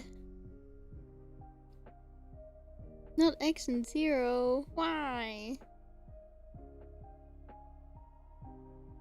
You want X and Vi? Oh, Zero and Vile. Wait a second.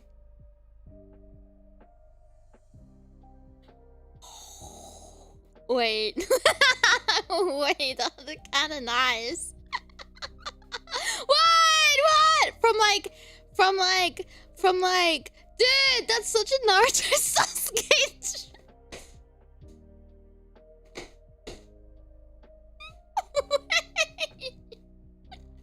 Wait.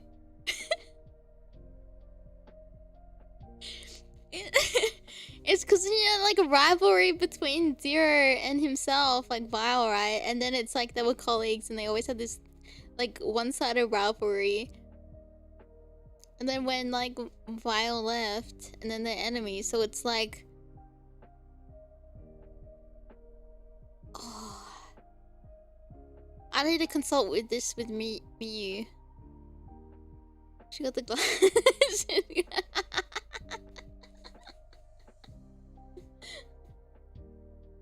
I need to consult Miyu.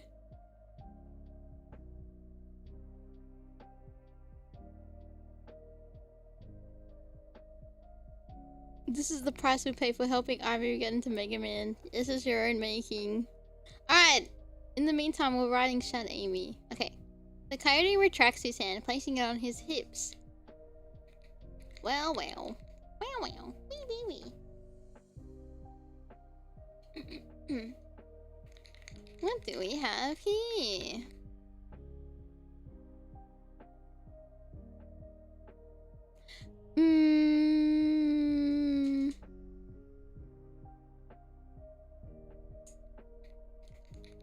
Looking shadow up and down.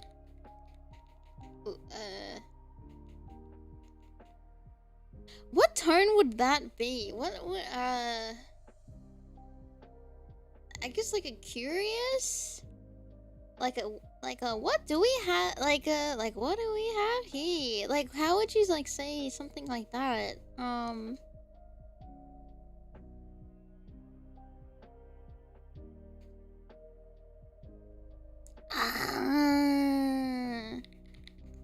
He says mockingly looking.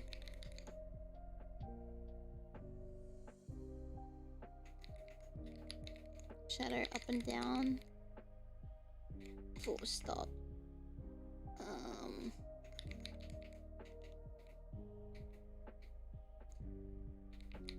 Hired yourself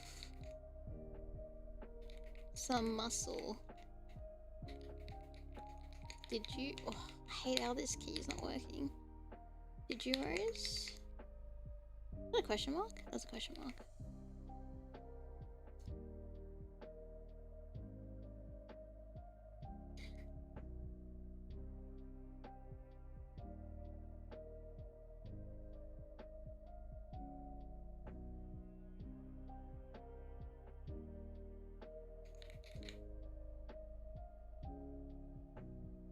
Oh no, my eye key. Yeah. I have a thing I can pop out the cap to like clean it, but I'll do it later. Saying this to, I guess, like, Aimee. Like, he's not really, at this point, talking to Shadow.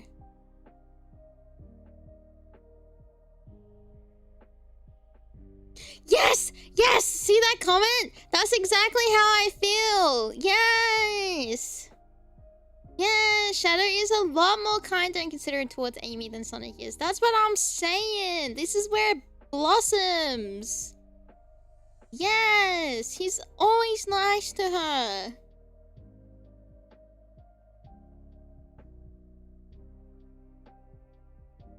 The being so my Shadamy gang. There's a Twitter community and it's like Shadamy colony. It's pretty nice. Alright.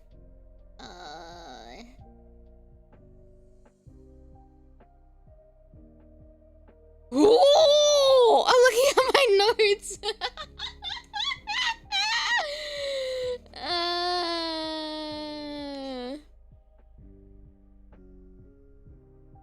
Okay. Wait, I think I wrote this. I could write this better, or in a different order. So I wrote the coyote retracts his hand, placing it on his hip. Well, well, what do we have here? He says mockingly, looking Shadow up and down. Hide yourself some muscle, did you, Rose? He's nice to everyone, but due to his upbringing, he's a bit cold and distant, but deep down, he's the sweetest. That's what he's hard on the outside, but soft on the inside. Like it's not his, because he wasn't always like that. But I think like he's always had like this insecurity about himself, where because of like his knowing that like he's, you know, part yeah, like the DNA shared with Black Doom as well. So it's like this thing that he knows people are scared of. yeah, product of his environment. So he does become very, you know, standoffish and a bit, you know, but like when he's with Maria, he's like he that doesn't bother him anymore. He's tsundere towards everyone. Yeah, I love tsundere. He's just, yeah, he has the sweetest heart, wanting to do good by others. Yeah, I agree. Yeah, deep down Shadow's a softie, but not to Tails, who's always ready to fight Tails. I wonder what it is. What did Tails like ever do? Or like maybe it's just one of those things. Like Tails just gives him the ick about like being a know-it-all, and then he just can't look past it. And I don't know. I like to imagine Maria taught him to be nice to girls. Oh yeah, because it's not like he didn't dismiss Aimee when she was like at Space Colony Arc. Sorry, yeah, at Space Colony Arc, and you know, talking to Shadow about, you know, helping save the world with Sonic rather than, you know, and remembering the promise that he made to Maria. Like, he didn't dismiss her. He like really sat there and listened. Yeah, he wants to help others because he was told and believes he was meant to help cure others, especially. Yeah, it's almost funny that it's always Tails. Isn't that Tails actually the biggest threat to the world? He must know something. He was nice to, yeah, there was a lot of times he saved and protected Rouge a lot. In SA2, in 06, in that animation for Crossworlds, like even though it's a competition, he like made sure she was safe.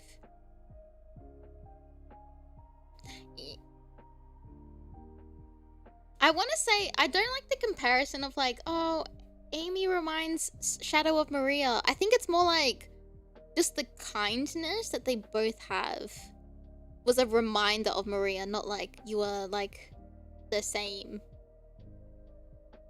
You know, like maybe more like that. That's how I kind of see it. Shadow's Life is my favorite Greek tragedy. Oh, no. He's an engineering genius. Sorry, Tails is an engineering genius with scraps in his garage. He could make Eggman look like an amateur if he had those. Oh, no, absolutely. Absolutely. Like, we kind of saw things like that in, like, Sonic Prime. Like, with Nines. Yeah, Shadow was ready to kill Tails and Sonic Eggs. Dude, yeah, he had no chill. He was ready to, like, yeah. Maybe Aimee's kindness reminded him of what Maria really wanted from him. Or, like, wanted him to be. Yeah. Yeah. I think it maybe like that. We saw how bad 9 can be with the right tools. Yeah, exactly. Tails really developed into dimensional travel while hiding in a subway tunnel. Yeah, he was like a Doc Ock, kinda. Yeah. But yeah, I love Shadow because of how layered his character is, and he's not like a two-dimensional, you know.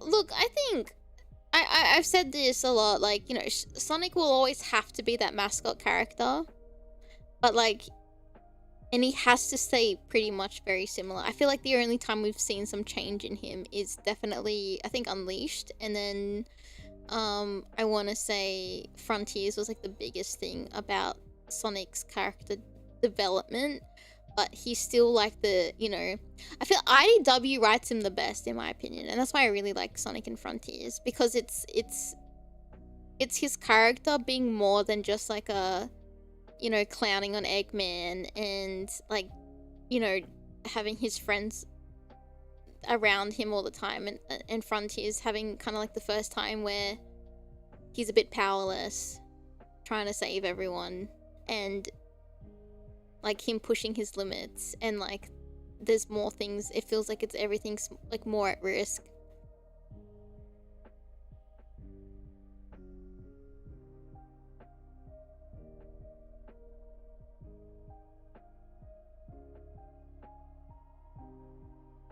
Yeah, it's like, yeah, even in the Shorter Mania, she helps Metal. Yeah. Yeah. It's about a funny blue hedgehog who runs around and doesn't afraid of anything, but it has some of the best Oh no, it does. It has. That's why I love it so much. It's because of the character writing as well. If they did Shadow 05 game for someone else, do you think the other characters has room for it like Shadow did?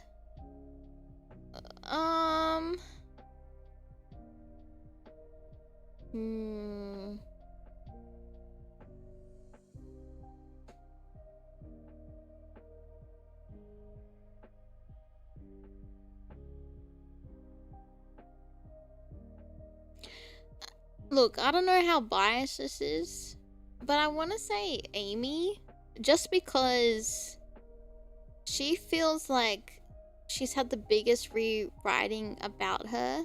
Like her character has been like changed the most dramatic. So I feel like having something to explain the growth of her character, of like why she's gone from like this, you know, lovesick girl to like just admiring Sonic and like loving him. I want to say like, is platonic the right word? Where it's like, you know, just, you know, loving Sonic as a friend rather than like being love struck all the time. And I think like having and then I think because especially at the end of Frontiers where she's like like during Frontiers where she's like I want to do things and I want to, you know, she's got, you can see like when she's trying to like break away or like really show that she's trying to be her own person rather than like, you know, like in Sonic Adventure 1, like instead of like, you know, crying and, you know, calling for Sonic, she like figures out how to help herself. And then in SA2, I know she wasn't around much, but like she did play a huge part. And like that feeling of like I feel like she feels lonely because even like in the some of the comics, I think for like what was that one we were watching with the IDW? It was like an anniversary thing, and it was like it had like what was it, Fang Bean and Bark. There was a Christmas one, but there was another one, and like she says like, oh, you guys always leave me out, and she gets like, she's really visibly upset. She's like, I just want to be included. And I feel like she really needs to have something that gives her purpose away from Team Sonic. It was the one where the robot, the king, was it the king robot that Eggman made goes out of control and then like brainwashes like Metal Sonic and Metal Knuckles, and then they're all fighting over the Chaos Emeralds.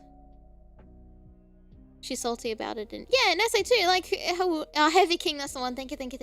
Yes.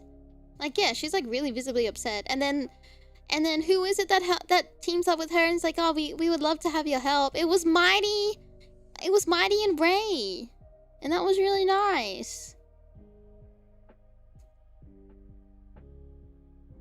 Yeah, we talked about this before with Knuckles stuff. Yeah, that's right, we did. We were playing Advance. Yeah, Mighty's a real one. I love when she describes Bark and it's like, and that's Bark. He's big, but he's actually very nice. I just think he hangs out with the wrong crowd. And then Bark gives her his scarf. He's so cute. Yeah, that's how I feel about. I think she needs to have like a really nice journey. Platonic doesn't seem to be the right word. Sorry. Yeah, Sonic as a colleague is kind of what I feel like the development of their relationship is, and then they just respect each other. But I kind of, okay, my little romantic brain is kind of like, you know, Aimee finding herself, she's happy with who she is, like the you know, finding her passion and bringing love to the world and helping others, right? And maybe shadowing yourself, but that's like a stretch too far. I'm just saying. But I kind of feel and hope Sonic at some point feels like Aimee's like the one that got away. Oh! And now it's like he can't catch up to her. You know, I think that's poetic. I like that. Yeah. I'd like to think that Bark and Bean are friends, but Fang just kind of he like put himself in the group, inserted himself in the group. Does your headcanon in the game end with Aimee having feelings for Shadow? I feel like... Okay, my headcanon is like something develops, but I don't want to say like in love, maybe. Oh, okay, no, feelings actually. Like realizing like, because maybe Shadow's the only one that really gives her, like really treats her as an equal, like really respects her a lot. And is gentle. Cringing at her own headcanon.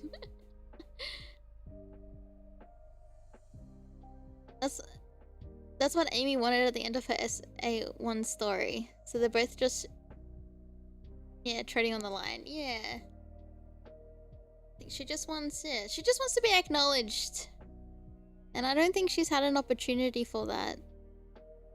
I feel... But until Frontiers, it was like the first time I feel like she really got acknowledged. If we're not including IDW, because IDW, Sonic treats her so nicely and like respects, you know, the shit she does, especially with like the I was about to say like renegades, like the freedom fighters. Like, but he still kind of like, they still feel like there's a gap. You know what I mean? Yeah, maybe after movie 4. Yeah, true. Didn't Sonic send in Frontiers? Oh, sorry. Deleted that as I was reading it.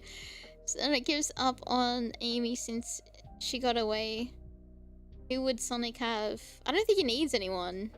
He's too of a free spirit. I think, like, the love of the adventure is what he loves. Rather than like a person, because I think like he loves all his friends. He loves all the friends he makes and the friends he has and the friends he will make. I don't think he's gonna like look, forget about Archie. I don't give a shit. I don't like Sally. I don't care.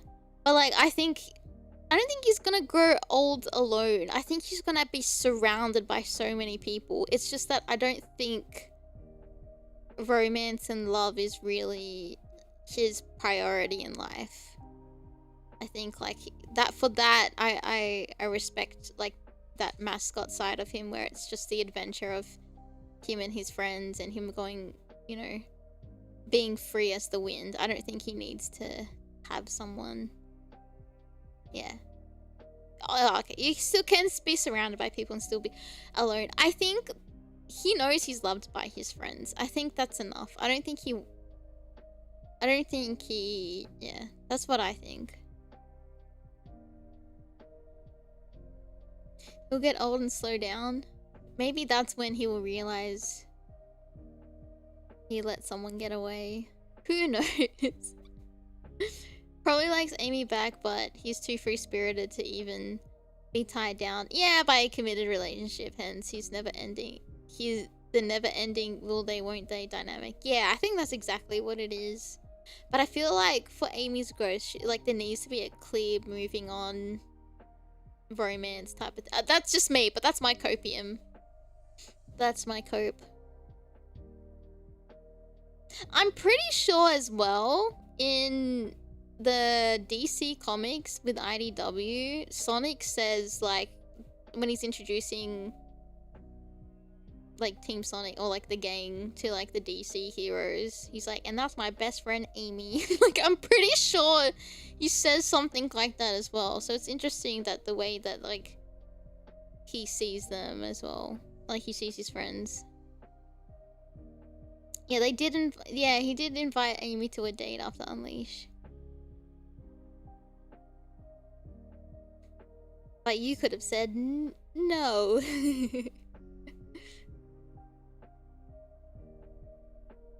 that Ori finds someone who can keep up with him a little faster. I feel like Sonic is simple like that.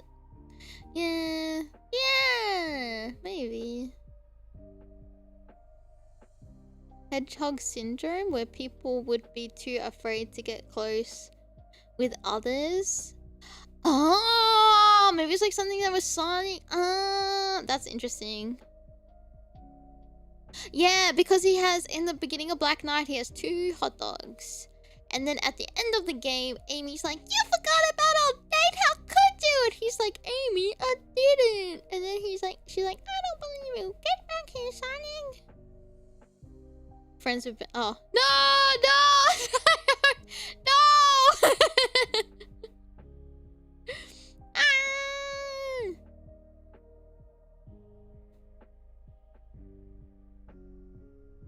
Yeah, man. Alright, wait, we're writing a fanfic. Sorry, there's a lot of headcanons going on. Alright, my bad. Okay. I haven't made a progress on this thing.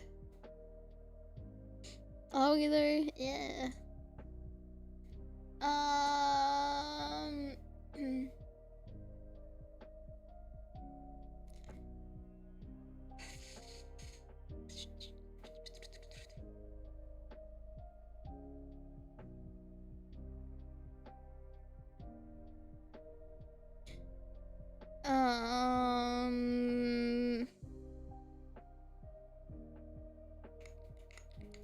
Okay, my notes say this, but I've rewritten it, okay? In the, I guess, the thing. In the proper writing instead of my little dot points.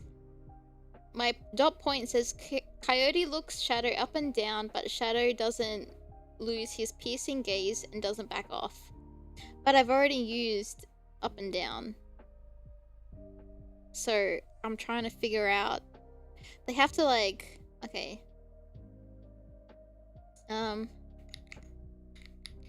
Shadow and the Coyote. Yeah, piercing. Yeah! Yeah! That's what I was like, ooh, to before. Okay. I don't want to say lock eyes. That sounds too intimate. But I guess you can lock eyes without being it. I just read too many fucking fanfics. He gave Shadow an up and down. You wouldn't. God damn it, Aimee. Alright, Shadow and the Coyote. Look eyes.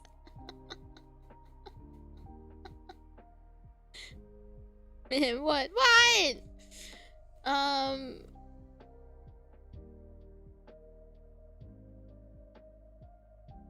It doesn't have to be in a lewd context, you guys.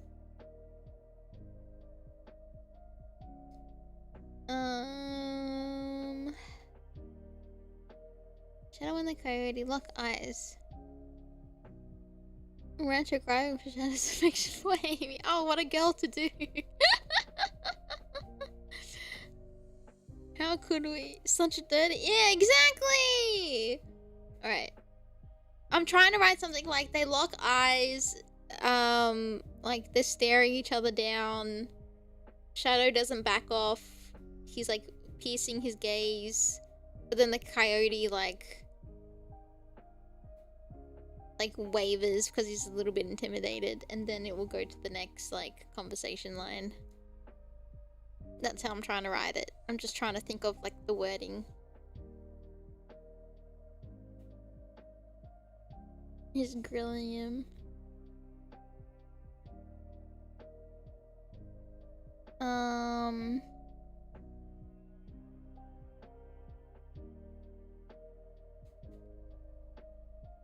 Alright, Shadow and the Coyote lock eyes, staring each other down.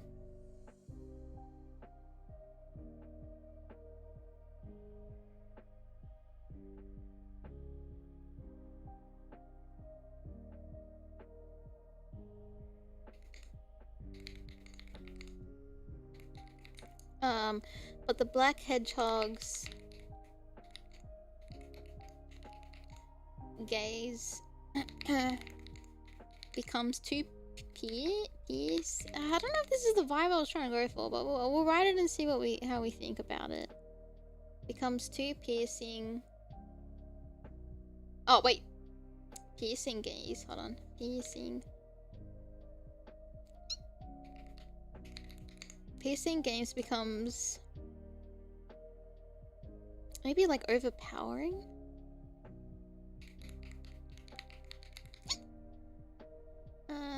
Becomes overpowering. And my yogurt, I almost forgot. I'll just shake it a bit. That's so cute, thank you.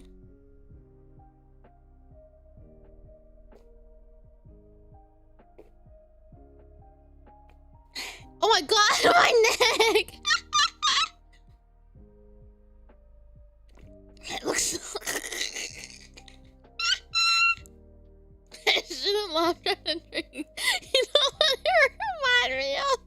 The little hamster drinking from the little metal tubes in the cage.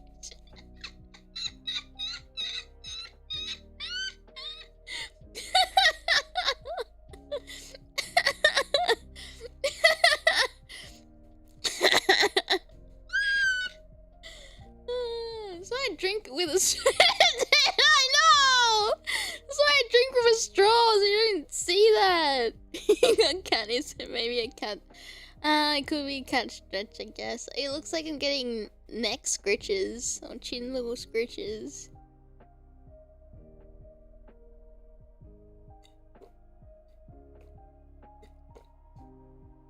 Every time I hear scritches, it makes me think of that one Twitch ambassador who called herself D.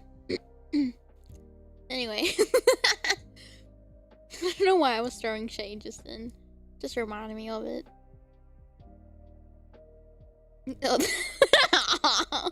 Do you not know? Back in the day, it was a couple of years ago. So I say a couple of years ago, it's probably been like 8 years ago. That was probably like over 5 years ago. There was this, they were giving like Twitch ambassadors to like whoever. And this one lady got in. And she was like kind of already controversial. For I don't know what. But she I don't care what people call themselves or like what they identify as. I think it's as long as they're not hurting anyone. Like you do you. That's fine. But the weird thing was is that she was on stream and she had her like she was saying, you know, I'm a deer. And then she had her friend like scratch under her ear and she's like kicking her feet and she's like making these little sounds. And her friend's like, do you want a little scratch? And she's like scratching her chin and she's like yeah, like the animal, yeah. And then like that clip went crazy.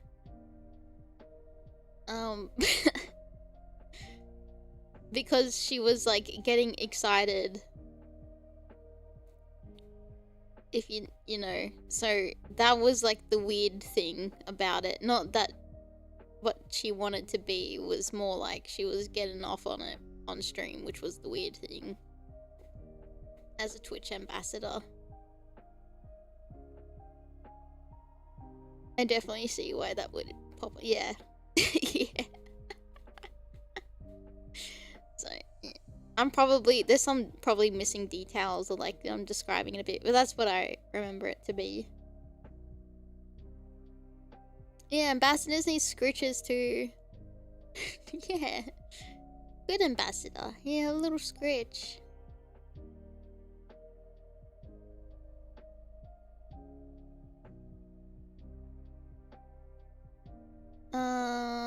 Okay, hold on. That's still wild. It is very wild. Look, if they were an ambassador, I think it's just like, oh, that's just their community and things that they do. That's fine. I think when you represent a company is when it starts to be a bit like, maybe, I don't know, don't do that. maybe it's like the whole Aaron Hansen thing, like being like Sega's ambassador, or like Sonic ambassador, sorry. And then shitting on the game and saying things that aren't brand friendly. Yeah, maybe don't. Yeah, maybe don't do that when you represent a company.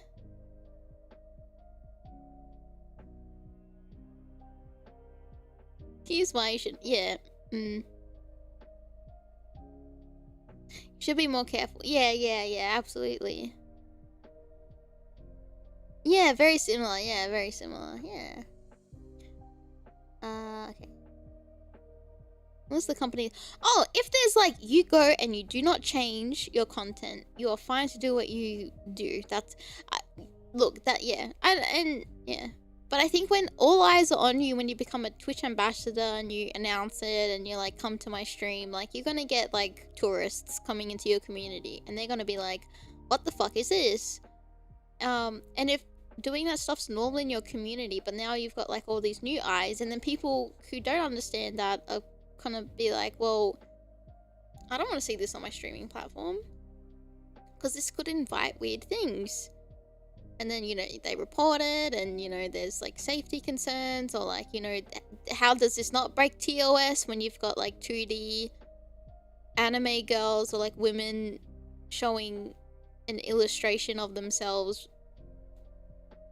that's not real, like thighs or upper chest, but they get into trouble, but, you know, getting off of getting scritches is apparently okay. You know what I mean? It's just I think it's more of the double standards of Twitch rather than like, you know, what they do in their community is what they do, and that you just leave them be in their corner. But like when it becomes public, it's like, it's very stark. The hypocrisy. Yeah. I think that's what was more of the issue, perchance.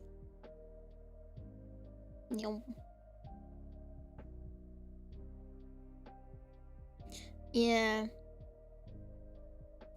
Yeah, because what was it? Shibi was in a stream with... I'm not trying to, like, bring up names. I can't remember her friend she was streaming with on Twitch, and then the Twitch just banned the friend over nothing. It was very... or suspended or something. It was very...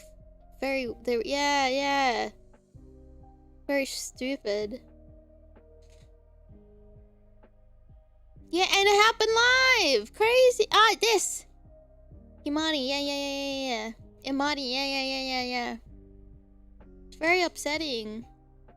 Hate raided. Yeah, so, like, not ban the person that started the hate raid, but, like, ban the victim. Yeah, nice one, Twitch, you fucking idiot. Like, over a PNG is fucking crazy!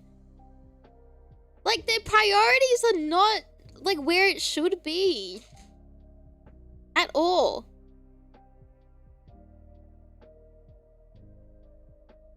I feel like Twitch made more room for people to do more things with when they want to do something. Like, yeah, we got hot tub streams for people that started doing that. ASMR. Like, for goodness sake, you had someone on the platform giving birth with the CEO watching and congratulating them, but, like, God forbid a fucking PNG woman gets harassed. Like, that's like, oh, you must have done something. You were showing too much not real skin, you whore. What? Hello? Fucking wild. Hate the purple platform. It's a travesty, yeah. It's not even real skin. We're not real. Hello? Like, Twitch has no object permanence. It can't differentiate between 2D women and 3D women. With that, look, that's nice you put us all together in the same category, but we're not. It's not, unless someone had their full, like, out. Out, then yeah, sure. Like that one stupid VTuber who was like, oh, I'm a PNG woman, I can have my, like, out. And then she made a model with her, like, areolas and everything out and about. The reverb was an accident. And like that I can say, like, that's okay, that's not okay. Like, don't do that, dude. Like, that's not helping us. Yeah, they were out and about. Like yeah, like no one realistically is doing that at all. But like there's hot tubs, there's body paint, ASMR, like where it's more than just noises, it's visual ASMR of like butts to mics and feet to mics and things like that.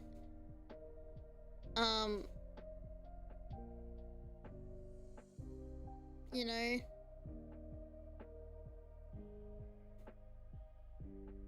And I'm not hating the game, it's just I hate the platform that like has the double standards.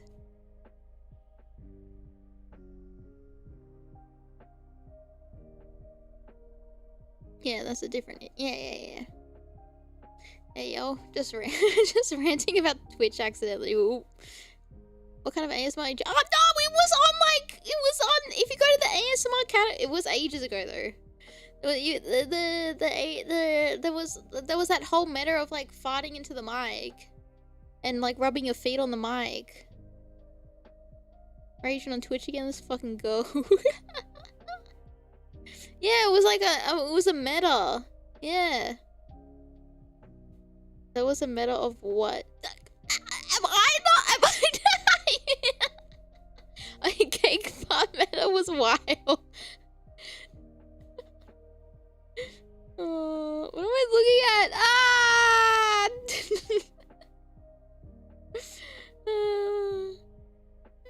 Yeah, that's the fault of the game. Yeah, it's the fault of the game, not the player. Yeah, there's already sites dedicated to that stuff. Go there. Yeah, not a streaming platform that's meant to be for gaming or like just chatting and creating communities. Meta's a really weird way to spell fetish. That's really funny. I'm playing place on the review. Oh no. Remember when Twitch was only for all those things? Yeah, yeah. It's funny because, like, when I used to... You won't be able to find my old accounts, I'm just saying. But, like, back when my eyes were closed as Aimee and I was in a different body, I did a bit of IRLing for a little bit, and I didn't like it.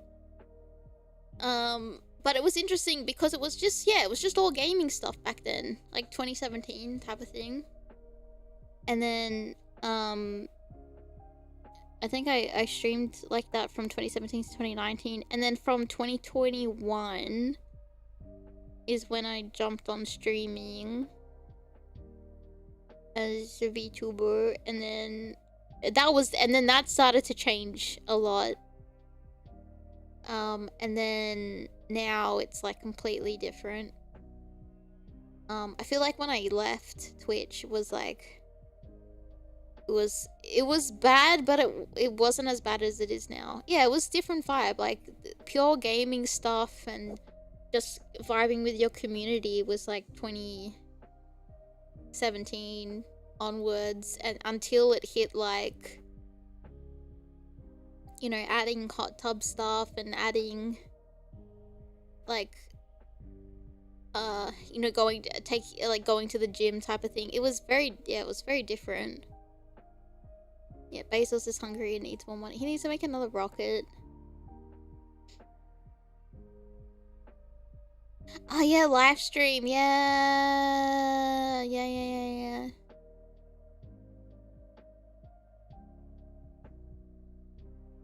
Yeah, Twitch not being about streaming nonsense. Yeah. Anyway, give us 9.99 for 1 Twitch sub to not get bullied by 5 ads. Yep.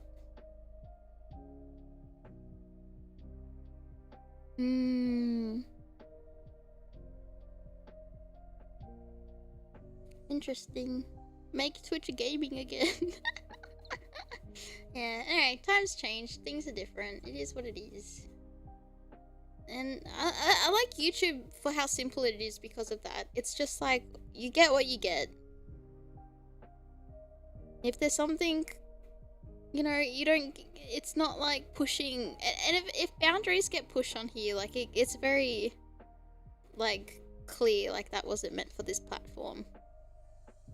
Like you get a gaming stream, it's mainly gaming. I think ASMR is fine as streams. I've got no problem with it, but like you get what you get, and that's nice.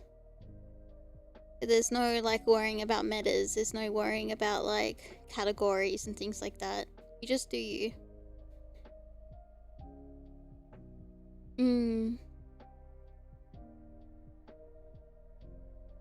Yeah, I like YouTube.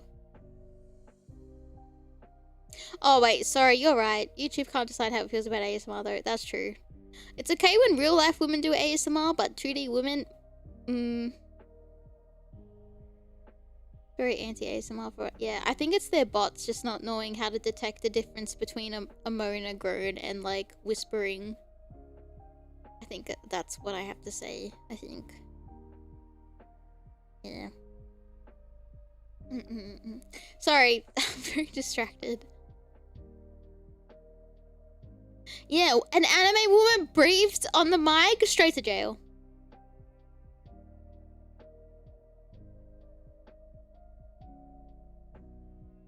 Imagine hiring people for your company to do human revision on like people's content. No, a world like that can't exist in 2026. Not when we have AI. Dun, dun, dun. For some reason, they're threatened by our 2D, our 2D bubanis. I don't know why. It's really weird.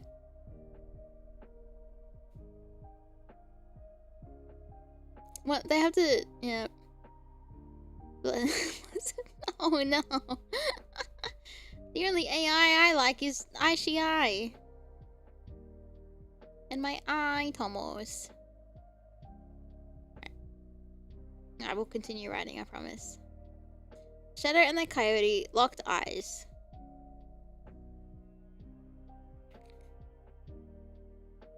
Not all AI.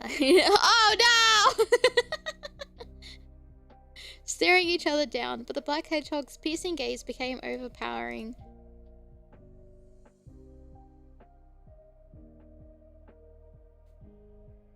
Yeah, Aimee's AI that I've seen floating around. Thank you.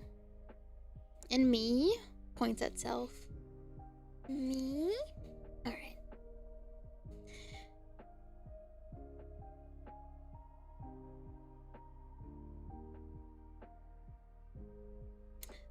Okay. His piercing gaze became overwhelming, and the coyote broke.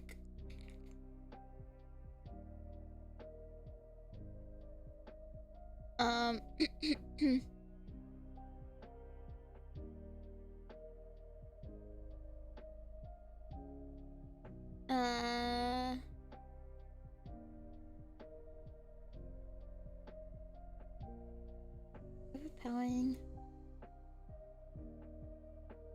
Oh my god, the stupid, like, yeah, that's just like you're living under a rock kind of thing. I know like VTubers are niche, but like, for real? Like,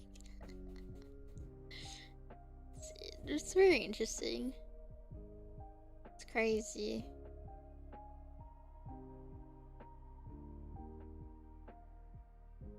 Shadow and the Coyote locked eyes, staring each other down, but the black hedgehog's piercing gaze became overpowering, and the coyote,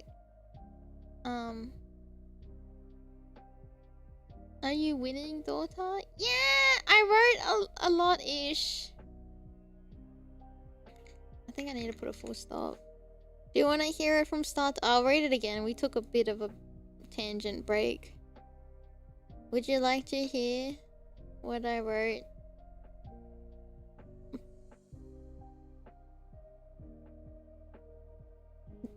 Try not to cringe to my fanfic.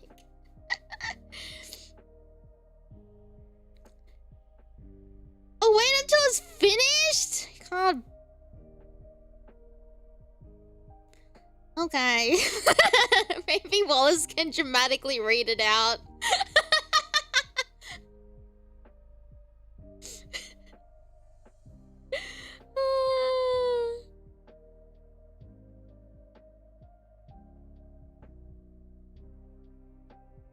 I just might. You gotta do all the voices.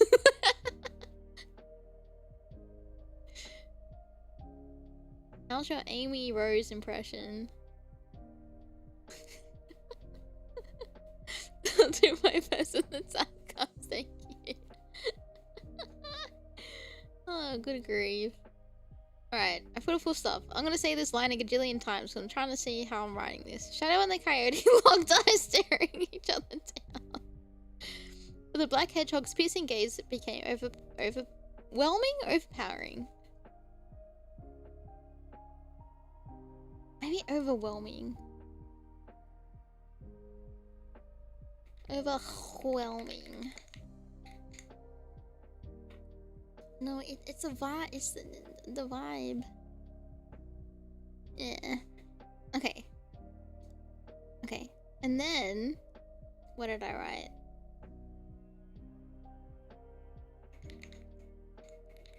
The coyote is first like breaks eye contact.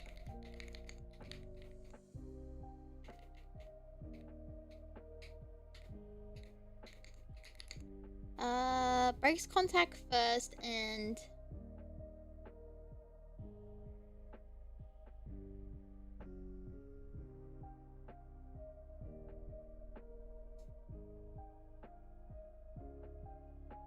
I want him to like cover up the fact that he broke eye contact first. Oh wait, no. Okay, no.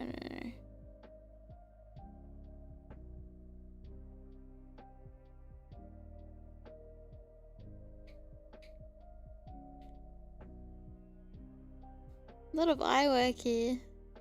Yeah, what was that in that game in Pathologic 3?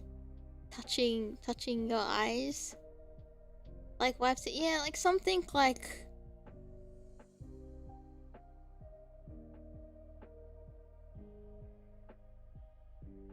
my eyes touch you. Yeah. You can use powerful later. Ooh.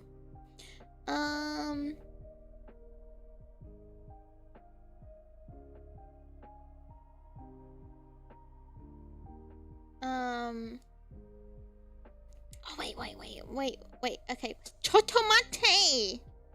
The coyote... Eh?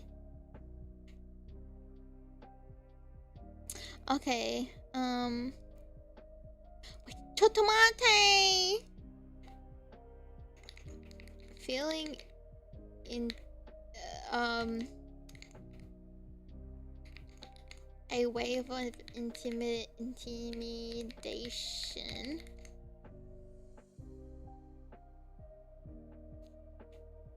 Huh?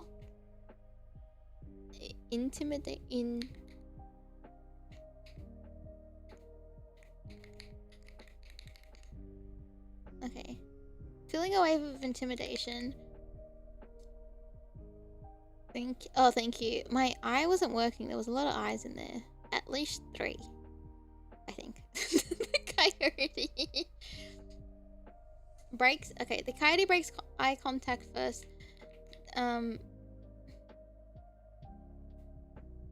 Disguising.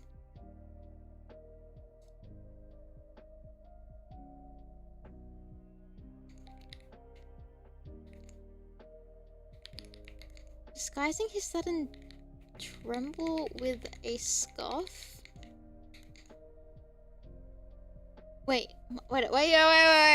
Maybe instead of like masking.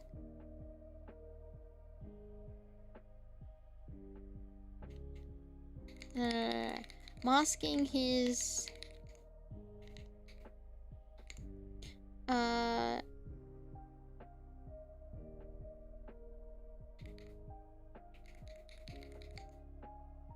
masking his trembling with a arrogant scoff. Yeah. Does that make sense, Aitomo? The black hedgehog piercing gaze pierces through the coyote's deepest inner self for something strange, alien to him. Woke up with a thunderous roar. The moment the coyote felt more like a cub. That's really... That's really good!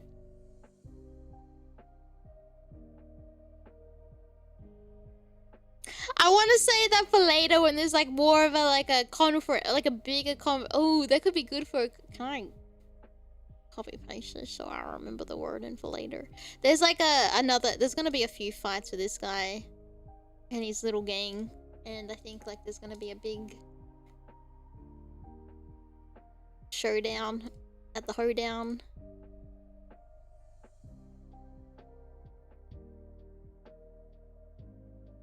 Taken with that. No, credits. Aimee and the Aitomos at high noon. Yeah.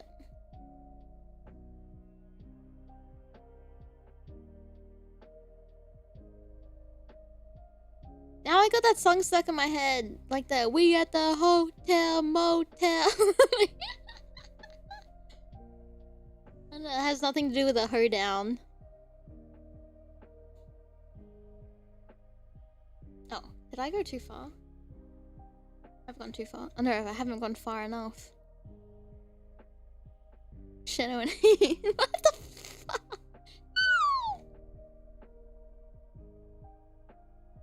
Oh no, I saw the word giggles in my fucking notes. I'm gonna cry.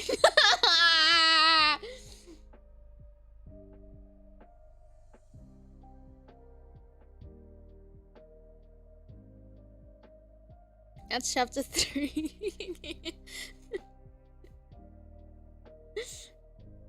Holiday Inn. Who's giggling? Oh, it's probably Aimee.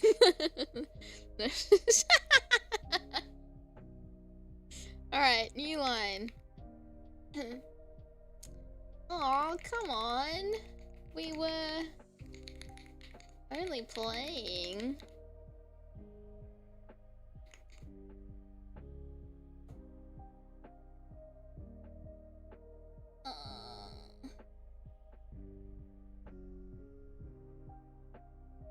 Ooh! I'm reading my notes, sorry. So I wrote, oh, come on, we're only playing. The coyote tries to peek behind Shadow to Rose as he mockingly pretends to plead. But Shadow doesn't budge. His gaze and stance become more intense. The coyote stands up straight and glares back at Shadow. You got a problem, Hedgehog? Shadow doesn't waver. Make a sound or lose eye contact. His gaze becomes more intimidating. The racers in the race team standing behind the coyote sheepishly are the first to back off from Shadow's stare and look away. The coyote turns around and scoffs in annoyance, flicking his tongue. You don't know who you're messing with, but you'll soon find out. The coyote turns around and signals his crew to move with him as they leave.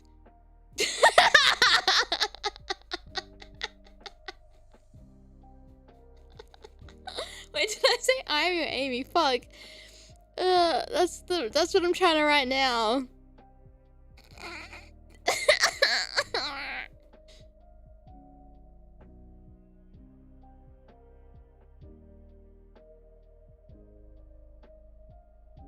Is it? Oh no, it's becoming self-insert. It's Aimee.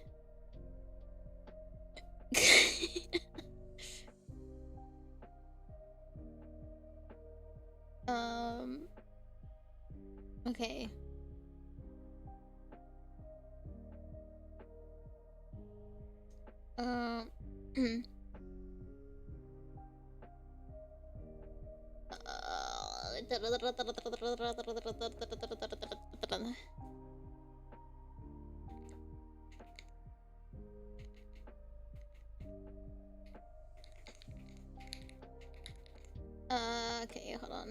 behind.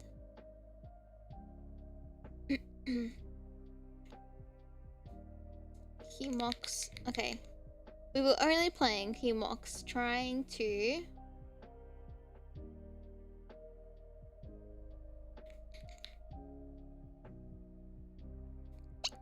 peek behind shadow.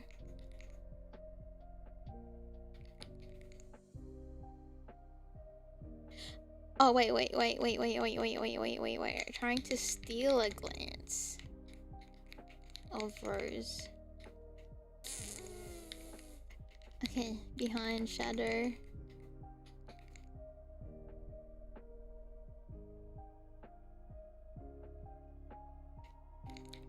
Pretending to plead.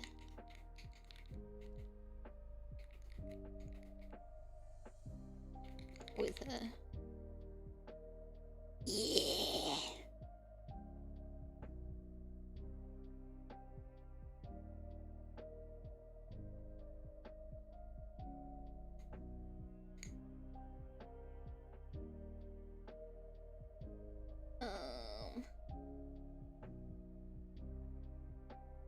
Is it okay if I use however?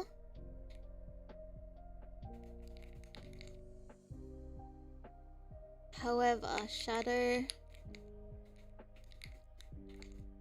doesn't budge where he will allow it. Thank you. Thank you, judges. Where he stands. His gaze becoming even more intense.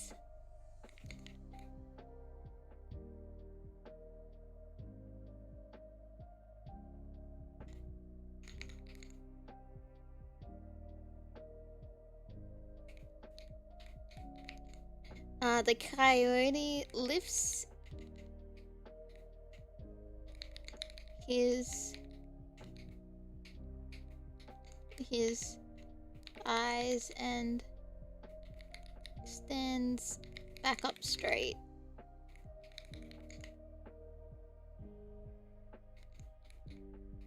Glaring once again back at Shadow.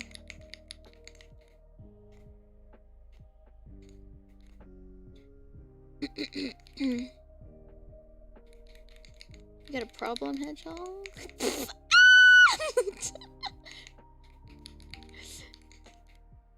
Wait, question mark, right? Progressively. Oh! Wait, where did I write that?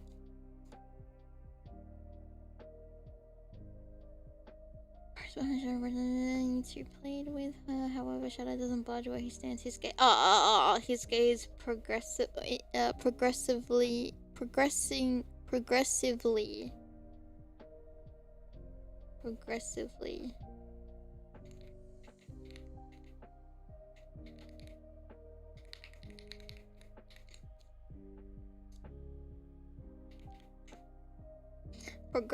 more intense. The coyote lifts his eyes and stands back up straight. Wait. The coyote lifts his eyes.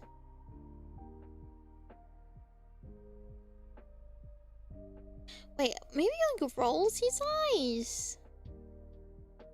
Yeah, at the end of that, yeah.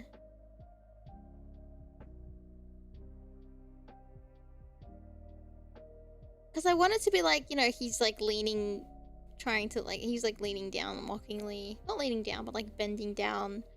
Like bending, looking behind Shadow to Aimee, and then like he notices like Shadow's gaze on him. So then like he looks up.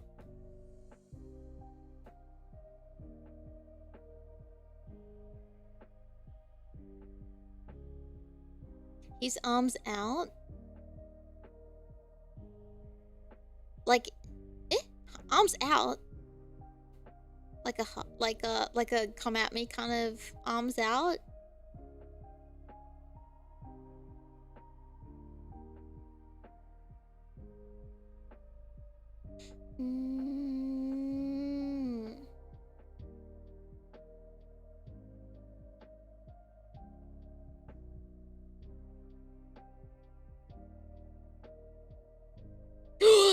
Wait! He barks. You get it? Because he's a coyote.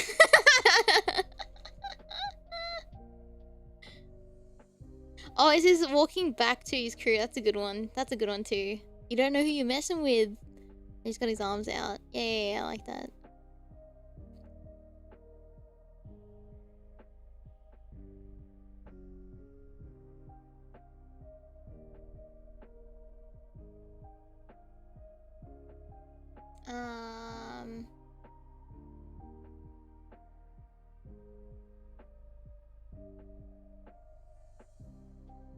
Yeah, that cocky attitude.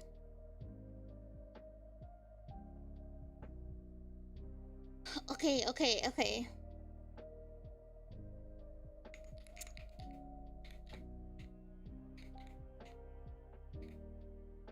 Despite the oh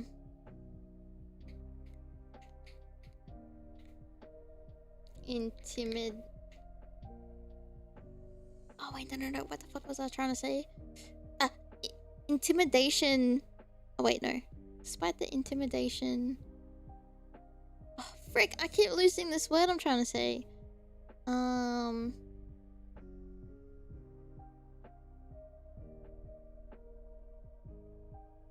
Intimidation check, that's not it. Like intimidation tactic. That doesn't sound right either.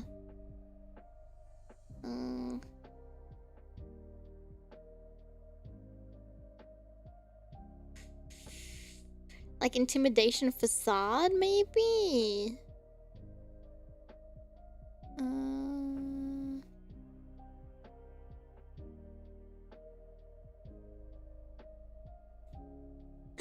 Oh, counter.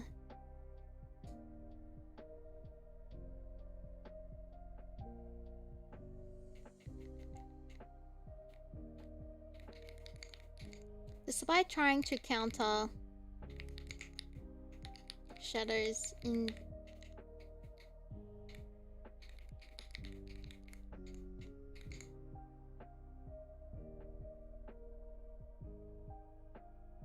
they sometimes similarly to dogs too, and then other times a bit like a fox. Oh, what does the fox say? Low-key interested, but low-key don't want to hear anything about his quill. What?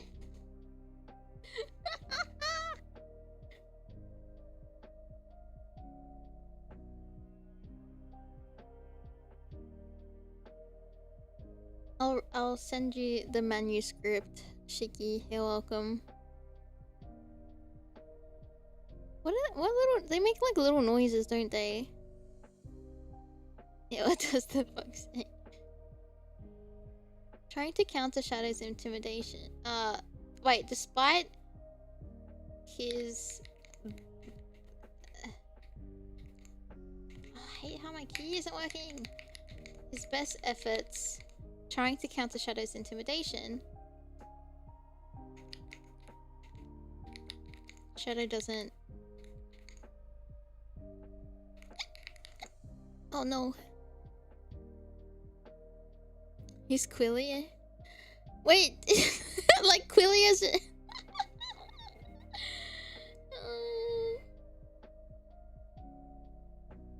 Welcome back.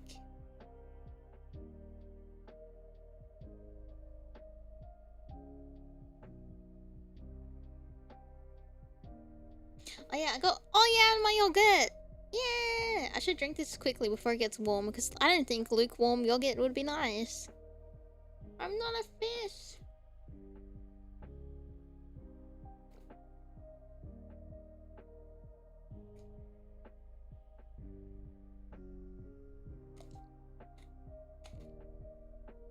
Okay. Yogurt consumed.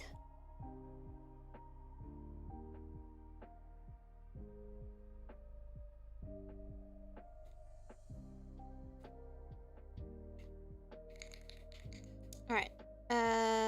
Shadow doesn't waver. Not even a breath can be heard.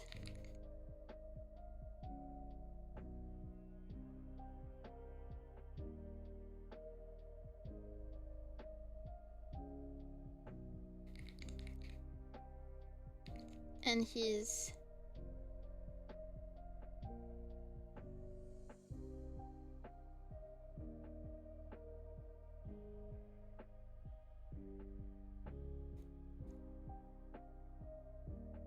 Is it? I feel like there's too much like describing eye contact.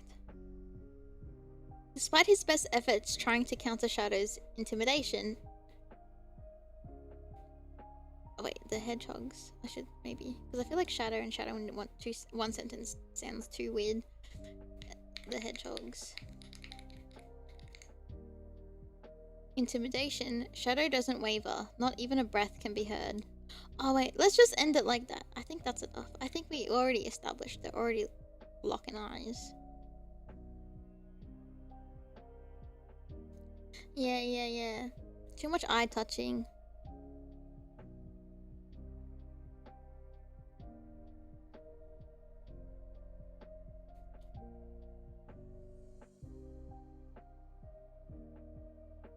Because the next thing I was going to follow up with, like, his gaze becomes more intimidating, but I think it's already kind of established. Yeah.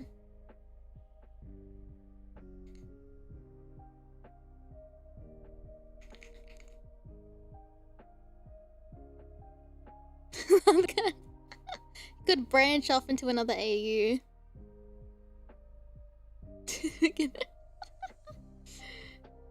The...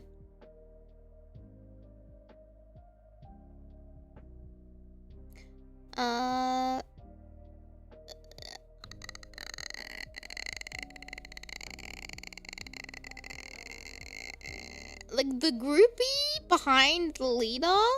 Would you say like groupie, squad, team?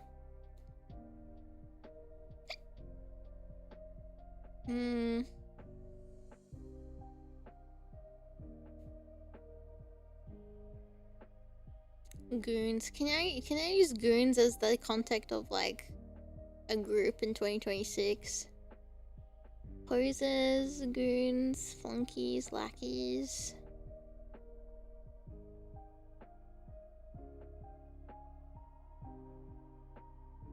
Yeah, as a mob goon. Yeah. In context, this sounds fine. Maybe the leader's lackeys. That's given a little bit of alliteration. Peanut gallery. Actually, that would be a good... Wait, say that for later. That could be a good insult later that Shadow could say to, like, Cliff's gang. These little goons. You could say, like, you and your peanut gallery. Would that be something he would say?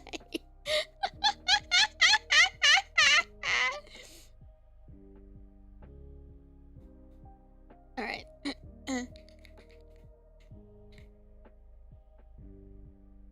Shadow having some sass. Shadow have a little bit of sass, I think, is like really... Because everyone sasses him. They call him Boomer. They remind him about Maria. They remind him that he's old. Like, and that he has skates, even though they're air shoes. Like, they just always have to make fucking fun of him all the time. I think he deserves a bit of sass, to sass back. I think he does say something like that in movie 3. No, really. Probably. But it's Keanu Reeves. I feel like they gotta say something a little sassy. You can make a joke here or there. And then I feel like if Shadow heard him... if Sonic heard Shadow say something like that, Shadow would look at him and like, what? Like, I can make jokes. And then Sonic's like, I don't even think you were... I thought you were too old for that. And they would always quip it around to being an ass. I feel like I just mumbled all my words there. Don't worry about it.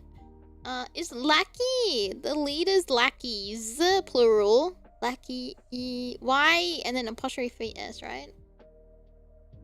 They do have quips, that's true. The ultimate life form can't joke when he wants. Yeah! Oh, it's IES. Oh! Plural! Lackeys. Fuck you, Google. Don't even know how many R's are in strawberry, stupid AI autocorrect. It's telling me to spell it with Lackey YS, but I don't know if that's correct. Lackey, oh yeah, that is possessive. Oh gosh. Lackeys. Is it right or wrong? I don't know. Google keeps underlining it.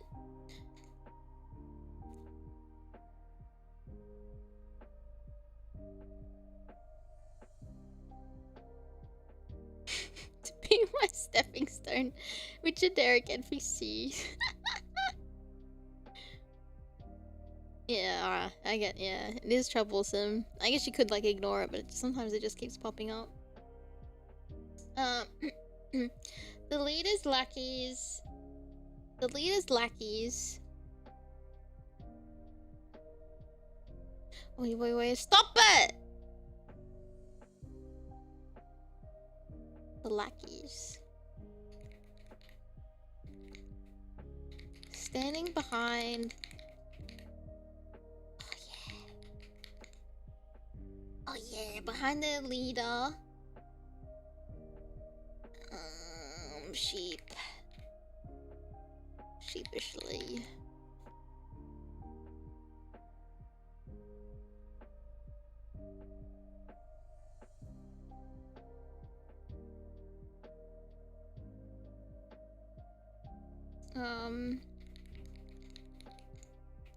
Break off eye contact.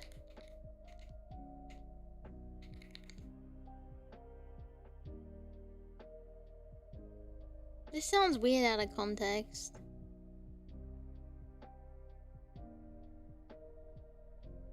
Because I was about to write. The lackeys standing behind their leader sheepishly break off eye contact with the scene before them. The scene in front of them. And look away is basic, yeah.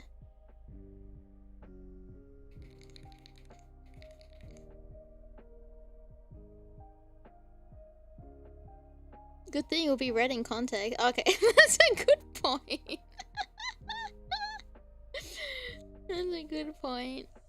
And look, okay.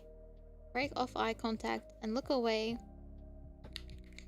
from the scene in front of them? Or like, wait, no. And look away. I want to sound cringe me like from Shadow's aura.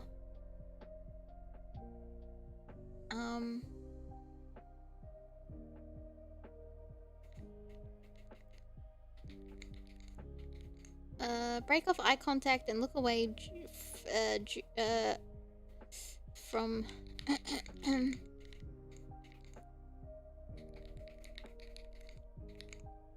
the scene before the— oh, it was? Okay. Thank you for not making me think twice. Wait, the scene before— wait, looking away from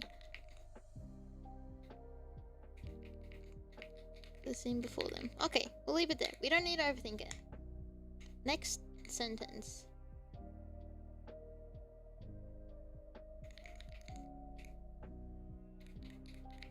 The coyote turns around.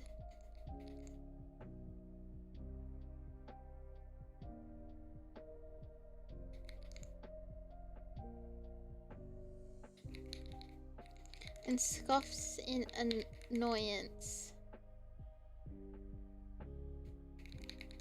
Clicking his tongue. You know the best way I learned to spell tongue? Because I always got trouble. Because it's a very tricky word in English to write tongue. Tongue you and it's like how I remember how to spell it.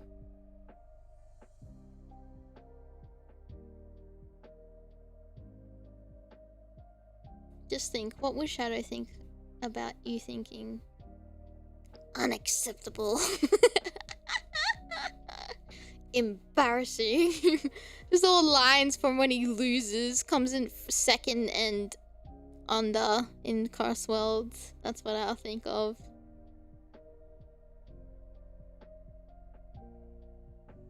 Tongue is one of those I just memorized. It does not make any sense. Because to spell like tongue the way you think it spells is like T-U-N-G. But it's not. It's tongue. Like tongue is how I remember it. Let's pick a random line from Shadow not getting first. Yeah! Yeah, tongue. Yeah. Sound it out kinetically. Huh? Phonetically. That's how you spell English. No, it's not. English is stinky. The lackeys standing behind the leader sheepishly break off eye contact and look away from the scene before them. The coyote turns around and scoffs in annoyance, clicking his tongue.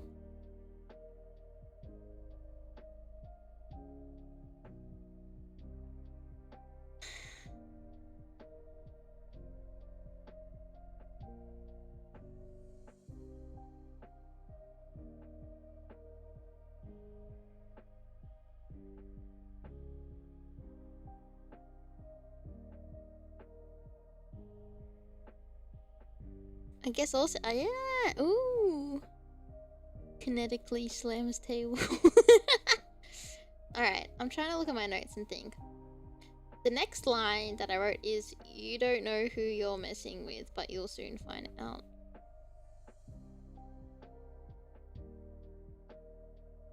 I have an idea.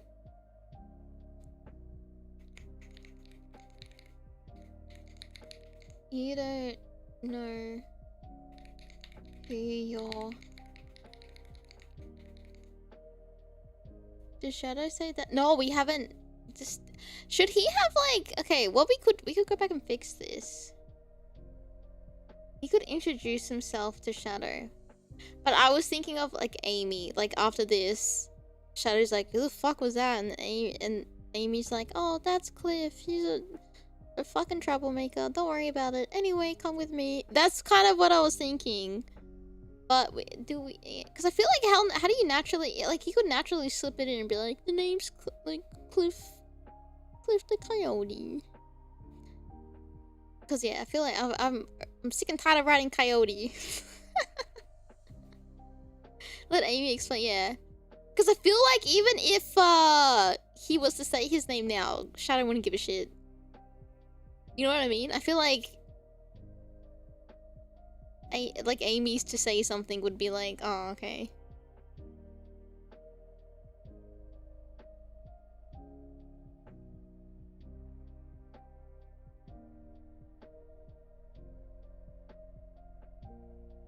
I have such an ego. He won't even say, yeah, he's like, your name would be,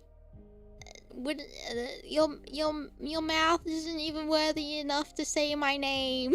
Something like that. Yeah, like Shadow isn't worth his time, maybe. He like probably thinks he's a no one.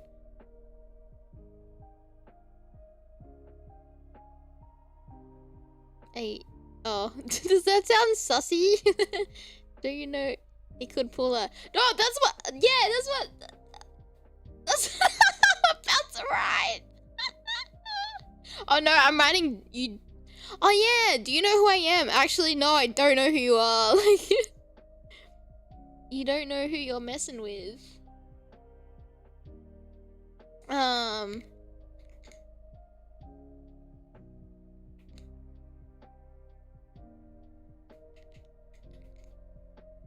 His tone dark. Wait, no.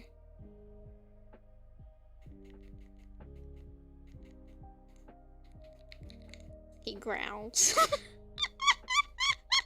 He growls in a dark tone.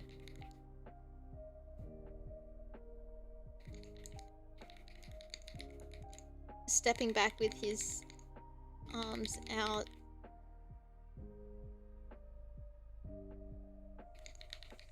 Trying to provoke Shadow.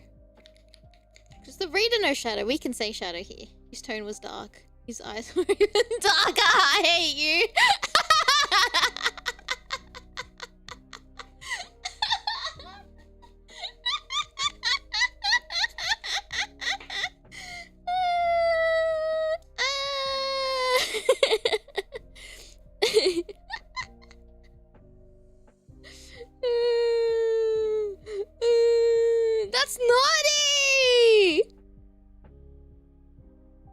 growls in a dark tone, stepping back with his arms out, trying to provoke Shadow.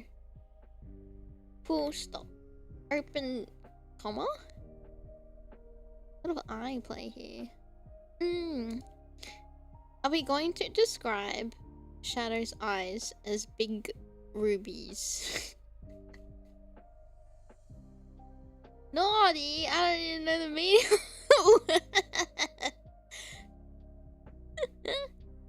Cause there's... Oh, no. Because in a lot of fanfics, it's always like his giant orbs looked at me. Like, it's always something like that. Like... like his emerald or jade green eyes, or like... It's always orbs. It's always... Yes, it's always in fanfics, like his giant sky blue orbs. It's always... Or like his golden orbs. Like, look, that sounds like Gintama. His eye orb. It's always like that. I should know, I've read enough. Okay.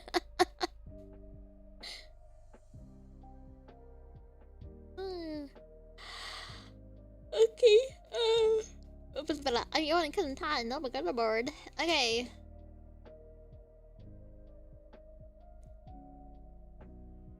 Pondering with his orb. Fluttering his big orbs.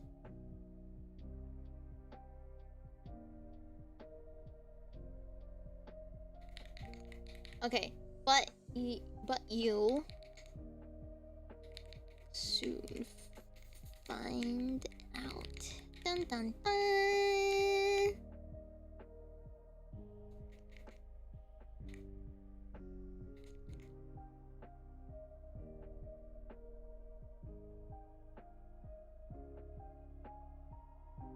Oh, you're getting... Oh, no! Be careful, don't be bombed. That's why you gotta be good. Have to just mix that with the pathology. Look him in. Alright,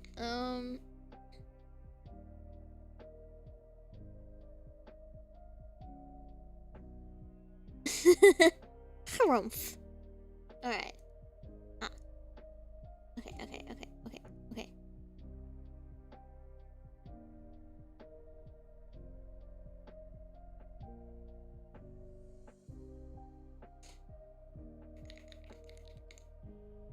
The now agitated coyote.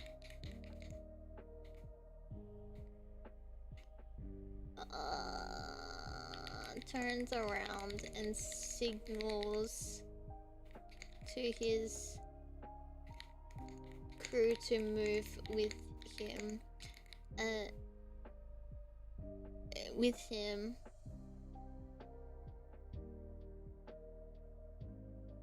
As they leave the stadium.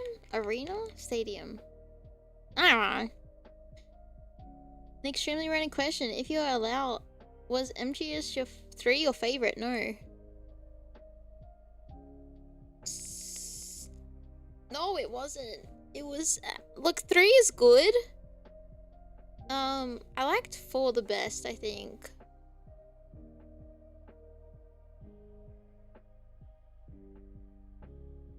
And the reason I say that is because... I think I played 3 on like the wrong console, so I felt like I couldn't enjoy it as much as I could if I played it on like a console.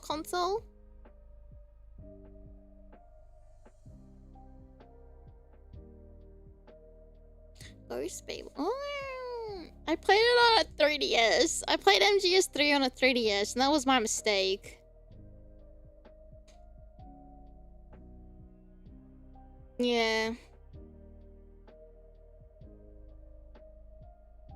Cause I got when I got my 3DS, then it had like it got released on the 3DS. It came out with like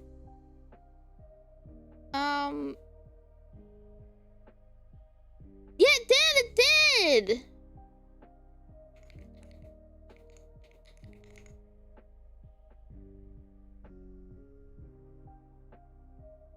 Metal Gear Solid Snake Eater 3D. I think that was it, right? It was yeah, because when I got my 3DS, it was like one of the first things I bought. That and like I think it was Ocarina of Time or Majora's Mask. It was like I think it was, or was it both? And then I got Animal Crossing, New Leaf, Tomodachi Life, Fantasy Life. But it was like, yeah, it was one of the first things I bought. It's actually kind of fun on 3D. I struggled with it because that was one of the best ports. It was so good. I haven't gone back to play MGS3 on a proper console. I should. I struggled with seeing a lot of the detail because it was so like pixelated.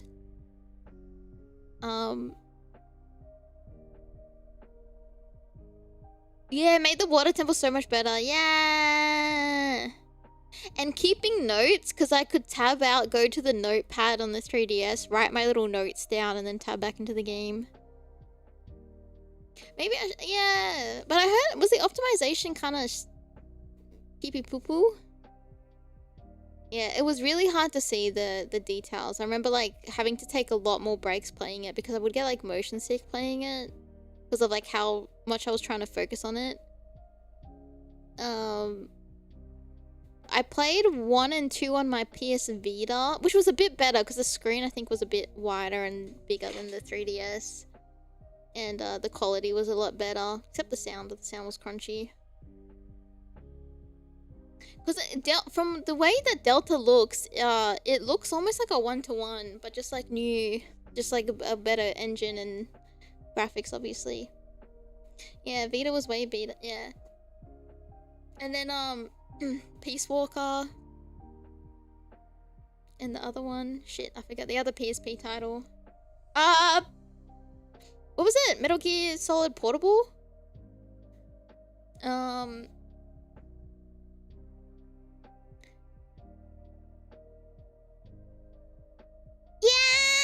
Love Defense cover! I love that song.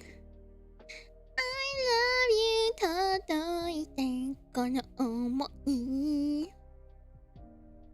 Kiito kizunta na.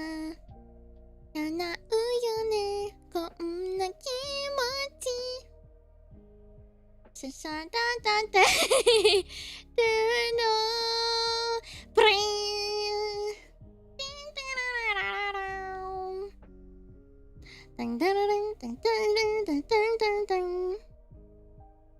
Also, Delta has a Bomberman and Ape Escape. Oh, I've seen the Bomberman one.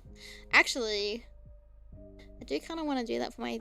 I wrote that down for my 3D concert of songs I really want to do. MGS3 has an Ape Escape mode too, but I'm glad.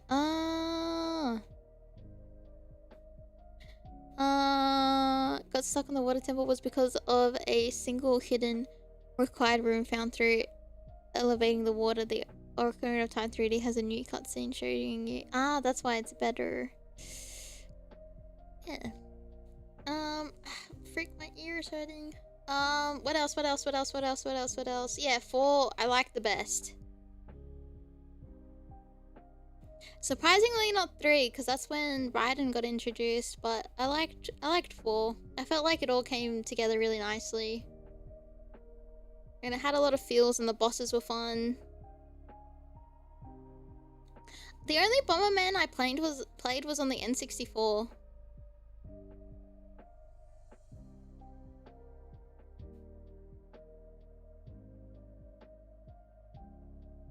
Yeah, I just switched over my earbuds. It's all good. Yeah, Raiden was in 2. I liked Raiden. I mean, Raiden's he shows up in 4 as well. He's just not like a main character-ish. I mean, he's important to the story. It's just not like, it's not like it was like in 2. He wasn't like the shadow to like, you know, where you play half of the game with him, or you know what I mean. It's N64 too. So I did play Bomberman 64. I know that. Trick question. I'll try to tell you. Oh my god, no! I don't feel like that at all. I'm just now thinking about like, oh, surprisingly, it isn't 2. It's yeah. I like 5 as well. But I felt like 4 was like the best.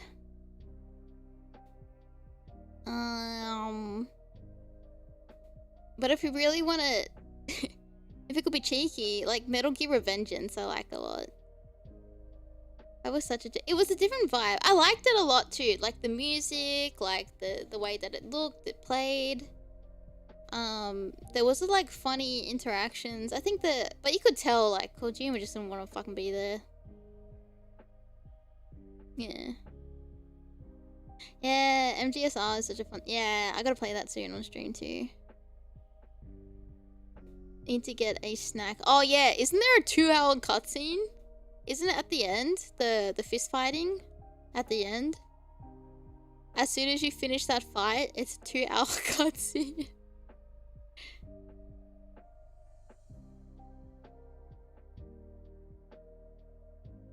In the end, are we alone? When? Soon-ish, maybe. I haven't put a date to it. I just know I want to play it. Alrighty. What are we doing? Fanficking. Alright. And it's not like the scene before where much more like cuties. Yeah! Exactly.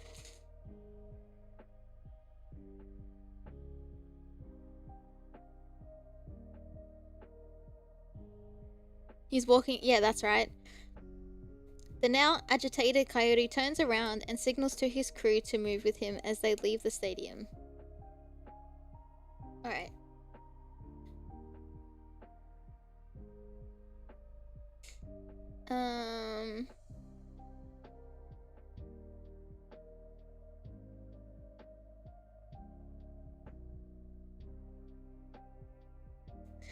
I did write as a little note. I wrote, Rose's team starts to come. They're like nameless. They're just like, you know, pit stoppers or whatever you want to call them.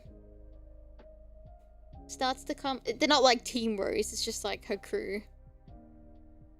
Come over and takes her car away. Shadow turns to Rose. You're gonna tell me what that was all about?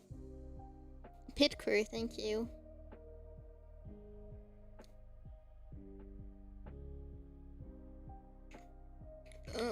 I don't know if I like this sentence. At the same time, I just like for like I'm trying to alleviate questions of like, well, what about Aimee just left her car there?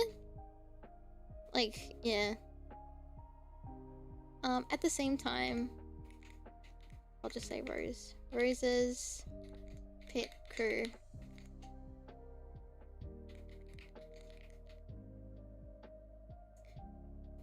Takes her vehicle away.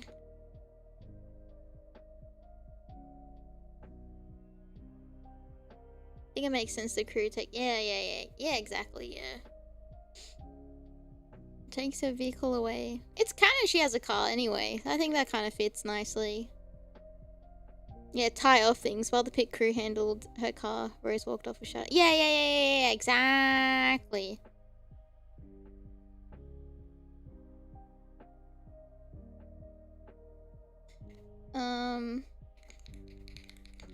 I don't know, giving her a thumbs up for today's race.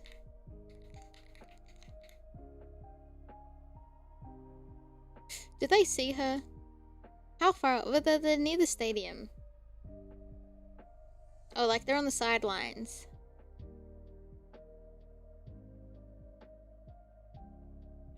Eh. Maybe it doesn't need to be complicated. Companies handling things? Oh, maybe you have to find out. Fix this up with the car after that. Yeah.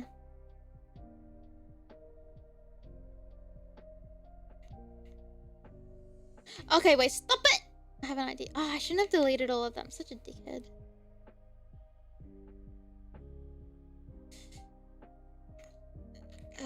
Rose notices her pit crew tending to her car.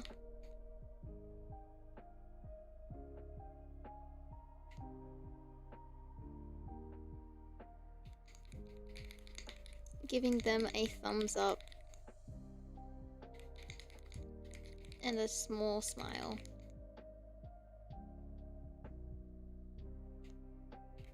Okay. Ah, it's too late. I've already deleted it. Okay.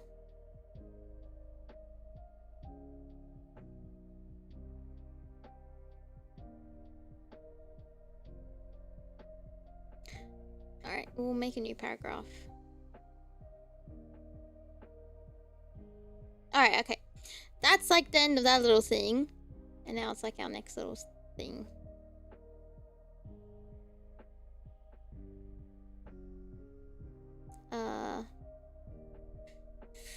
Oh, it's so long. Okay.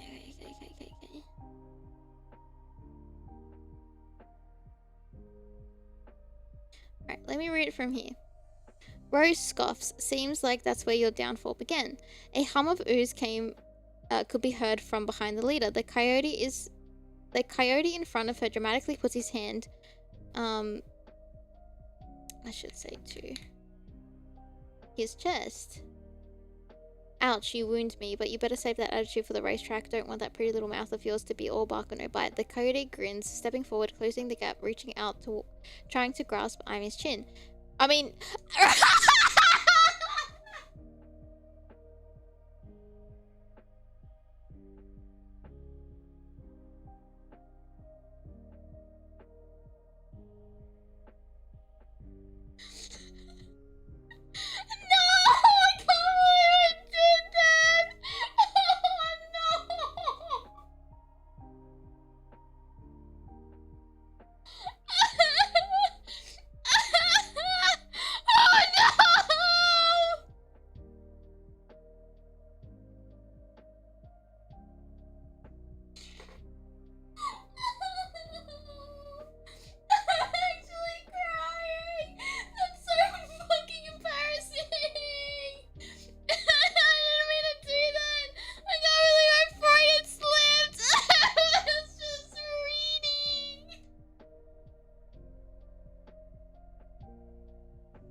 This is what everyone who writes fanfic is thinking about now. Stop it, Emma. Take you. Stop it. Stop it. I'm gonna throw up.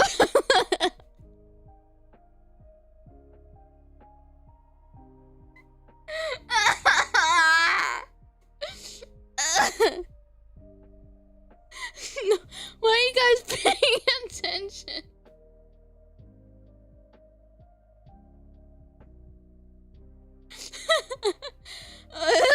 Okay. But fuck God. I will not make that same mistake twice. You can bet your fucking bottom dollar. Oh my God, I'm shaking. Okay. However, for the coyote to lay a finger, I stepped forward, blocking the path to Rose. No, it's so embarrassing. I just committed social suicide. The coyote retracts his hand, placing it on his hip. Well, what do we have here? He says, mockingly, looking Shadow up and down. Hide yourself some muscle, did you, Rose? Shadow and the coyote Locked eyes, staring each other down. But the black hedgehog's piercing gaze became overwhelming. Feeling a wave of intimidation, the coyote breaks. Hold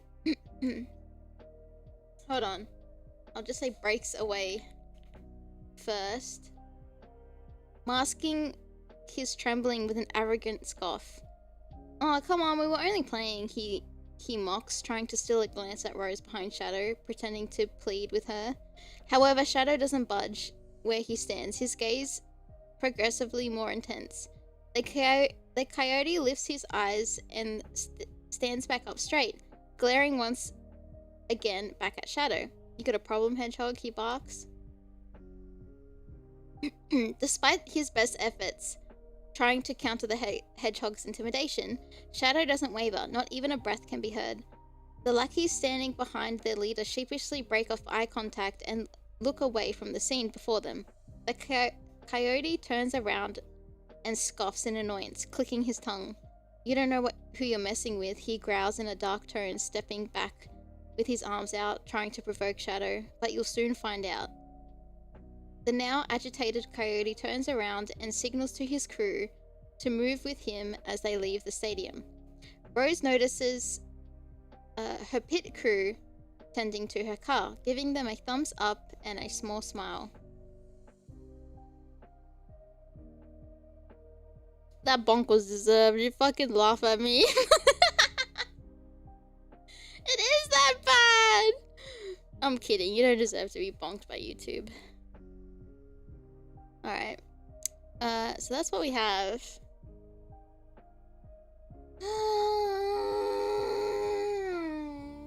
Okay. Well, if the shoe fits. I don't know if that was... I don't know if that was a good saying for that situation. Okay. New paragraph. Close enough. I don't know. If the shoe fits, I guess I'm rude. I don't know what I'm saying. I'm so flustered. Oh no. I think Krillin still got it. Mario has a need to make like 7 alternative accounts, so I think he's alright.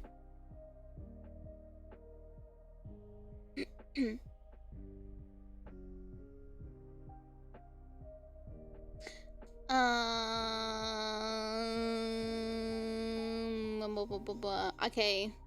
I'm looking at my yeah. That's true. We just have to like be nice to YouTube and then he'll come back. So the next note I have is Rose, who had her eyebrows pushed together, releases them with a sigh of relief. Or like with a sigh. We can't talk here, follow me. Oh, wait, I missed the thing. Shadow turns to Rose. You're going to tell me what that was all about. Oh, I forgot to add like that was, but I didn't have a person. Like I didn't have a name. Okay. Okay.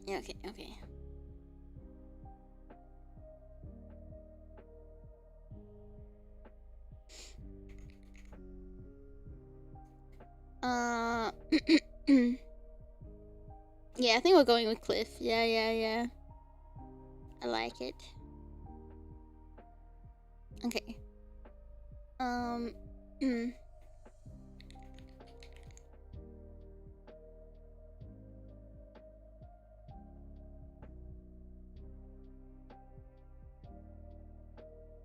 Yeah. Wasn't there the bad guy or like the bully in Back to the Future? Was he Cliff or Biff?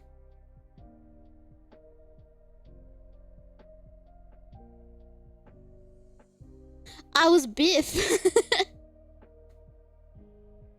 Oh, Biff Tannen.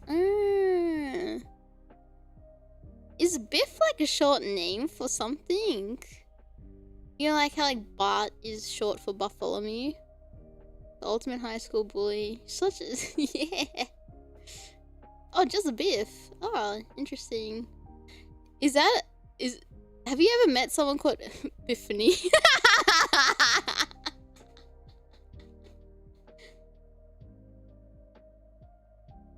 Yeah, Bartholomew. Bartholomew. Or like, you know, like Richard, and there's like a gajillion little short names for people named Richard.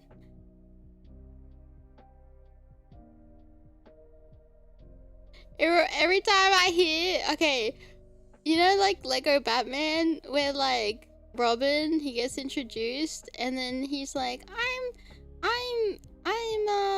my name's like Richard Grayson, but all the kids call me Dick, and then Batman's like, kids can be cruel.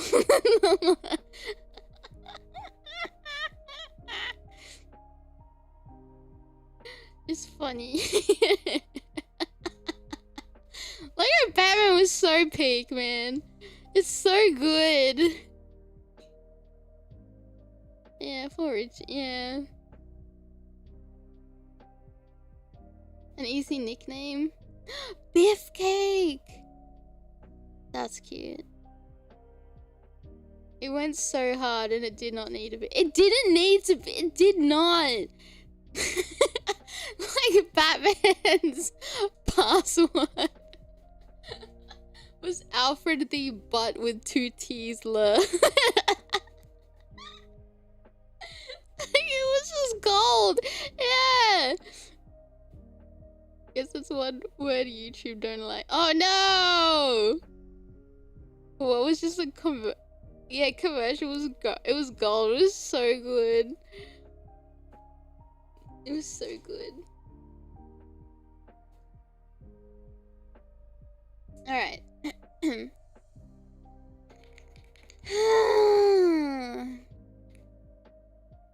It was so good.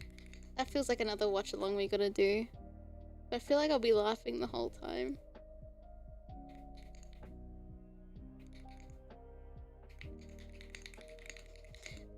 You're going to... Oh, I forgot to write a little thingy. Open apostrophe? No. Quote. The games are quality too. So I've seen and heard. I haven't heard firsthand, but I've seen like clips. It's like it's bad. I think when I watch things with friends and I laugh a lot, or like be very exaggerative, I get like told to shut up.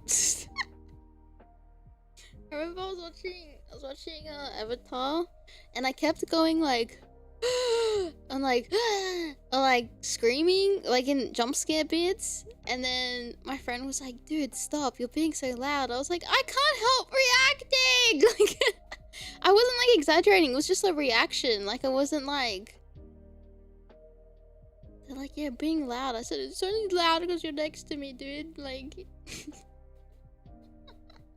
or I was laughing at something and they were like, shh. I'm like, no, I can't even laugh.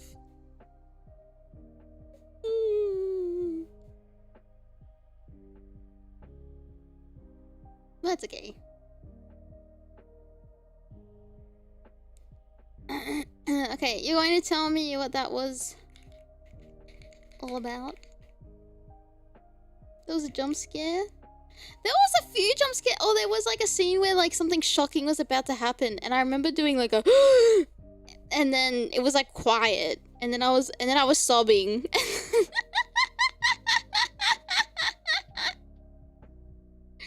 Yeah, if the movie's a comedy, you should be laughing. Yeah, I think it's just people have different etiquettes and things like that in the cinema, so like people just take things differently.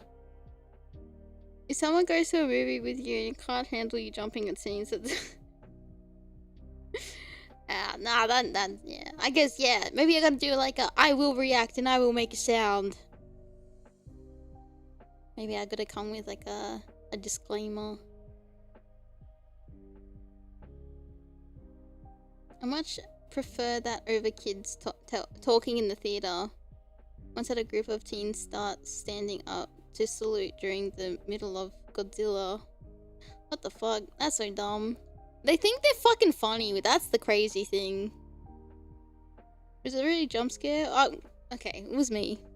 It was me! There was things that happened that were probably very obvious, and I still jumped at it. Okay? Thank you, Dolby Sound. It was good.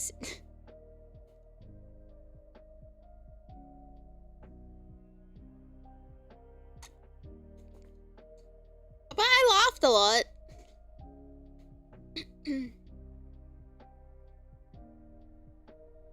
Oh yeah, the kids, the whole like chicken jockey, yeah. This jump scare brought to you by Toby Aitomo.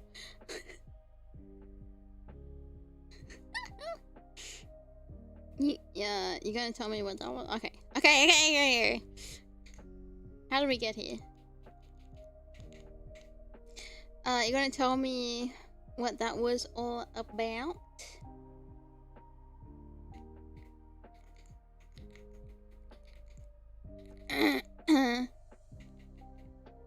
Shadow says turning to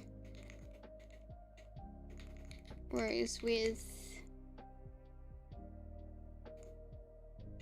a raised eyebrow? Question mark? If you guys are like, let's stop here, Aimee. You tell me, okay? Because actually, what time is it? It's 5. Okay, maybe a couple more minutes.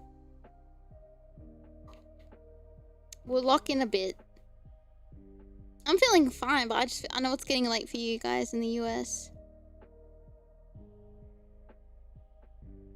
Askew.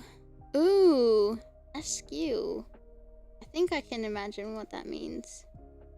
It says turning to Rose with a skewed eyebrow? Eyebrow with a...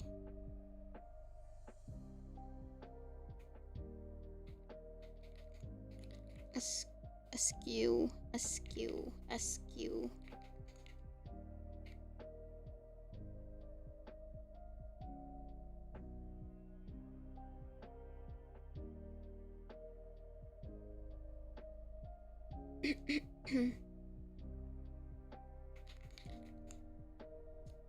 Rose who had... I'm saying too... Now I'm describing too many eyebrows.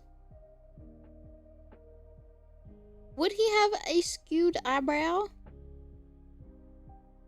The landscape of his brow.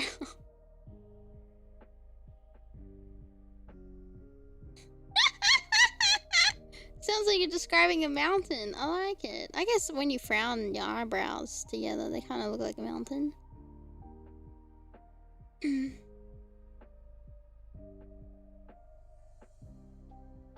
Wait, maybe like, wait. I'll leave the eyebrow skewing to Aimee. Hold on. Oh no, I lost my word. I wouldn't everything. Now you're fine. Assertively. Assertively would be like you're like demanding an answer.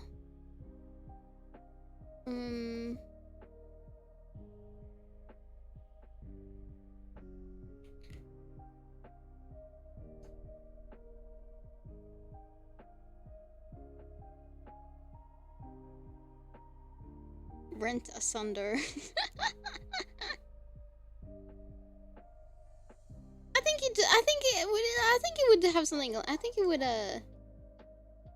he would assertively ask.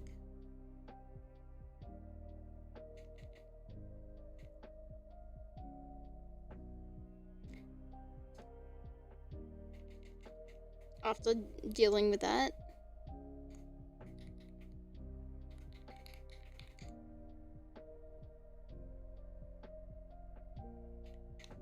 Shadow asks assertively, turning to Rose.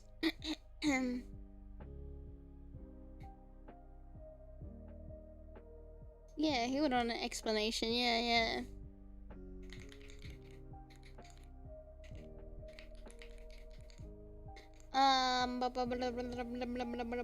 The pink hedgehog who had her.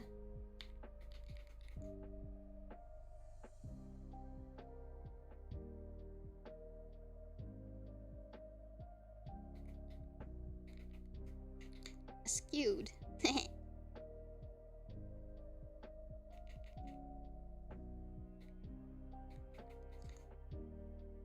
Wait,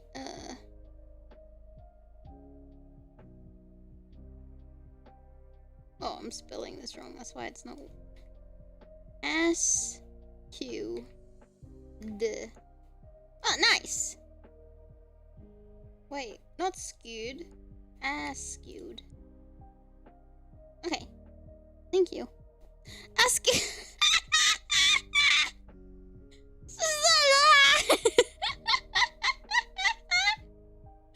Damn it.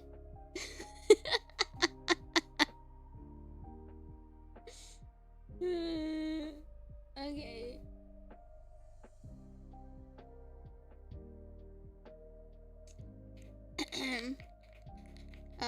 Releases. Hey, why is it saying it's spelled wrong? Askewed. A-S-K-E-W-E-D?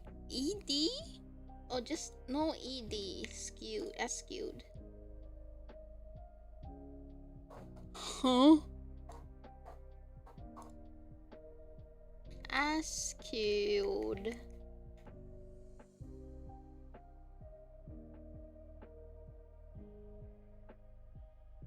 Might not need the ED. The pink hedgehog who had her eyebrows askewed releases them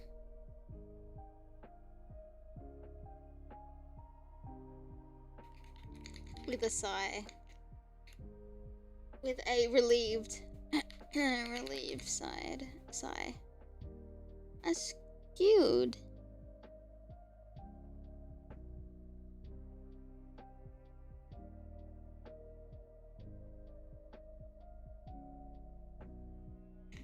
Oh. Okay. Pink hedgehog who had her eyebrows askew releases them with a relieved sigh of relief.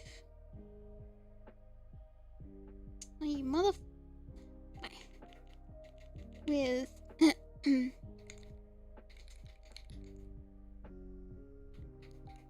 sigh of relief?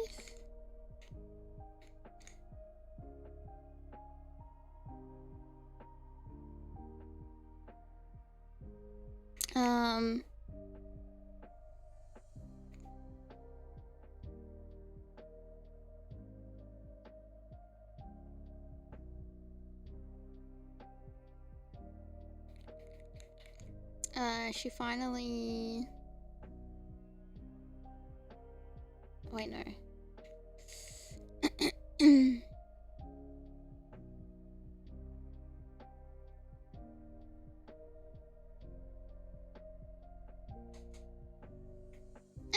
We'll just start we'll just start the explanation and then just get into the next little bit. That was Cliff.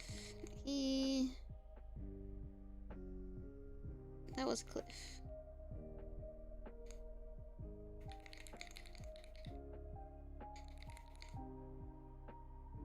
Him and his gang are just some troublemakers. Look, they're more than that in this story.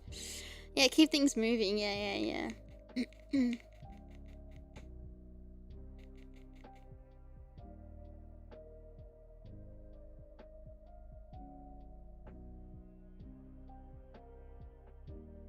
I'm just thinking of like the best way to describe this. Him and his crew.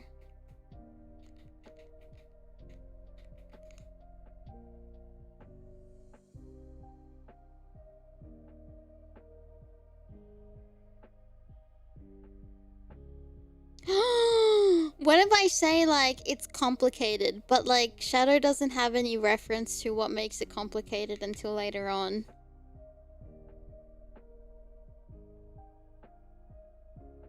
Yeah. Actually, actually, but that's also a good point. But even if there's more than that, that would mean... Yeah, that would... Yeah. Is that what you meant? Mario as well? Yeah, what am I setting up?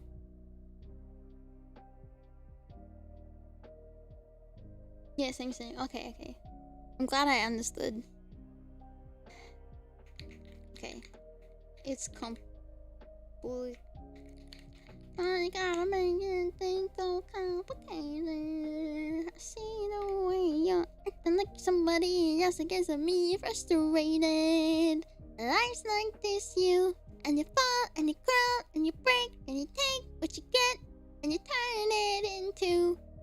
Honestly, you're never gonna find you faking. No.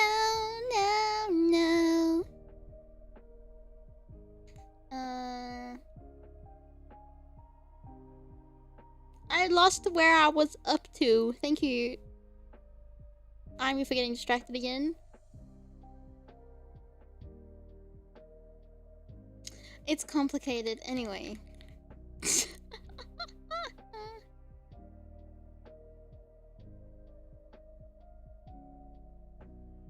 No, this is not the song for the fanfic. No.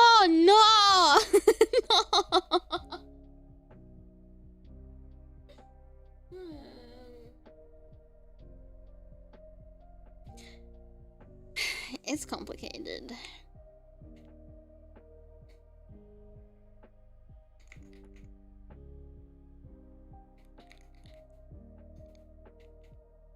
Anyway, we can't talk here.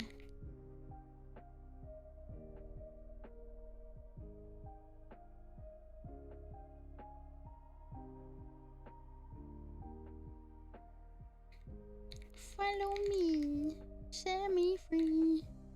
Trust me and we will escape from the city. Need an AMV of this. Stop it! Alright, why don't we call it there for today and we can continue doing this. I got way too distracted too much today. But I think with all the creative little things we've done, I think this is the most productive I've ever been. And that says a lot. Isn't there a word count?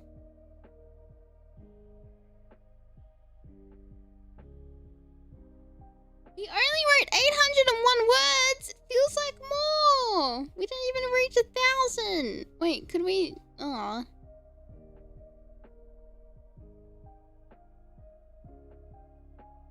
We did come up with some really good ideas. I could continue, but I think that might be...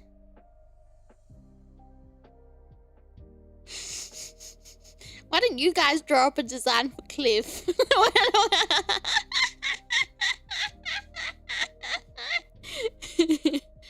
This could be a nice little project. Alright. I'll read this once through again. If there's anything that like you're like, oh, we should change that.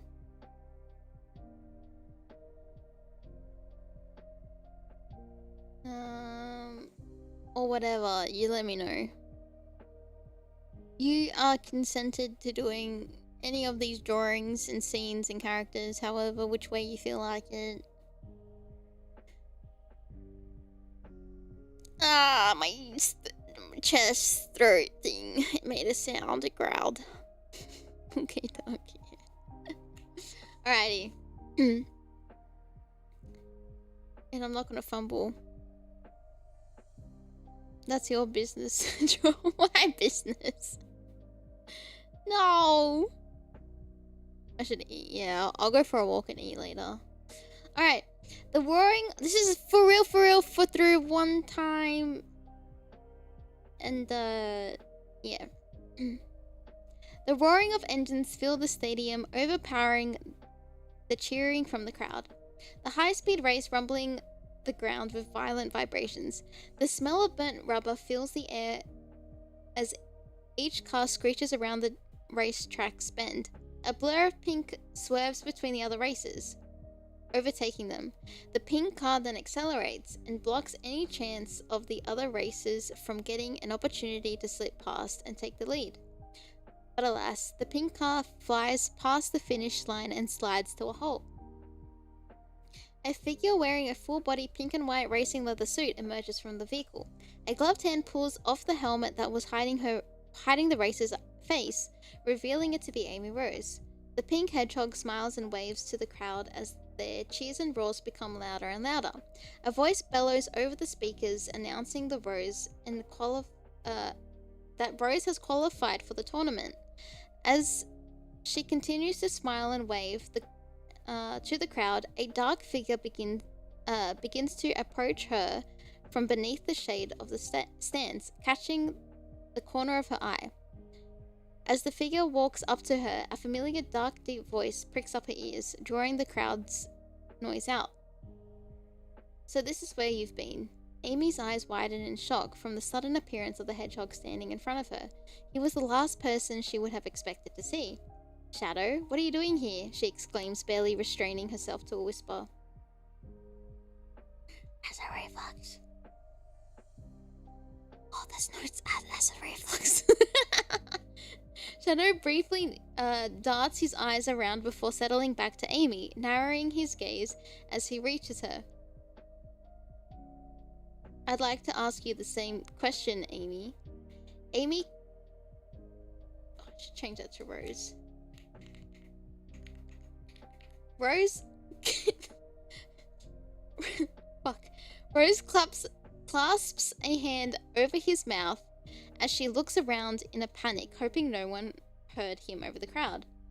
With what seemed to be a sigh of relief... Oh, she's done that twice already. Anyway, I'll fix it.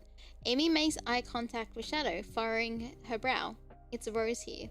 Lowering her hand, she gestures to Shadow to follow her as she walks towards the sidelines. Wait.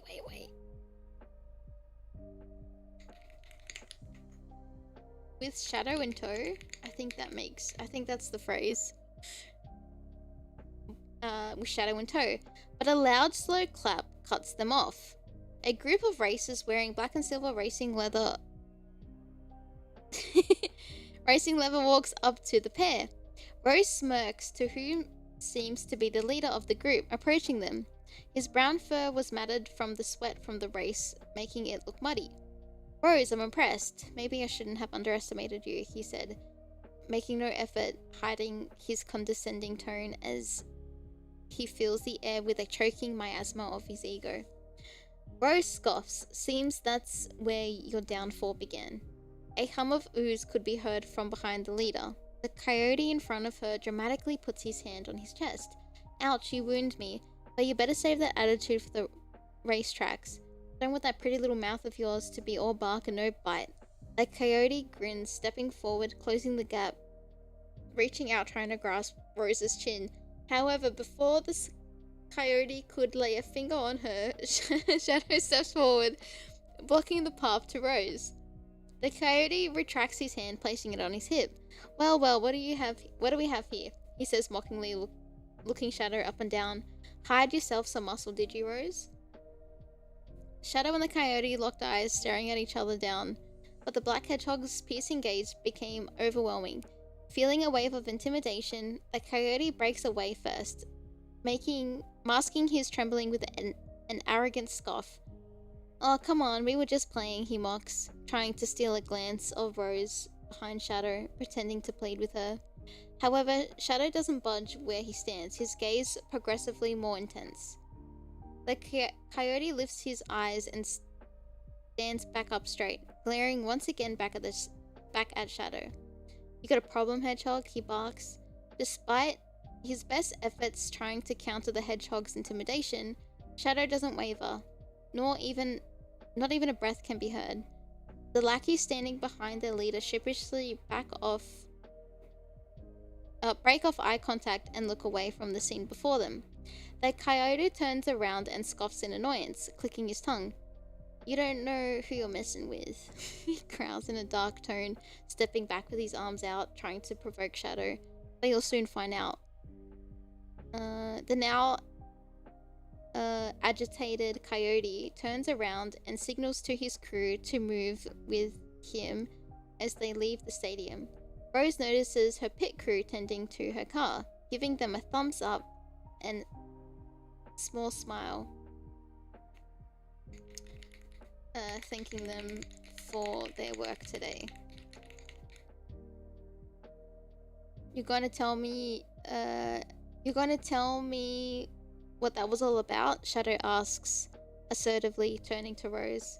The pink hedgehog who was this I want to change actually before we end it. But the pink hedgehog who had her eyebrows askewed releases them with a sigh of relief. I feel like I've done this twice already. That was Cliff. It's complicated. Anyway, we can't talk here. Follow me.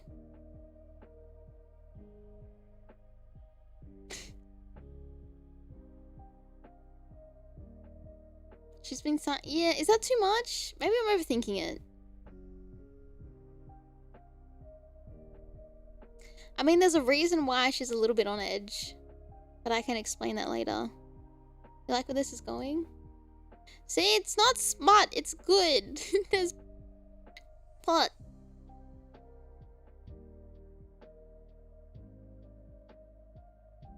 Ooh, I like that. Hold on, releasing.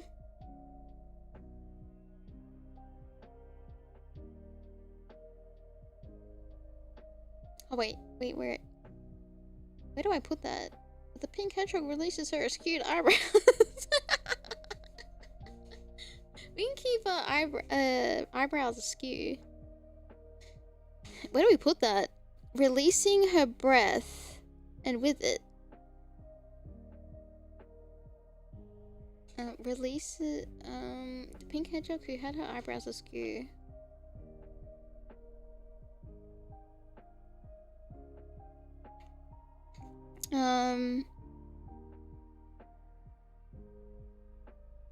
Hold on. Releasing her breath. I'll just do this. Releases them. Okay. Wait, no. With a.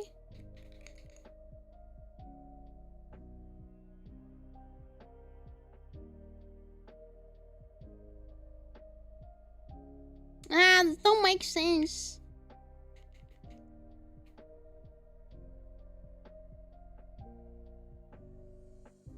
Oh yeah, that's what I was thinking. Yeah, we just have to like release. Oh, whoopsie. Askew released her breath. I guess the tension would be in her brow, so then that's released, right? That's what I would assume, right?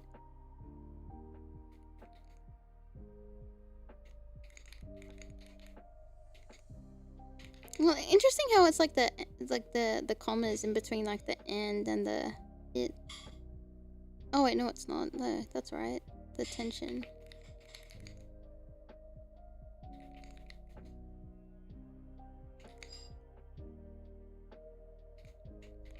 She had been feeling.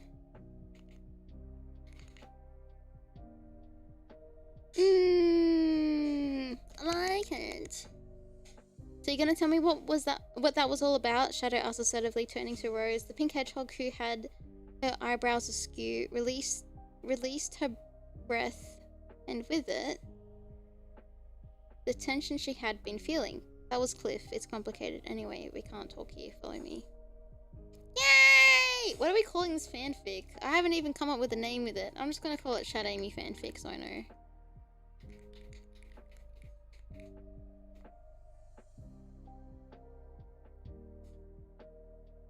I use them a lot, I think. Common. It's not always. Ah, okay. I guess because you like because it also gives like a pausing effect as well. Title pending. We're gonna have a cringe. No, we can go cringe. If this was a Wild Wild West AU, we could do Guns N' Roses. That could be sick. But this isn't. This don't involve guns. Alrighty. I feel like that's like. Let me explain where I think chapter 1 will end. coming in first. Ooh. But there can be implied smart, right? Cliff must turn gay for Shadow. Everybody loves Shadow. That's true. I mean, who doesn't? Looking at his like big ruby orbs, who couldn't have fallen for that?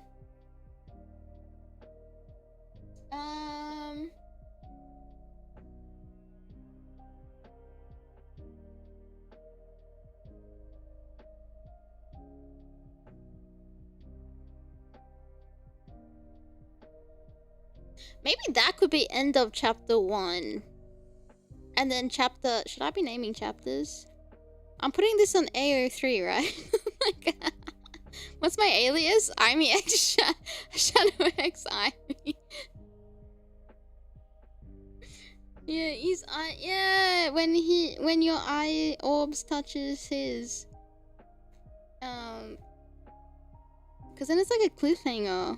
Are you uploading this all at once? Do you want it uploaded all at once, or should it? Probably. I feel like probably. I'll do a couple of chapters uploaded. I'll just write chapter 1.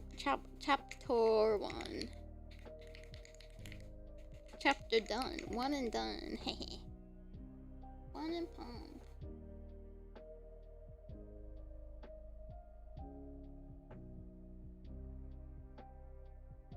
Because I feel like just with this alone, it's not enough. But is it enough? Okay, if you were to read this, would you be like, ah, I want more, where's more? Or you're like, ah, it's not enough info.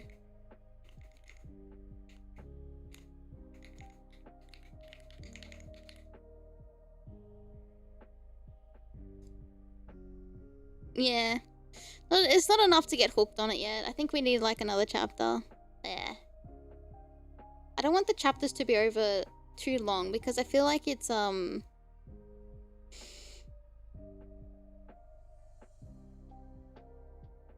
don't like long chapters. I think like the pacing is important. Yeah, it needs more it's only one scene, yeah, true. But at least we've got like characters established already. And I guess like yeah, it's not enough. I don't know. I wrote chapter 2, but we could see if the next time we write this if we need it to be longer or shorter. Fill in the blanks later, of course. They'll be posted in chronological. Like a reason for why Aimee is in the races more than what. Yeah, exactly. Nice. Do you want to keep it a secret, or do you want to know what I'm thinking about, or do you want to know what I'm gonna write next?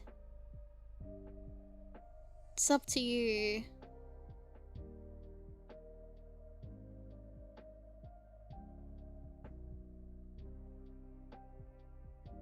Kind of want it to be a surprise.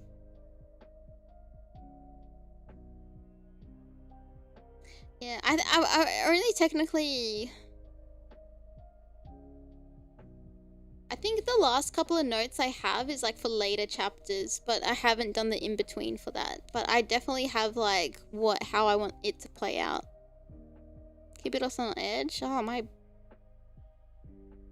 pleasure. Alright,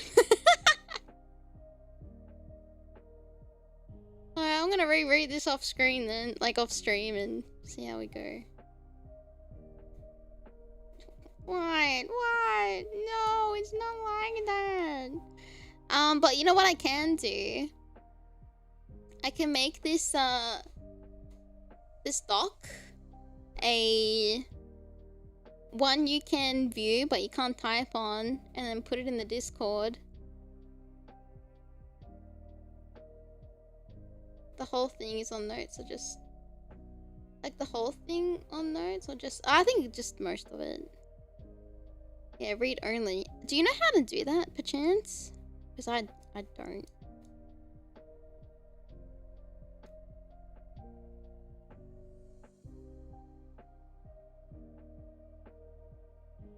Oh, so when you go share. No, yeah, Google Docky. We made a Google Docky! Ah, okay. So if I go... I'll put it in the Discord now, actually, then, so I don't forget. Because you know me and being forgetting. Ah, mother fricker. Alright, hold on.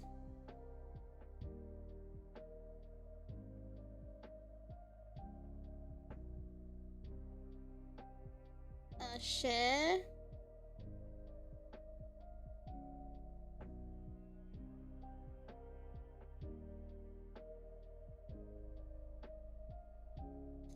Hold on, can I put this in members and then you tell me if it's right or wrong?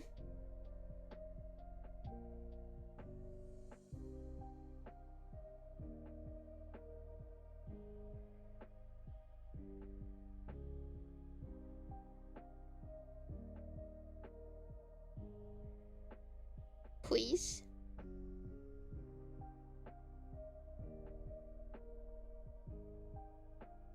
Oh, was the stream stuttering? No!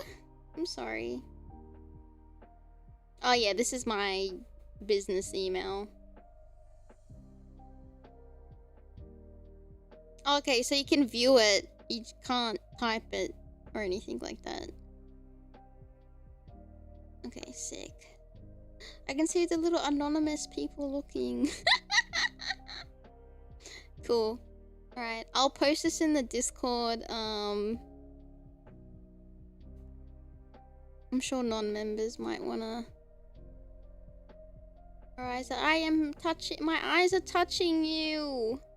Where am I gonna put this?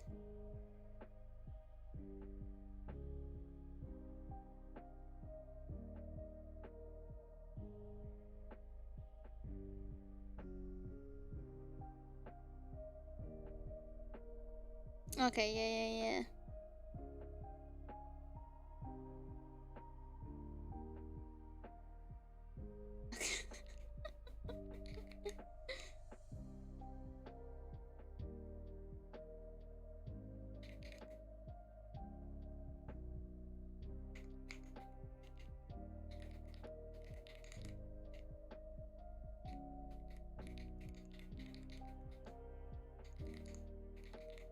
Okay. I made it. Shadamy fanfic uploaded chat.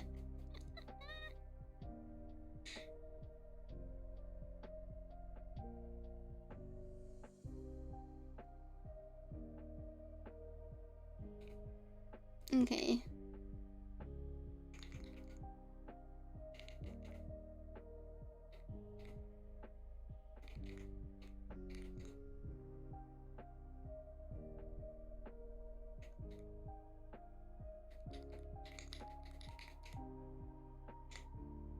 Oh, mother...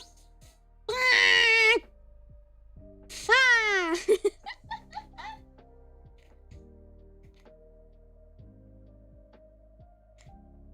Yeah, okay, I did it.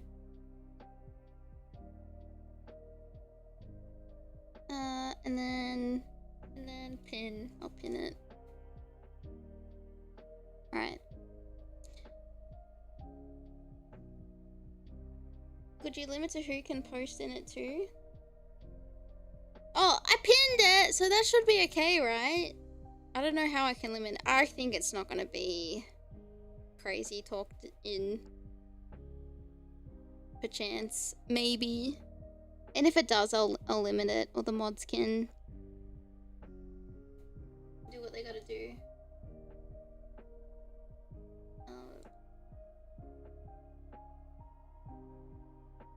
I'm losing so many people, I feel like. With me being quiet, I'm just setting it up. No, your idea is fine. I think for now it's okay, and then if it needs to, thank you for, like, voicing the concern, because I wouldn't have thought about it. Yeah, mods be modern. Alrighty. In the Aimee tab? Oh, Aimee tab! Oh, shit, though. That's a good idea. Hold up. Oh, shit! Where's Aimee tab? I think I have to put it... I'll put it under about... I don't know. Can you guys still access that channel? Oh, but that if I put it there, you can't chat in it. That's the thing. That's why. I'm just gonna put it at the very bottom. That's why I didn't put it there. Yeah. Because I think that little category no one can type in. Yeah, talk about the fanfic, if you want to draw any scenes or character designs for things, or like this person would sound like this and this would be a good idea, or you know, or like I think this is gonna play out. You are more than welcome to do what you want. You can see Aimee moving things in real time. Oh, this is embarrassing. Alright then, Aitomo, let's find someone to raid.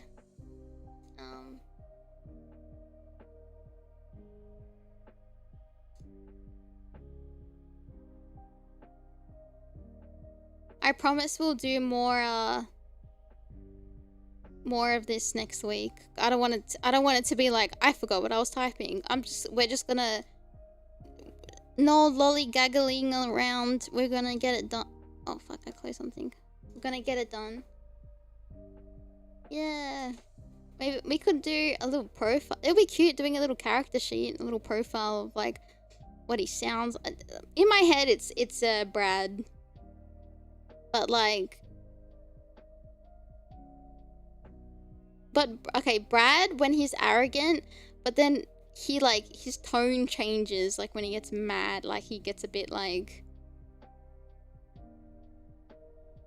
his tone he becomes like not like snobby.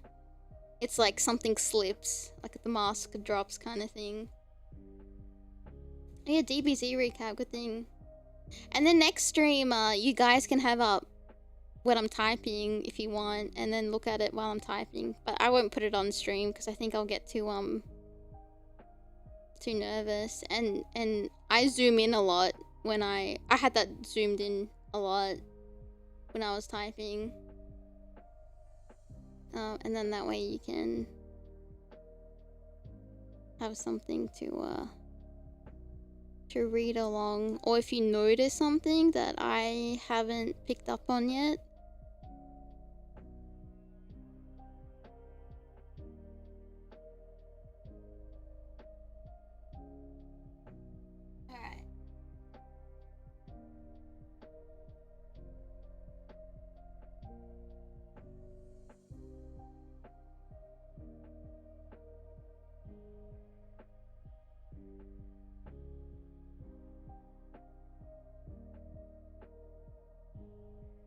Alright.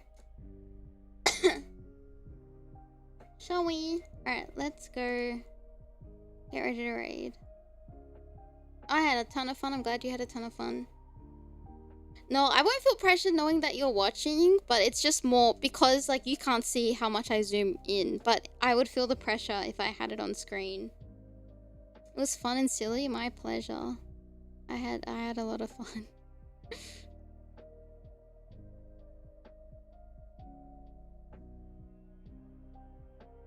Alrighty.